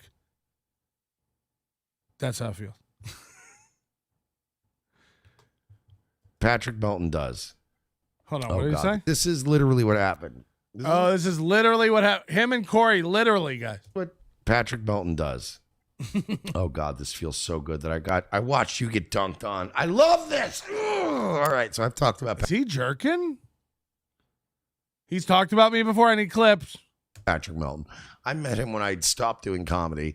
I was mostly selling drugs and just being a mess in life, but I was still pretty respectable on the surface. What? He was wearing a suit and kept trying to get me to go to a strip club and eat steak. He looked like every African guy you meet at JFK who wants you to get in their cab. But Patrick Melton was very dismissive when I... yeah, imagine a guy trying to get me to go. I'm at a bar, like, flirting with girls, and you're like, let's go get steak and pussy. It's like, I'm in a bar city. There's pussy everywhere. There's plenty of steak restaurants in Ybor. Oh yeah, comedy. I did this and that. I was trying to bond with him. He's very blow-offy and like naming all these fucking Pablo Francisco types he opened for. And I'm like, what is what? So I'm at a bar. I'm off duty, so to speak, for the night, having some drinks. The only reason you're talking to me is because I'm the feature comedian at the club that weekend. It's the only reason you're up in my face. Tell them I'm the chief. I'm running with Mohicans. Tell them this is church, and tell them I am the deacon. Tell them that I'm black, Chinese, and butter pecan. Pull up in the range. I'm giving them more reasons. See ya, motherfucker. I love the idea of David Attenborough just to, oh bother. He's the guy who does Winnie the Pooh's voice, right? So in this scenario, again, you can see what happens with all these people. It's like Corey too. It's like we all like worked together once, or I had one interaction with you, and you didn't get the respect that you thought. It went like this. I was in a bar. You were telling me about you doing comedy and yada, yada, yada. And I wasn't impressed, and I was very dismissive. But at the same time, I kept talking your ear off about Pablo Francisco and all the people I've worked with. I've never, maybe once early in my career, worked with Pablo Francisco. And I would never talk about it. So that's horse shit. Unless it comes up, I'll tell you I work with, like, as if I'd be messaging in, I worked with Godfrey once, to Chad doing a random show that didn't involve Godfrey. This is also like the third or fourth comment I sent in. Like Godfrey had already said, oh, hey, what's up to me? Like, go back and watch Chad's show. So in this scenario, I'm dismissive and don't really pay him any attention, but I'm also talking his ear off about people I've worked with. I love to brag about people I've worked with in a bar while I'm trying to relax and talking to friends or hit on other women or whatever I'm doing. No. I need to impress this guy who's going to get me steaks and blowjobs. Pussy. He knows a guy. He's got a hookup down at the pussy factory. It's right next door to the spaghetti factory. Don't get them mixed up. Like, it doesn't even, this story doesn't make any sense.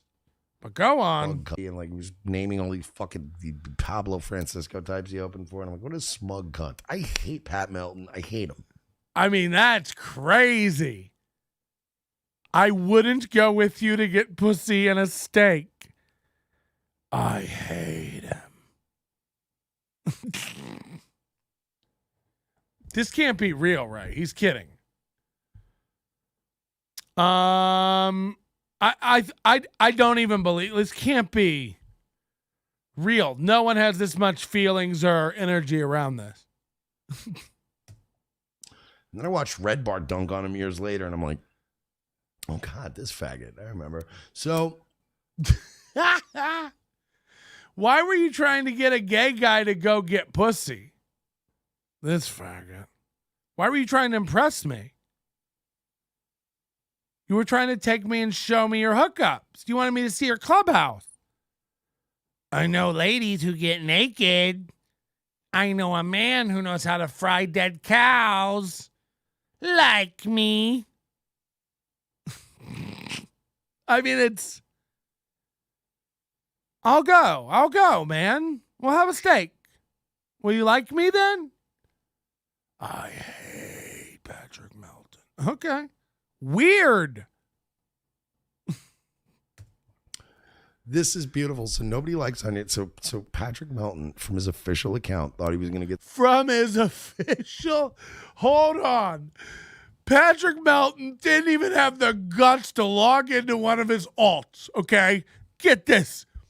He goes on his official account. First of all, anyone can make an account that says nobody likes onions with that logo, and I encourage you all to do it. I said at the top of the show, but more. Did they hit the goal over there? I'm sure they did. Everyone change your name to Nobody Likes Onions and make your avatar my logo. Take it and cause chaos. Start shit. Be chatting. Send me the videos of it. Send me the links. Send me the screenshots.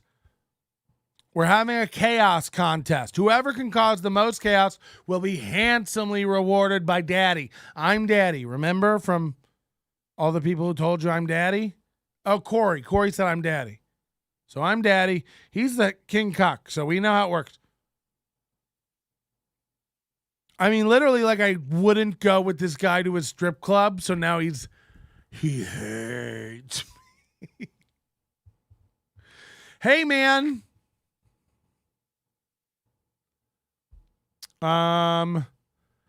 Red Bar dunked on him. He's projecting. Are you sure he said pussy and a steak, not pussy or a steak? Mersh thinks he's the man. I mean, I can't take it seriously. This can't be real. But the faux anger, when you have faux anger, it's like, again, why would you be this angry? I met him once. He was very dismissive. I hate him. It's like, you seem balanced. Get some, like, oh, I'm going to do, because this is what, hold on. Yeah, I forgot. He goes on his official YouTube account. I love how that's how the insult starts. This idiot logs into his own account. Get this. Yeah, go on. I'm going to do, because this is Patrick Melton from his official account. From his official account. That's my favorite part of the insult. Yo, get this. He's not even got he doesn't even get on an alt. He doesn't even have a sock puppet worth its weight in comments. He was going to get some, like, oh, I'm going to do, because this. Every time these guys invoke Red Bar, it's like, my dad could beat up your dad. It's like, right. It's all. This is what, I'll put it this way. Patrick Melton is a guy that sprinkles names on the ground like jacks. You know what I mean? Like, oh, remember Jax? The game your dad loved?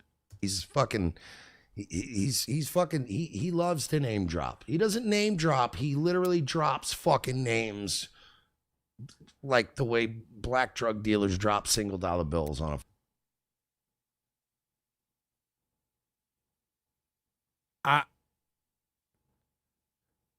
I'll never be owned by this.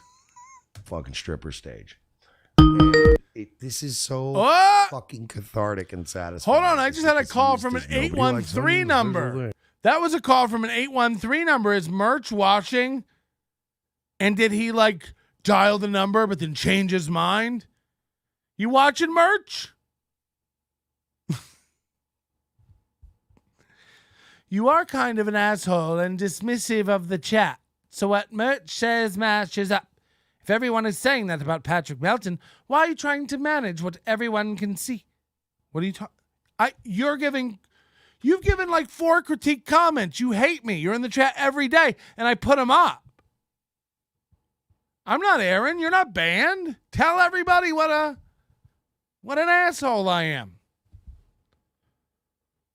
Yeah, he asked me to go have steak and go to a strip club with him. And you're goddamn right, dismissed it.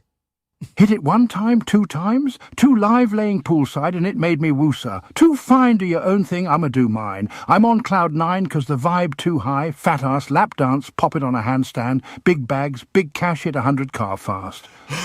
That's Brother. a lot of good points, brother. Yeah, I mean, none of this makes any sense. Everything you say that's hate, I put up. You're so dumb.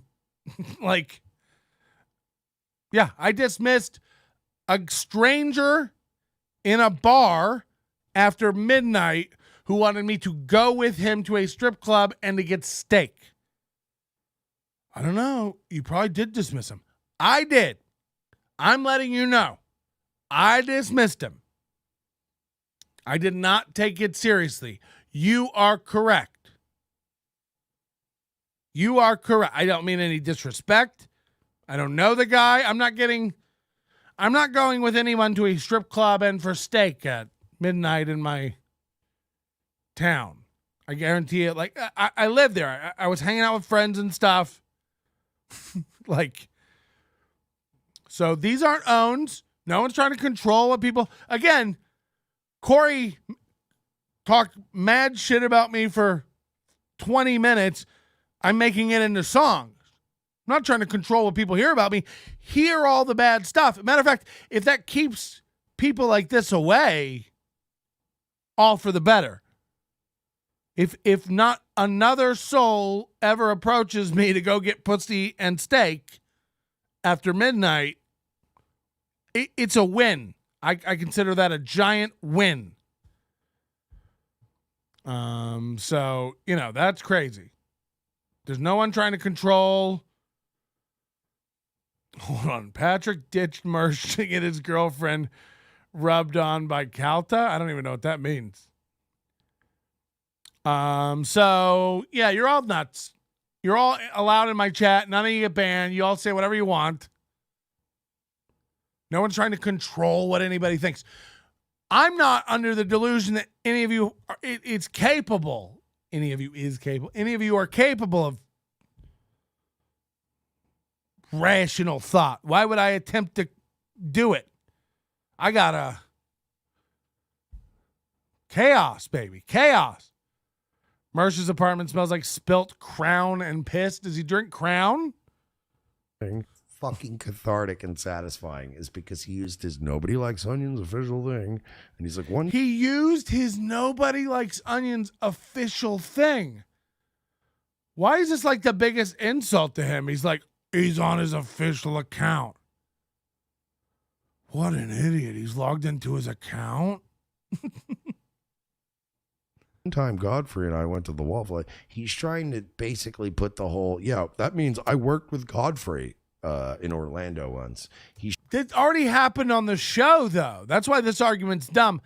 I said, tell Godfrey Patrick Melton says hi. That was my first comment 40 minutes earlier in the show. And we already said hi. And Godfrey said, yeah, we worked together several times, several places. As if. What he's trying to do is subtly hint that he worked with Godfrey. No. I worked with Godfrey. Godfrey was on. He's an associate of mine. I said hi, and now we're conversing. Are you okay? He's trying to do the whole, I'm on his level, dude. I want to share a little bit of the old fucking inside baseball. You want to hear a funny thing? It's like Godfrey's calling into Chad Zumach's podcast. What level am I trying to attain, actually? What is wrong with I think it really is this. It really is like weak people who view everything through the eyes of me versus others, or viewers on YouTube, or super chats, or likes, or subscribers, or whatever, whatever the metric is you want to pick. But they're so weak that they assume everyone else has the same weak-minded, frail, victim, jealousy, anger, this toxic motive behind everything. As if, like, a lot of times around 9 a.m. or whatever, the BS show will start up, and I'll see it. I'll watch the numbers drop, or Chad will go live, and I'll see, 10 of you leave. That's a joke at you, Chad. Come on. Know you're watching. Zing! This is the greatest thing. But I don't for 1 second in my mind go like, fucking Chad. My numbers. Oh. I don't, if it's not a bit, I don't even really, like, by all means, again, please hit the like button, subscribe to the show. We are trying to grow here. That is the goal. Buy a hat, join the Overdose, yada, yada, yada. But I don't think for 1 minute that, like, if you go watch someone else's show, I've lost a view. If I'm not compelling enough for you to come back and watch later, or it's just like, life's too short to worry about all that stuff.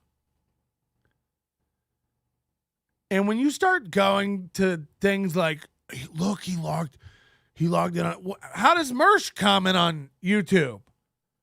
Does he create a new account every time? I'm confused.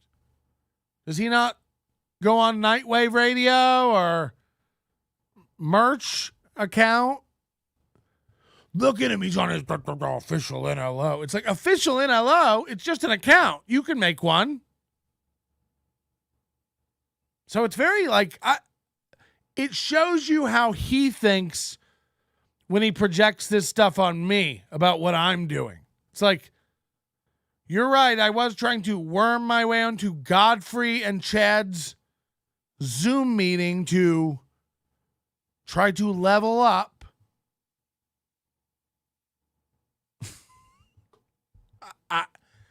I can't even argue with stuff like that because it's just like, go on. Once people see me on there, then what was I going to do?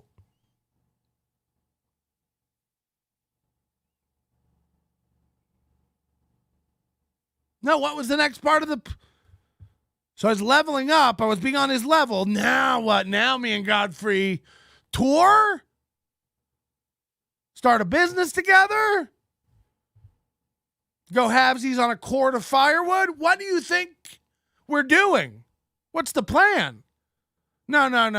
It's just Melton must be trying to level up. I'm at a good I'm done. I'm plateauing off, and then I'm going to roll down levels. We're done with levels. I check in with a few of these weirdos, but I've literally never heard of Merch. The only streams I watch completely are NLO and MLC. These are my subs! It's a scarcity mentality versus abundance mentality. Not sure I'm taking advice from about people's sanity from a guy who has compound that he apparently never leaves with 20 security cameras. Love your show, by the way. I don't know whether you love it or not. I don't care. Do you understand? I'm glad you're here. That's the point. Love it or hate it, I'm here for it. How am I trying to control? And if you think I don't leave my house, you're insane. I mean, you guys think everything you see online is real. Some of it's not. Sometimes it's an imaginary pussy, an imaginary steak.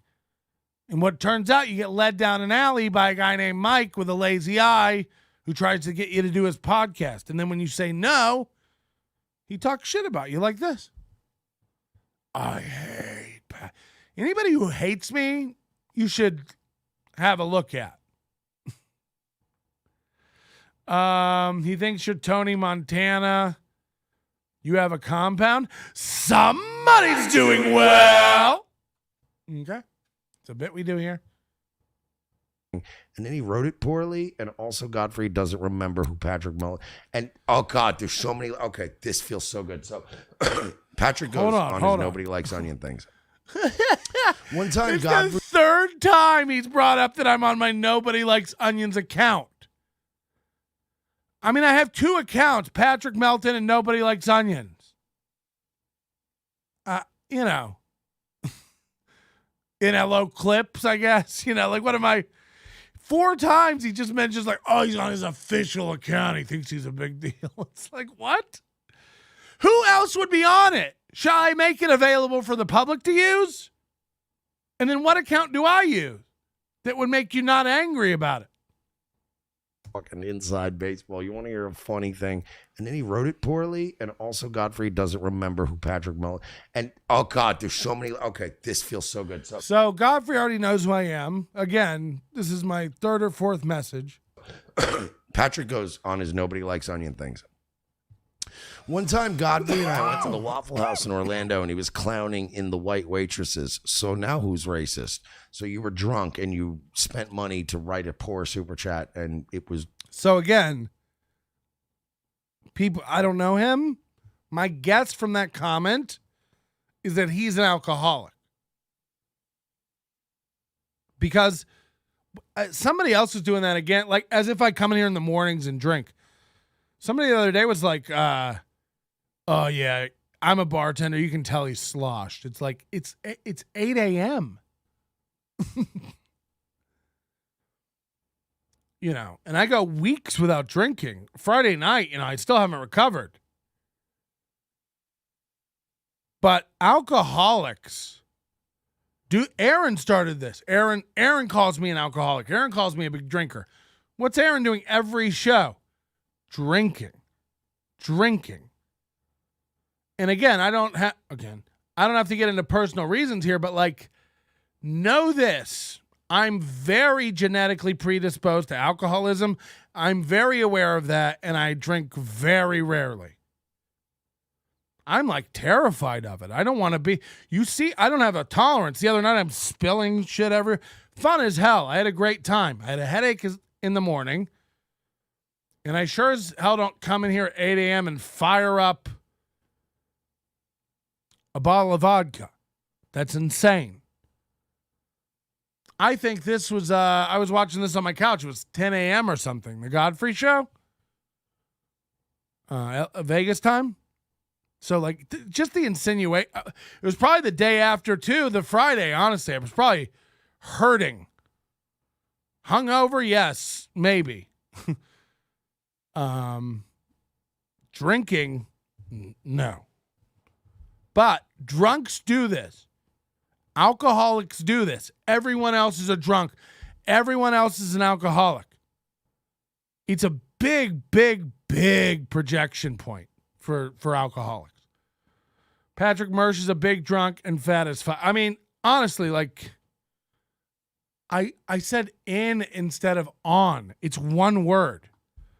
So he was drunk as fuck and he couldn't type. It's like, okay. I was so drunk, I was on my official account. So you were house in Orlando, and he was. I just got to hear him make this scenario up in his. Why would it be easier too? You know, Occam's razor. Why would it be easier than just the most simple explanation? He meant to write on. His phone changed it to N. You know. It's just like. No, he's an alcoholic. He's in the white waitresses. So now who's racist? So you were drunk and you spent money. Right. Like, what a leap. Like, that's his first go-to. Money to write a poor super chat, and it was, the syntax is all fucked up to where it doesn't There's one character off. even make sense. Not only that. Okay, not only was I drunk and I couldn't form sentences, not only that, on my official account. You use the Nobody Like Onions account. He's a fourth time. Can someone explain this to me? What's the why am I embarrassed about using my account again?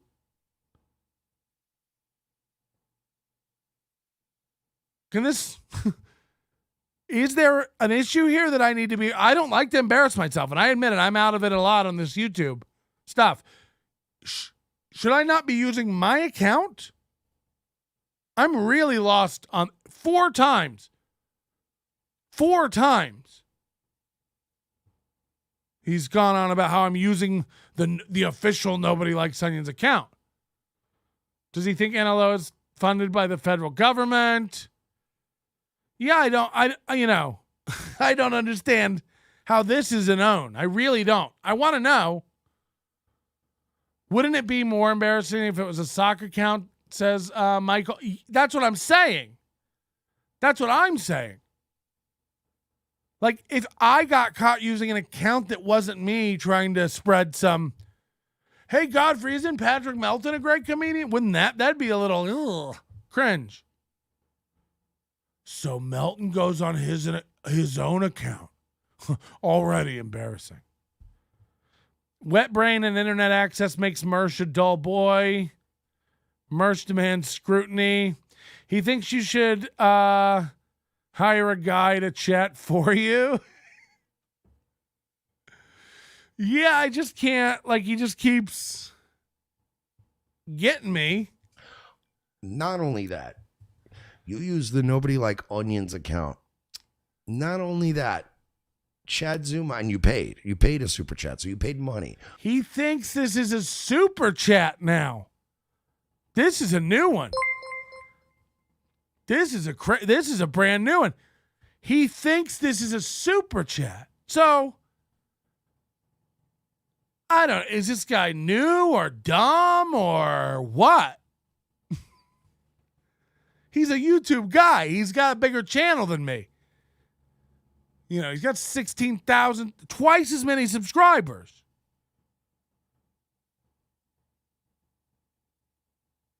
You don't know what a super chat looks like? Next to the name, it has a dollar amount, you dipshit. I mean, talk about being wrong about everything out of your goddamn mouth. Corey, almost everything Corey rants about applies to this merch guy. The Burnside one, how dare you make a typo? This is my booze. I don't understand why he keeps bringing up using your official account. You can find him in everyone's chats using Nightwave radio account. I don't think that's him. He's a filthy animal. I mean, I don't know the guy. It's just crazy to lie to your own. Again, it's like when Aaron's like, so many people were messaging me saying good show. It's like, on Twitter, he says, and then we can all go see it. It was 2, and one of them was April. So he's like, look what he super chatted, guys. It's like, I don't super chat. I don't send men money. Find it gay. You should all keep doing it though.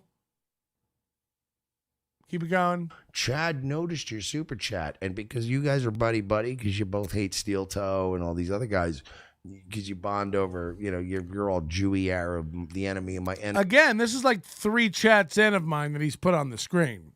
Like, so he just making up a narrative here. This is like towards the end of the show. Like, I mean, as my friend types, you even took it you helped Patrick. Patrick's a drunk retard who would have gotten embarrassed because nobody knows who the fuck he is with Nobody Likes Onions, and the story was written poorly. You even assisted him. Like, you did, like, it was one of those where he took a basketball shot. I'll use an analogy that Chad likes. I'm going to use a sports analogy. Now I have to find the clip again. See, this sucks. See, if he projected that voice, it would be badass, but he kind of mumbles, and it makes it, I don't know, it kind of gives the opposite impression of confidence when you go like, and you see what he doesn't even know. It's like, project that. What a great radio voice. He really wanted to describe the pussy at the strip club looked like because he has terrible eyesight. Melton is in cahoots with Jews and Arabs. All the above.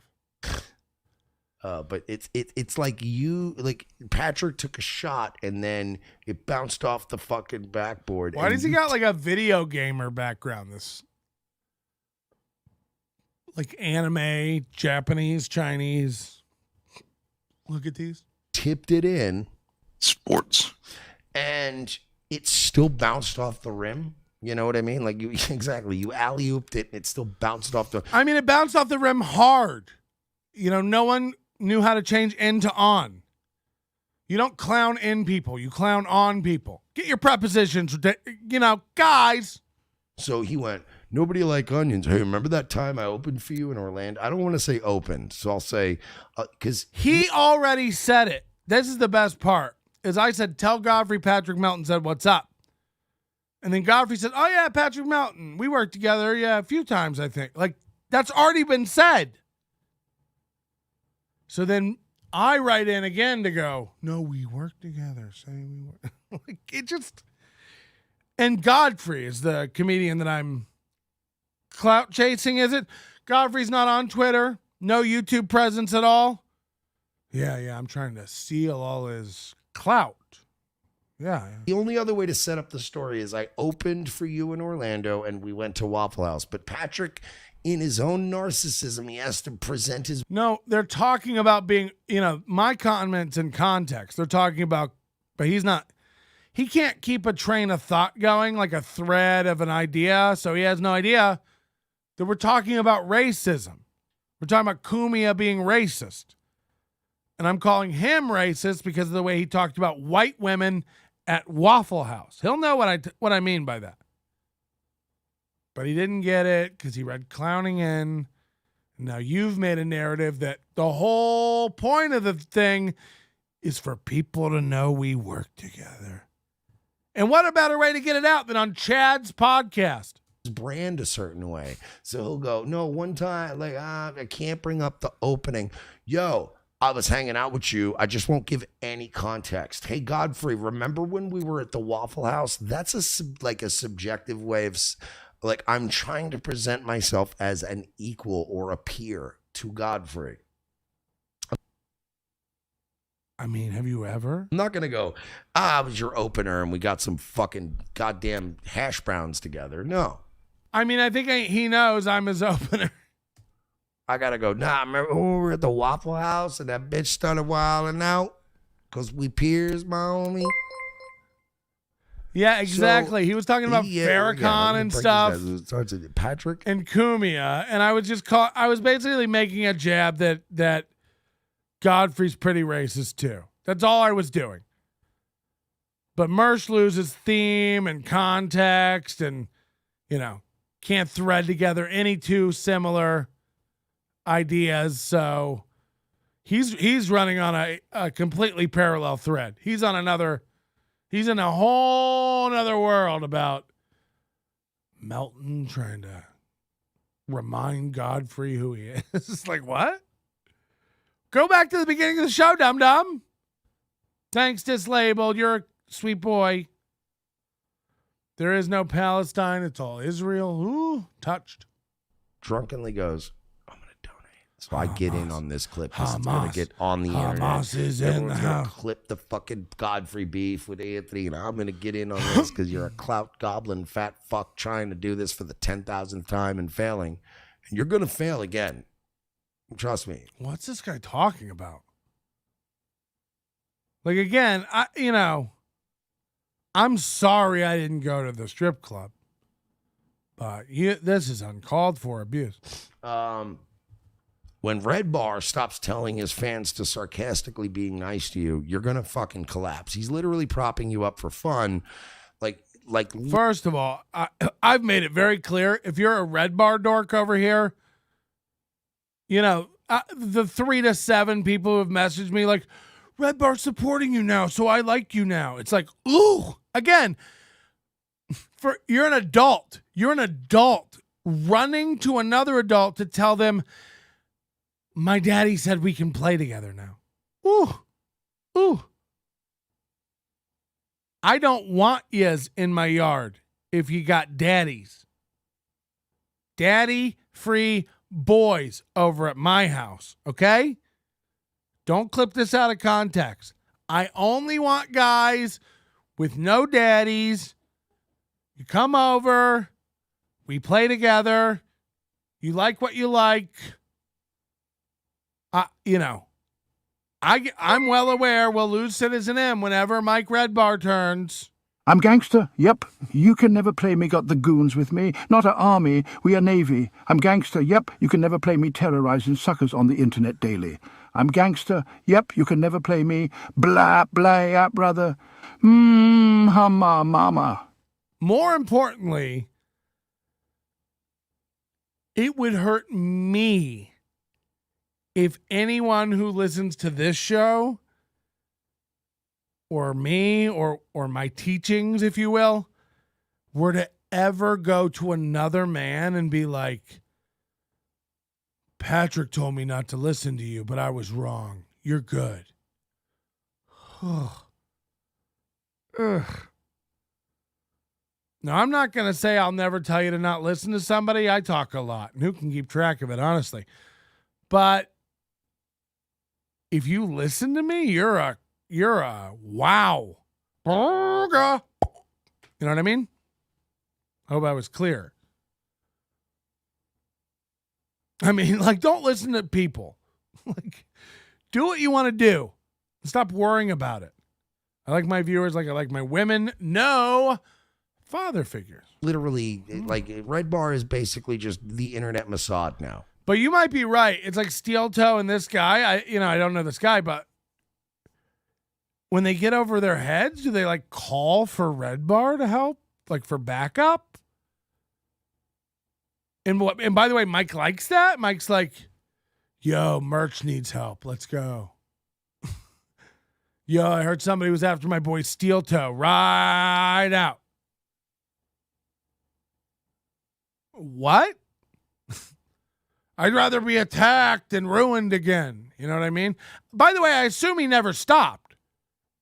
Mike, you know.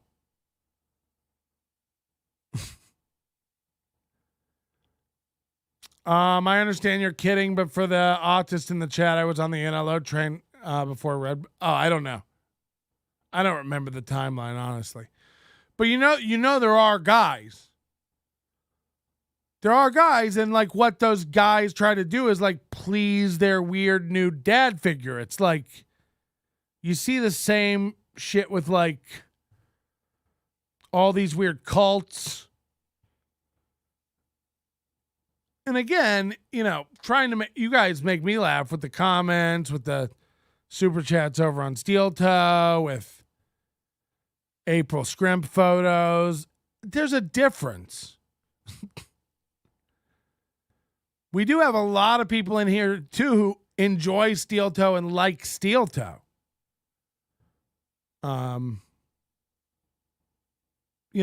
Like so Citizen M likes Steel Toe. Stevie Lou is a mod for Steel Toe. He's in the chat every day.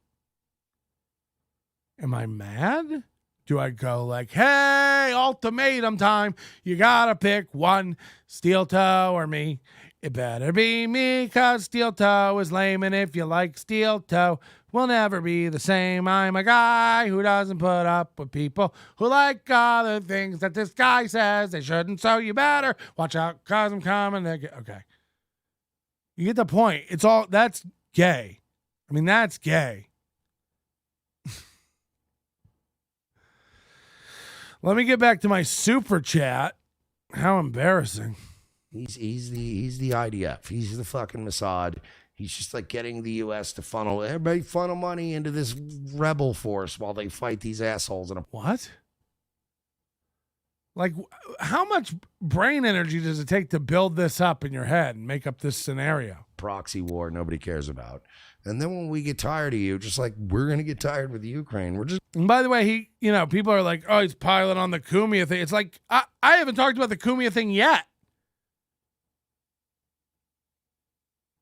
I haven't talked about the Cumia thing yet. I think Friday night when we did the Jesse Lee Peterson thing, we had the Cumia stuff, but everyone else was talking about it. And we said, let's take the road, let's travel. This will be more fun. The Jesse Lee Peterson thing. Monday morning came back. I didn't do all the Cumia stuff. Everybody else did. Now, Tuesday, Cumia put out a 30-minute coat piece that no one has gone over and given its due, and we will on this show. Clearly not today. But I'll give it its due. No one else is going to do it like I can do it, so it's got to be done. Chad didn't do it right. MLC didn't go over it. No one else is I have to do it. There's so much in that Cumia video. It needs to be broken down. I haven't even watched it yet. I just watched 5 minutes, and then I watch other people talk about it, and I go, no. You've already missed 38 things that I would have paused and shown.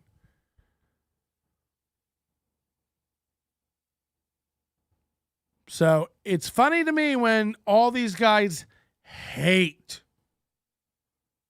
Because I don't harbor hate in my heart. Heart disease, a lot of, saturated plaque. Many things, but not hate. I don't know Merch. How could I hate him? He says, I hate P-Mel. It's like, that's a great look. You're going to like the way you're going to like the way you look. What do you get out of it? We met once in like 2013 and you hate me because I wouldn't go to your strip club and eat a steak? I don't like stripper steak. I like my steaks blackened, but not with pubes. I can't imagine eating a stripper steak. It sounds gross. Mr. Too Good for Tits and Steak has to go over it. Please get me a name tag that says Mr. Too Good for Tits and Steak.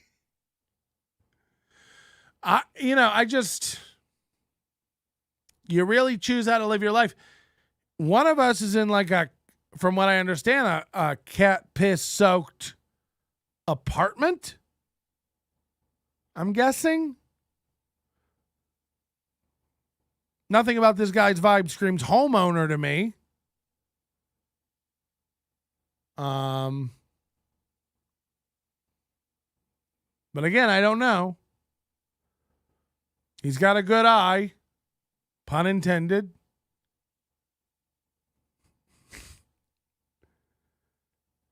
He sure can't spot a super chat across the room. Am I right? Oh, wait, he can't. Just going to pull out, and those people are all dead. What? That's what you are. And you're getting cocky. My man, Daddy Magic, would give you some advice. Got a little cocky, huh? Got a little cocky in a costume. This is what people who don't know how to use drops do. They have to shoehorn it in. They'll go oh, you got caught robbing a bank? You should take a little advice from my friend Jim Carrey over here. Where is it? Stop breaking the law, asshole! That's how idiots use sound drops. They have to find a scenario to use it in. It's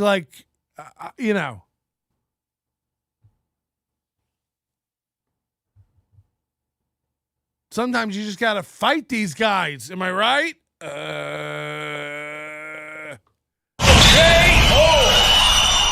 Knock them out, probably. You gotta get real. So Patrick was like, I'm flying high. In a costume. My man, Daddy Magic, I gotta get some him advice. Got a little cocky, huh? Got a little cocky. My man, Danny Magic? Is this one of your stripper girls? Hey, you want to go down to the club? Hey, what's up? My name's Merch. You want to head down to my club and meet my boy Danny Magic for a little bit of steak? Come on! Who's Danny Magic? In a costume.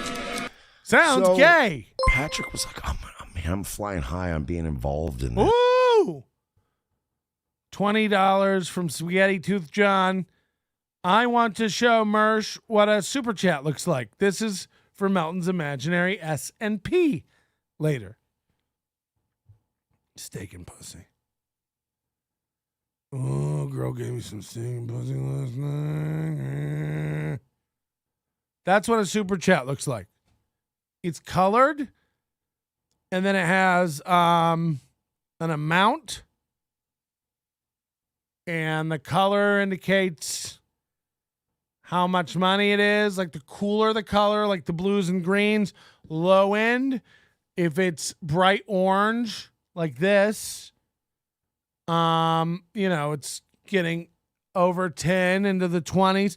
Once it starts getting, pink, it's 50s. Red, you're in hundo territory. That's how super chats work. Somebody send that to Merch. Let him know. Because he seems new at NewTube. So I'm going to get in this clip by donating at the right time. And I bet he even asked Chad, hey, make sure you fucking acknowledge my clip like during the thing. And he's like, yeah, of course, man, you're my boy. Because you're all going to be, by the way, my prediction within the next year, Chad Zumach, Patrick Melton, at each other's throats, doxing each other, etc. So he fucking, what? Nobody likes, why? I missed that. Why?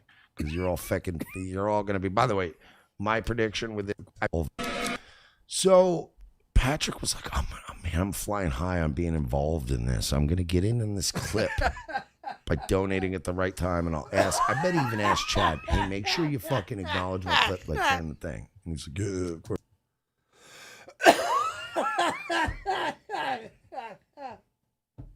I'm sorry.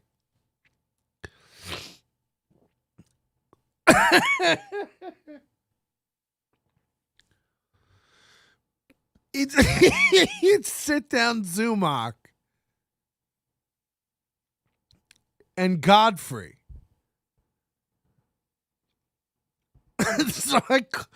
So I'm like chatting to them again.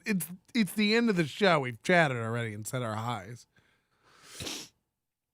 So Melton's like, I'm flying high. I'm in here. I'm mixing it up. I'm finally being included in the Zumach Godfrey triumvirate. I hope Muttering Jay doesn't find out about this one. People love making up triumvirates that I'm in. Of course, man, you're my boy. Because you're all going to be, by the way, my prediction within the next year, Chad Zumach, Patrick Melton, at each other's throats, doxing each other. That's so insane. Why? Oh, God, I laughed so hard at that. Oh, fuck, that really, really hurt. Right after vaping, if you... God, it got me. Oh.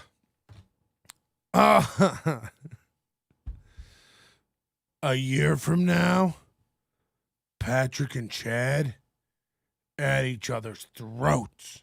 These guys, it's doxing each other. So it's like, once you dox, like, how long do you think doxing takes? I've given out my phone number. If you give out my phone number and address, and by the way, I have a rental property, so don't harass those people. But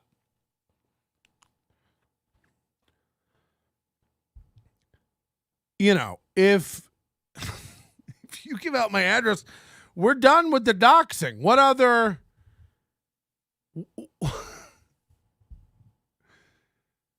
It's not going to take that long. Once we dox each other, now what? Do we just jerk off until the coleslaw gets here? Whew. This guy has a real active imagination about everything except his content. I mean, yeah, we all did stand by for 2 minutes while you took photos of your cats. Again, there's nothing this guy ever can say now that'll hurt me. But, wow, fun. I thought drawing fat pictures of people's moms was doxing. Hold on, you think the pictures were fat?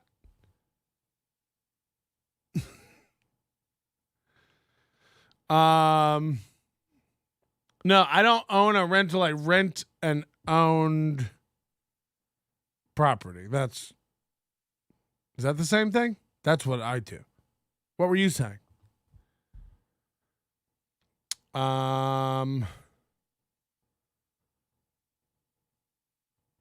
You got all you got to do on Google is Google Tread.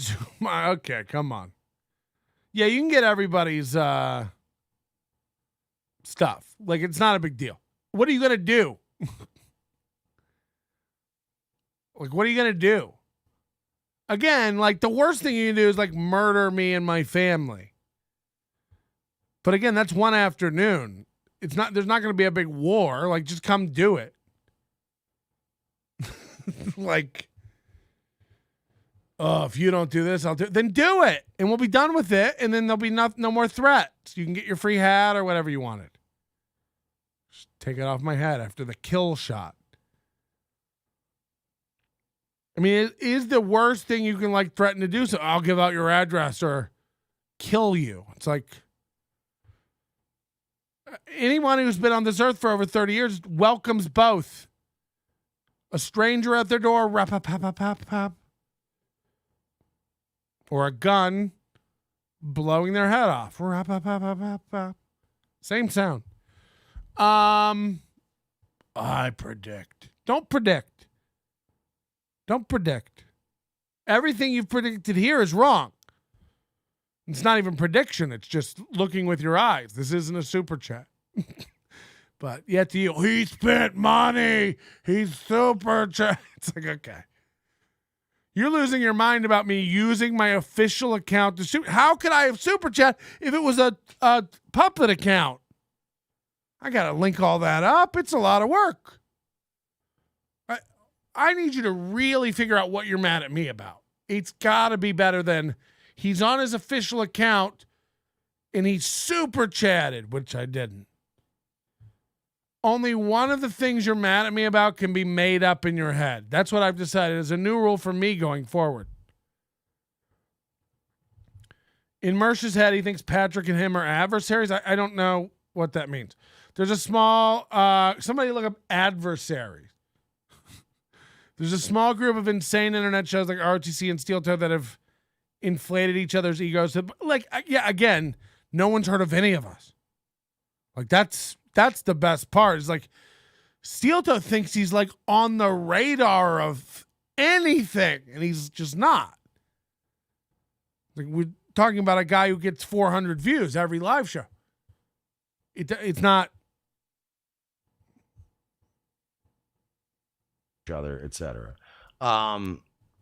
So he fucking nobody. You can't even, like, you're out of things. You're just making things up in your head. So it's done for this guy. So it's like, go, yeah. So he fucking nobody. Yeah, what did he fucking gay? Likes onions. I'll do this so I can get more followers on my shit account.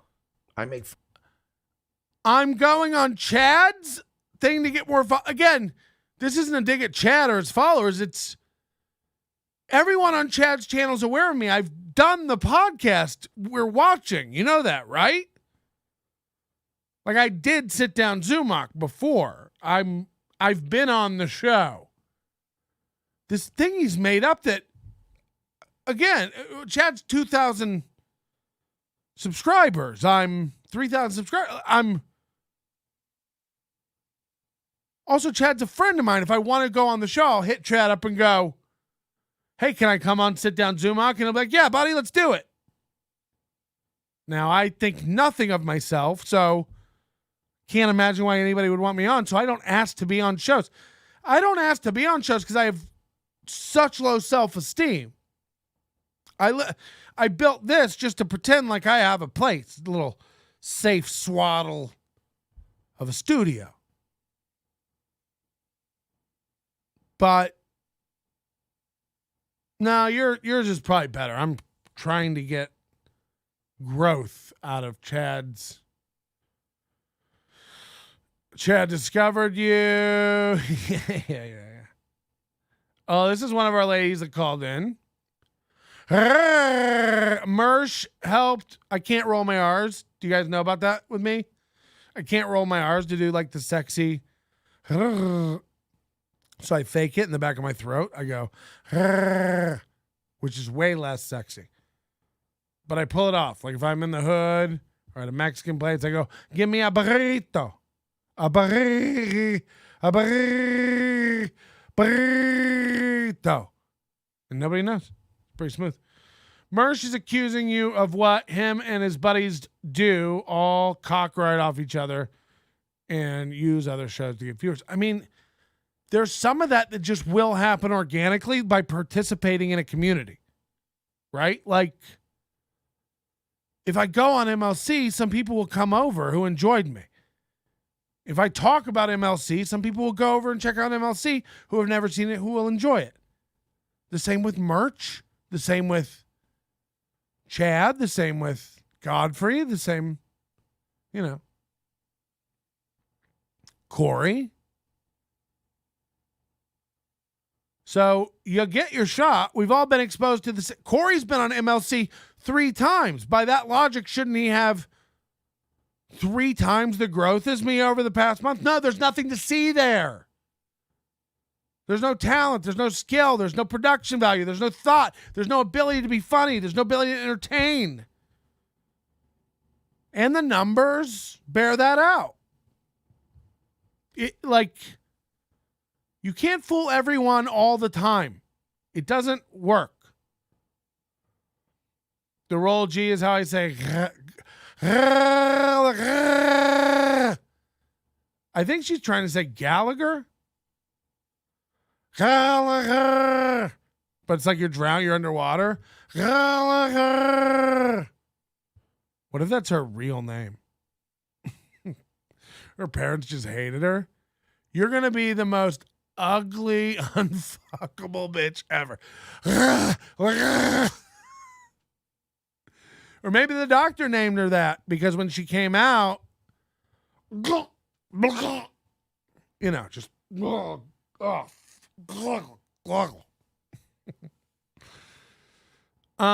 just kidding. We all know that's a boy's name.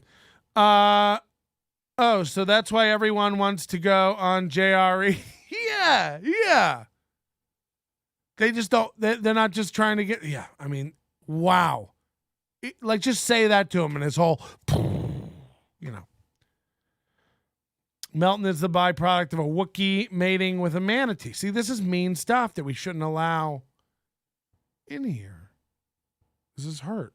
Fucking nobody likes onions. I'll do this so I can get more followers on my shit account. Hold on. Is it my shit account or is this my official? Make fun of Steel Toe, but he's doing 10 times better than me, and he's been around fucking 5% of the time. I think honestly, there's no metric by which Steel Toe is doing 10 times better than me. The show before I even got into all this weird Steel Toe MLC nonsense was not 10 times smaller than. What are we doing, everybody? Donate. It'll get people interested. I'll be in the fucking video. And he goes, one time Godfrey and I went to Wawa's. He left out all the I donated? shit another time. I'm going to donate. It'll get people interested. I'll be in the fucking video. And he goes, one time Godfrey and I went to Wawa's. He left out all the I'm going to donate. That way I'll be in the video. Again, this is the 3rd or 4th comment they put up of mine. It's not opening shit because he wants to present a fucking, we're equals. We're 2 cool black guys. And what the fuck? And he was clowning in the white waitresses, and then he's like and then so this is so brilliant. Chad reading this goes, oof, I'm sober right now because I have Godfrey on, and I'm, to Chad's credit for this, he's treating it serious. He's like, oh shit, I'm gonna have Godfrey on, I'm gonna play all the right sides and try to make this into something. So Chad's all he almost said make money, but he's just making this up as he goes. So he's like, no, not money.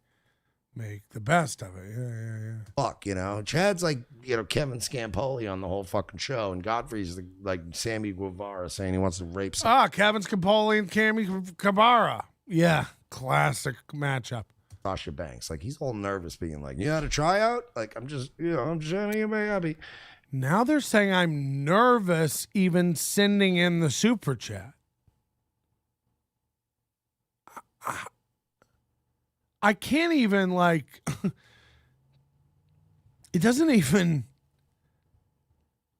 Wait, so by Merch's own dumb logic, he's talking about you, Melton, because he wants to take some of your viewers. It's a dumb philosophy that eats itself. I mean, drinks itself to death, alcoholic.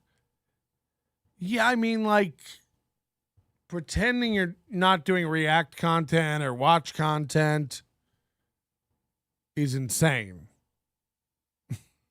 And, so he helps him. Chad helps. I mean, I don't love him. It's just like the guy clearly doesn't know what he's talking about, and he's like maliciously making shit up. So it's like, oh, I didn't go for pussy with this guy 12 years ago. So now he's really mad that I didn't go with him to the club. Why you no go to the club? Why you no come to the club? Helps him. Chad has the frame of has the sound mind to go, oh, I need to correct that because Godfrey's not but Patrick's told me so many smug stories. I mean, the fact of it is it doesn't read right and it makes no sense when you read it wrong. So they're confused. And Godfrey just said, oh, I think he's joking, but they can't understand the joke. That's it. That's the entire explanation. There's a preposition wrong in the sentence. In should have been on, and that's it. Wrong with that sentence. But it's because Melton's so drunk and fucked up, and Chad's got to correct it to make sure Godfrey doesn't hate Chad now because of the bad comment. This whole super chat plan went bad, Melton. It's like, I don't even know. I wouldn't even argue with this idiot. Because now I know exactly what happened. I didn't respect that he runs a club. Or had a hookup at a club. He knew the owner of a club or used to dance at a club, and I wouldn't go with him to get pussy. And he's never let it go. And so I do imagine that a few years after, if he was like a fan of Red Bar, he saw that happen and he was like, good. Remember when that guy wouldn't go get pussy with me? And then every other time I've been back to Tampa working, never seen him again. And now he's got a YouTube channel with 16,000 subscribers and now he's God? Oh, okay. That I had to hear at Reservoir Bar in Ybor about all the people he's opened for. So I've heard Pat say so. Again, we never hung out in Reservoir Bar. I go to Reservoir Bar a lot when I'm in Ybor. I have friends that bartend there. That's not where it happened, dog. You're such a druggy, pussy steak guy that you can't even remember where it was at James Joyce, you dummy. I remember it now, like you were wearing a cheap Geek Squad suit and you wanted to go get pussy. And you kept telling us about, I kept telling you about all the people I opened for. Does that sound, ask anyone who's been around me. It's amazing how wrong Mersh has everything here. Chad wasn't taking it seriously. He literally called Godfrey on a whim if you watch. Yeah, I mean, of course. I don't even usually catch Chad's show. People literally say, here's $10 towards your next steak dinner to Mersh's chat. Mersh eats cold buffet chicken fingers on Sniffer's Row at the Sniff. Oh, God. So many times. Yeah, Godfrey and I, we're boys. I opened for him too. Yeah, and he probably opened for him once, and he's like, we're boys. We're boys. We're boys. Maybe 5 times. So Chad's going, fuck, Pat's so drunk he used his nobody like onions. He didn't say it's Chad. He just brought up the waffle. So Chad's thinking, I'm going to help my boy. And he goes, oh, yeah, that's Patrick Melton. You know him. No, we already did that earlier in the show. And Godfrey has no fucking idea who he is. Yeah, he did. Again, the introduction's already done. Either he didn't watch the beginning of the video, which I'm giving him the credit for, like he didn't see that part, But like, then why go off on this long, meandering, detailed explanation? It's like, they got Aaron and April got kicked off Twitch. And we did that long video where we're like, oh my God, they got kicked off Twitch. They never came back. It was a permanent ban. Well, that wasn't. Turns out they've been kicked off Twitch a few times. That was the first time they actually did get back on. I didn't know that at the time when we were watching that. And several times in that show, I kept alluding to the fact that this was their permanent banning. It wasn't. I got to eat crow on that. I fucked that up. That was me. Did that change who I am? Does that mean I'm not honest? No. If anything, it makes me more honest for admitting that. But at least I was aware of two things. They were banned off Twitch for good, and we were watching them cope with a Twitch banning. So I connected those two. I didn't know they'd been banned multiple times. This is like, no, we're reading into this that what he's saying is, hey, I'm Patrick Melton, wink, wink, remember me? And Godfrey's like, no, I don't remember you. It's like, how are you inserting all that into this situation? When exactly the opposite happened before this, but like, you're actually manufacturing details that don't gel. So this is like a malicious, like this is a totally different, not a misunderstanding. This is a malicious like thing. And it's fine. I get it now. You're malicious. You're an angry guy. I didn't go with you to get the steaks. Like, I'm going to take this guy out to a steak dinner. You tell him, Mersh, me and you, next time I come to Tampa, we're not going to Ruth Chris. We'll go somewhere better than Ruth Chris.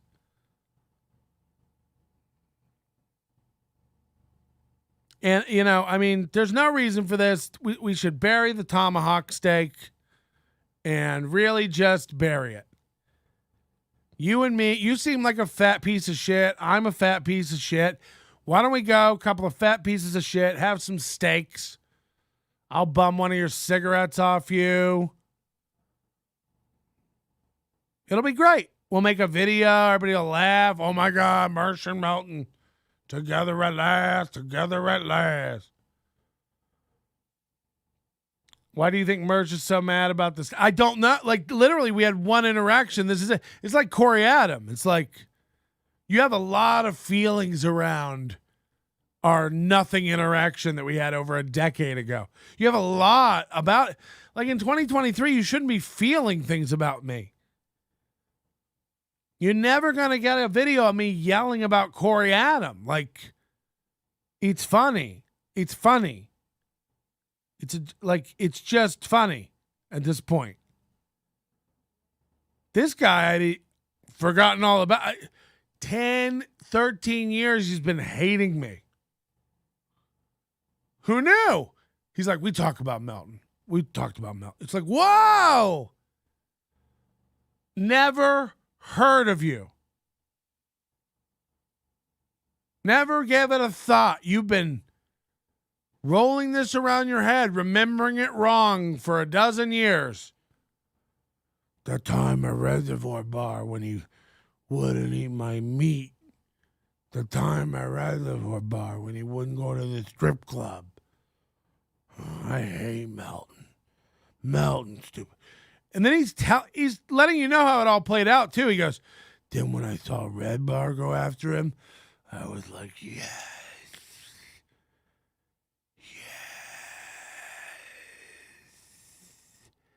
Get him, Internet Daddy. Get him. How embarrassing. How embarrassing. I hate Melton. It's like, oh, God. Wow. Wow.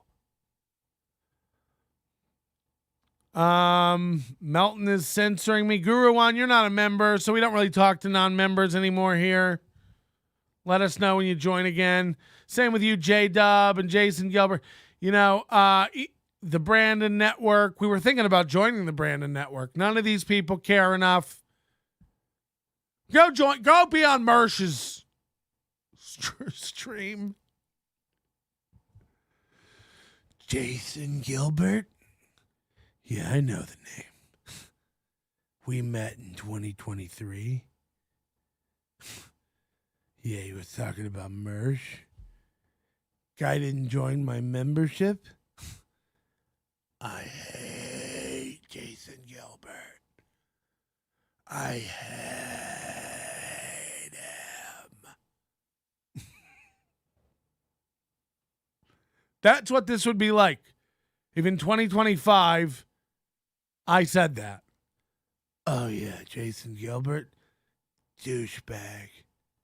I remember one day in my chat, he was very dismissive of my inclination my invitation, my invocation. He made it clear through his infiltration of my non-membership program. I hate Jason Gilbert. That's the energy. It's like, why? Carlos Danger's a member. Didn't Mersh jizz his pants in Melton's hometown of Vegas? What? At a strip club? Was there steak? This merch guy makes Aaron seem likable. I don't even have $1.99, the manatee thing. Oh, man. Guys, everybody gift him a chat. Gift him a member. Gift him a... It's like they're serving you the lines. It's like they're pushing you. They're literally telling you what the answer is, and Godfrey doesn't care enough to even pay. Like, I don't know what that is. They force-fed you. All you had to go is, oh, yeah, Patrick Melton. I know that motherfucker. Just be a little... Godfrey ain't even being a little fake. He's like, I don't know what that is. He's a guy who opened for you, and you went to the Waffle House together, and you guys had a memory that meant so much to him that he paid money to Chad Zumach to... I mean, wow. Okay, that's the projection. There's the projection. He doesn't even know who you are. And you have a memory that's so important to you that you can't let it go. That's exactly what this is, Merch. That's exactly what this is. Why do y'all keep calling him Merch? Isn't his name Merch? I don't know. Some people are saying Mersh and some people are saying Merch. But then none of that, it's all nightwave radio, so I don't know what it is. I'm assuming it's merch, because that's a thing. I don't know. This hack is inventing events and accusing others of coming up with a forced narrative. But that's what I mean. He's literally telling you what's going on in his little bird brain. He's like, you had an interaction that meant so much to you, and he hasn't thought about it since. It's like, hello? Exactly.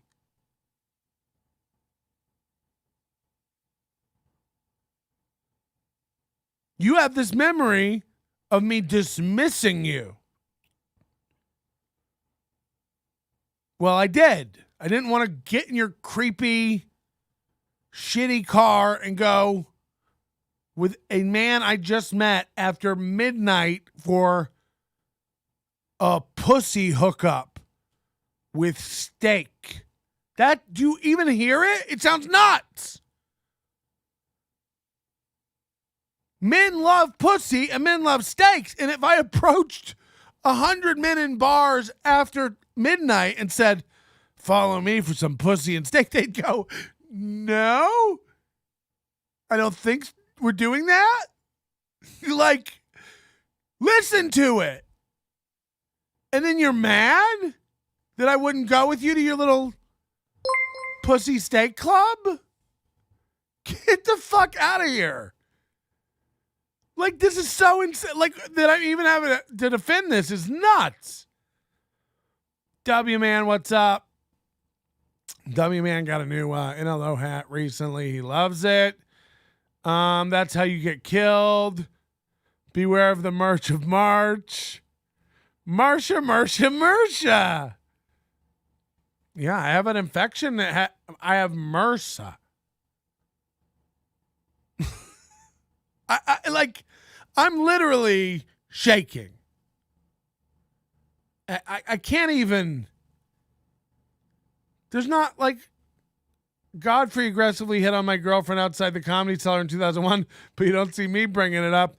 See, Carlos Danger did a super chat. They planned this all out to try to get people over to the Insufferable Bastards podcast.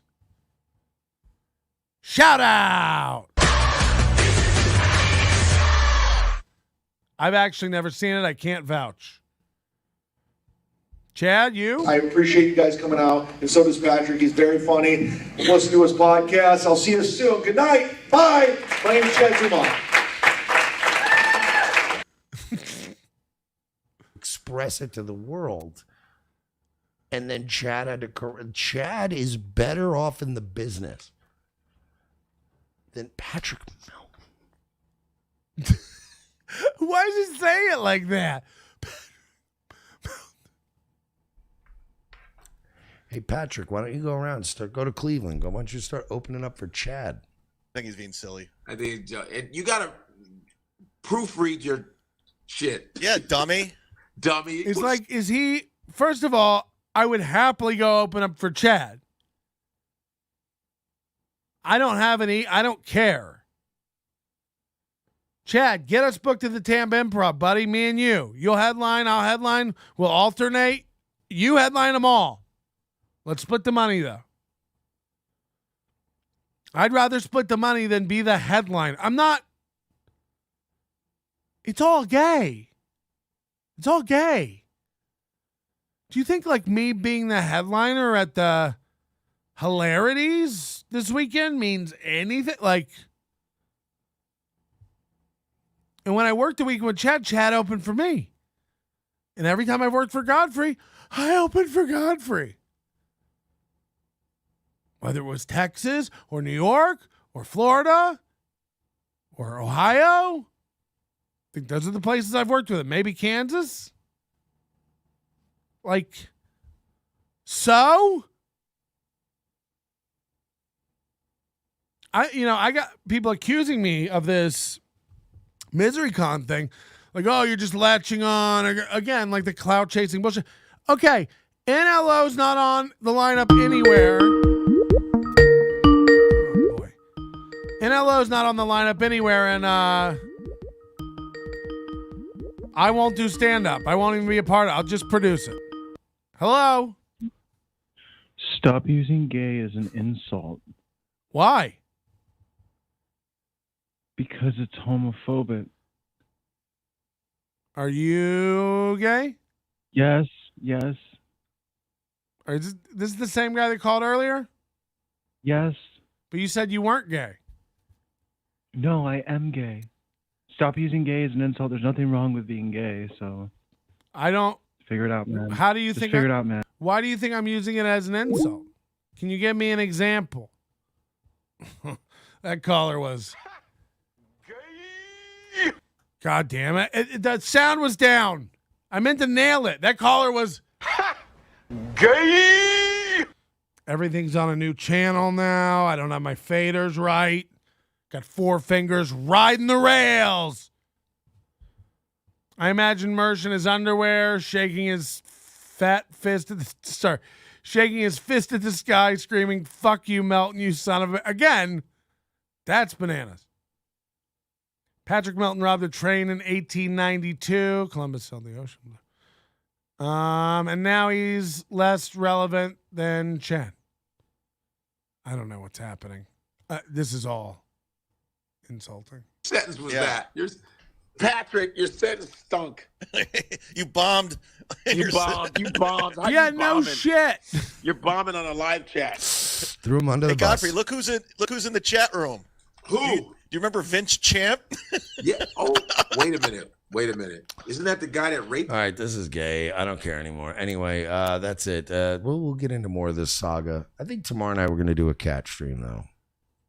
Friday night we'll get into more. I'm sure there'll be more fallout. Tomorrow night we're going to do a cat stream, everybody. So stay tuned. You tell me what's more interesting, a guy eating peanut butter cups or a cat stream? A cat stream? And tease it like that? I think tomorrow we might do a cat stream. Oh, Daddy, please. I want a cat stream. I want a cat that lays a golden stream. You get nothing.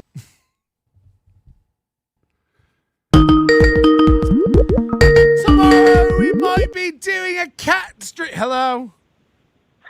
Hey, Patrick. I'm the other gay guy, or the guy that sounded gay. I didn't want to get confused with that gay guy that called you. So I was the one that was you're like, the straight guy. You're the straight guy that sounds gay. yes, and I want, and in fact, I encourage you to use gay slurs, sir. Thank you. I mean, there's no slur. It's just gay. I don't really drop the F word a lot. Fun. But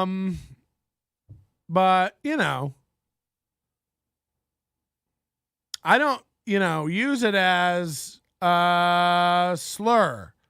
I use it as a celebration. When someone's saying something to me and they sound like a fucking idiot or they sound retarded, we're not allowed to say that anymore. So I just look at him and go, oh, you're gay. Got it. And then everything's fine. We get it now. You know what I mean? Oh, you're gay. Oh, that makes so much sense. And then we move on. Everybody breathes. Everybody relaxes about it. Why do these so-called gays keep hanging up? I can't get off the phone with my chatty gay friends. Yeah. Perry Caravello had you topped. He rubbed peanut butter on his face and then poured birdseed on top of it. No, I did Nutella blackface. And that'll get you in trouble with both Moms Against Sugar and the Colored Streamers Association of America. Spilling a drink all over your electronics during a podcast is gay. Okay. Can we? All right. We had a nice little time today. I got put in my place by several people. I was proven wrong. Corey can do a great show. I'm always going to be below steel toe.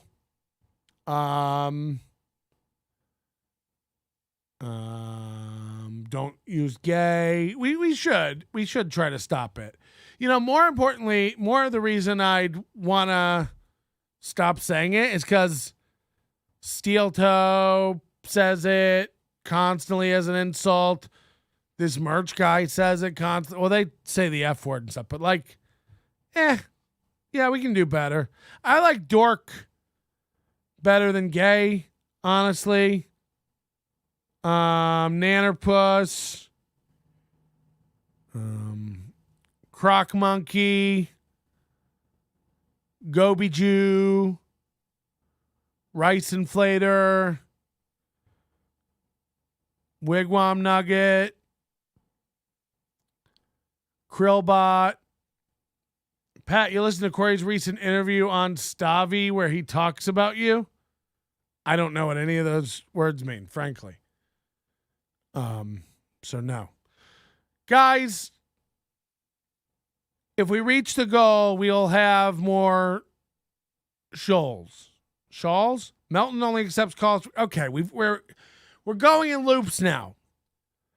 Friday night members only show. Peanut Butter Cup Challenge may be back, but more importantly, this week we're going to be doing a tour of Steel Toe's studio with some leaked videos that I think are going to be fun. We also have, I can't tell you what we have because we have it and I don't want anybody else finding it before me. Okay, sailors, bye-bye. Your manner is most unbecoming of a gentleman.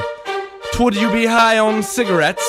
I don't know if the comedy hasn't hit him yet. They're full-blown retarded or just high on cigarettes? A question posed to stupid hoes who don't get it yet. Excuse me, miss. Are you high on cigarettes? I don't know if the comedy hasn't hit them yet. They're full-blown retarded or just high on cigarettes. All the laughter that you deploy if you listen to the show, boy. Patrick Melton, melting faces have you stacking that low point. It's the low point, not the reason. The reason is fucking gold. That'll make the taco pony party be a party of soul. That'll make you vandalize a van with a pedal sticker so bold the family probably get arrested before they get down. That's a good instinct, Citizen M. Keep that energy going. 10 minutes is probably not long enough. Straight bitch male prone. Talk shit on the youngins that nobody like past. Have my homeboy lame prank call him fast. Have him thinking that he hates him like right before he berates him. And the way that he baits him, I put him right on blast. Like Patrick is an asshole and his show won't last. And every time I call, then he treated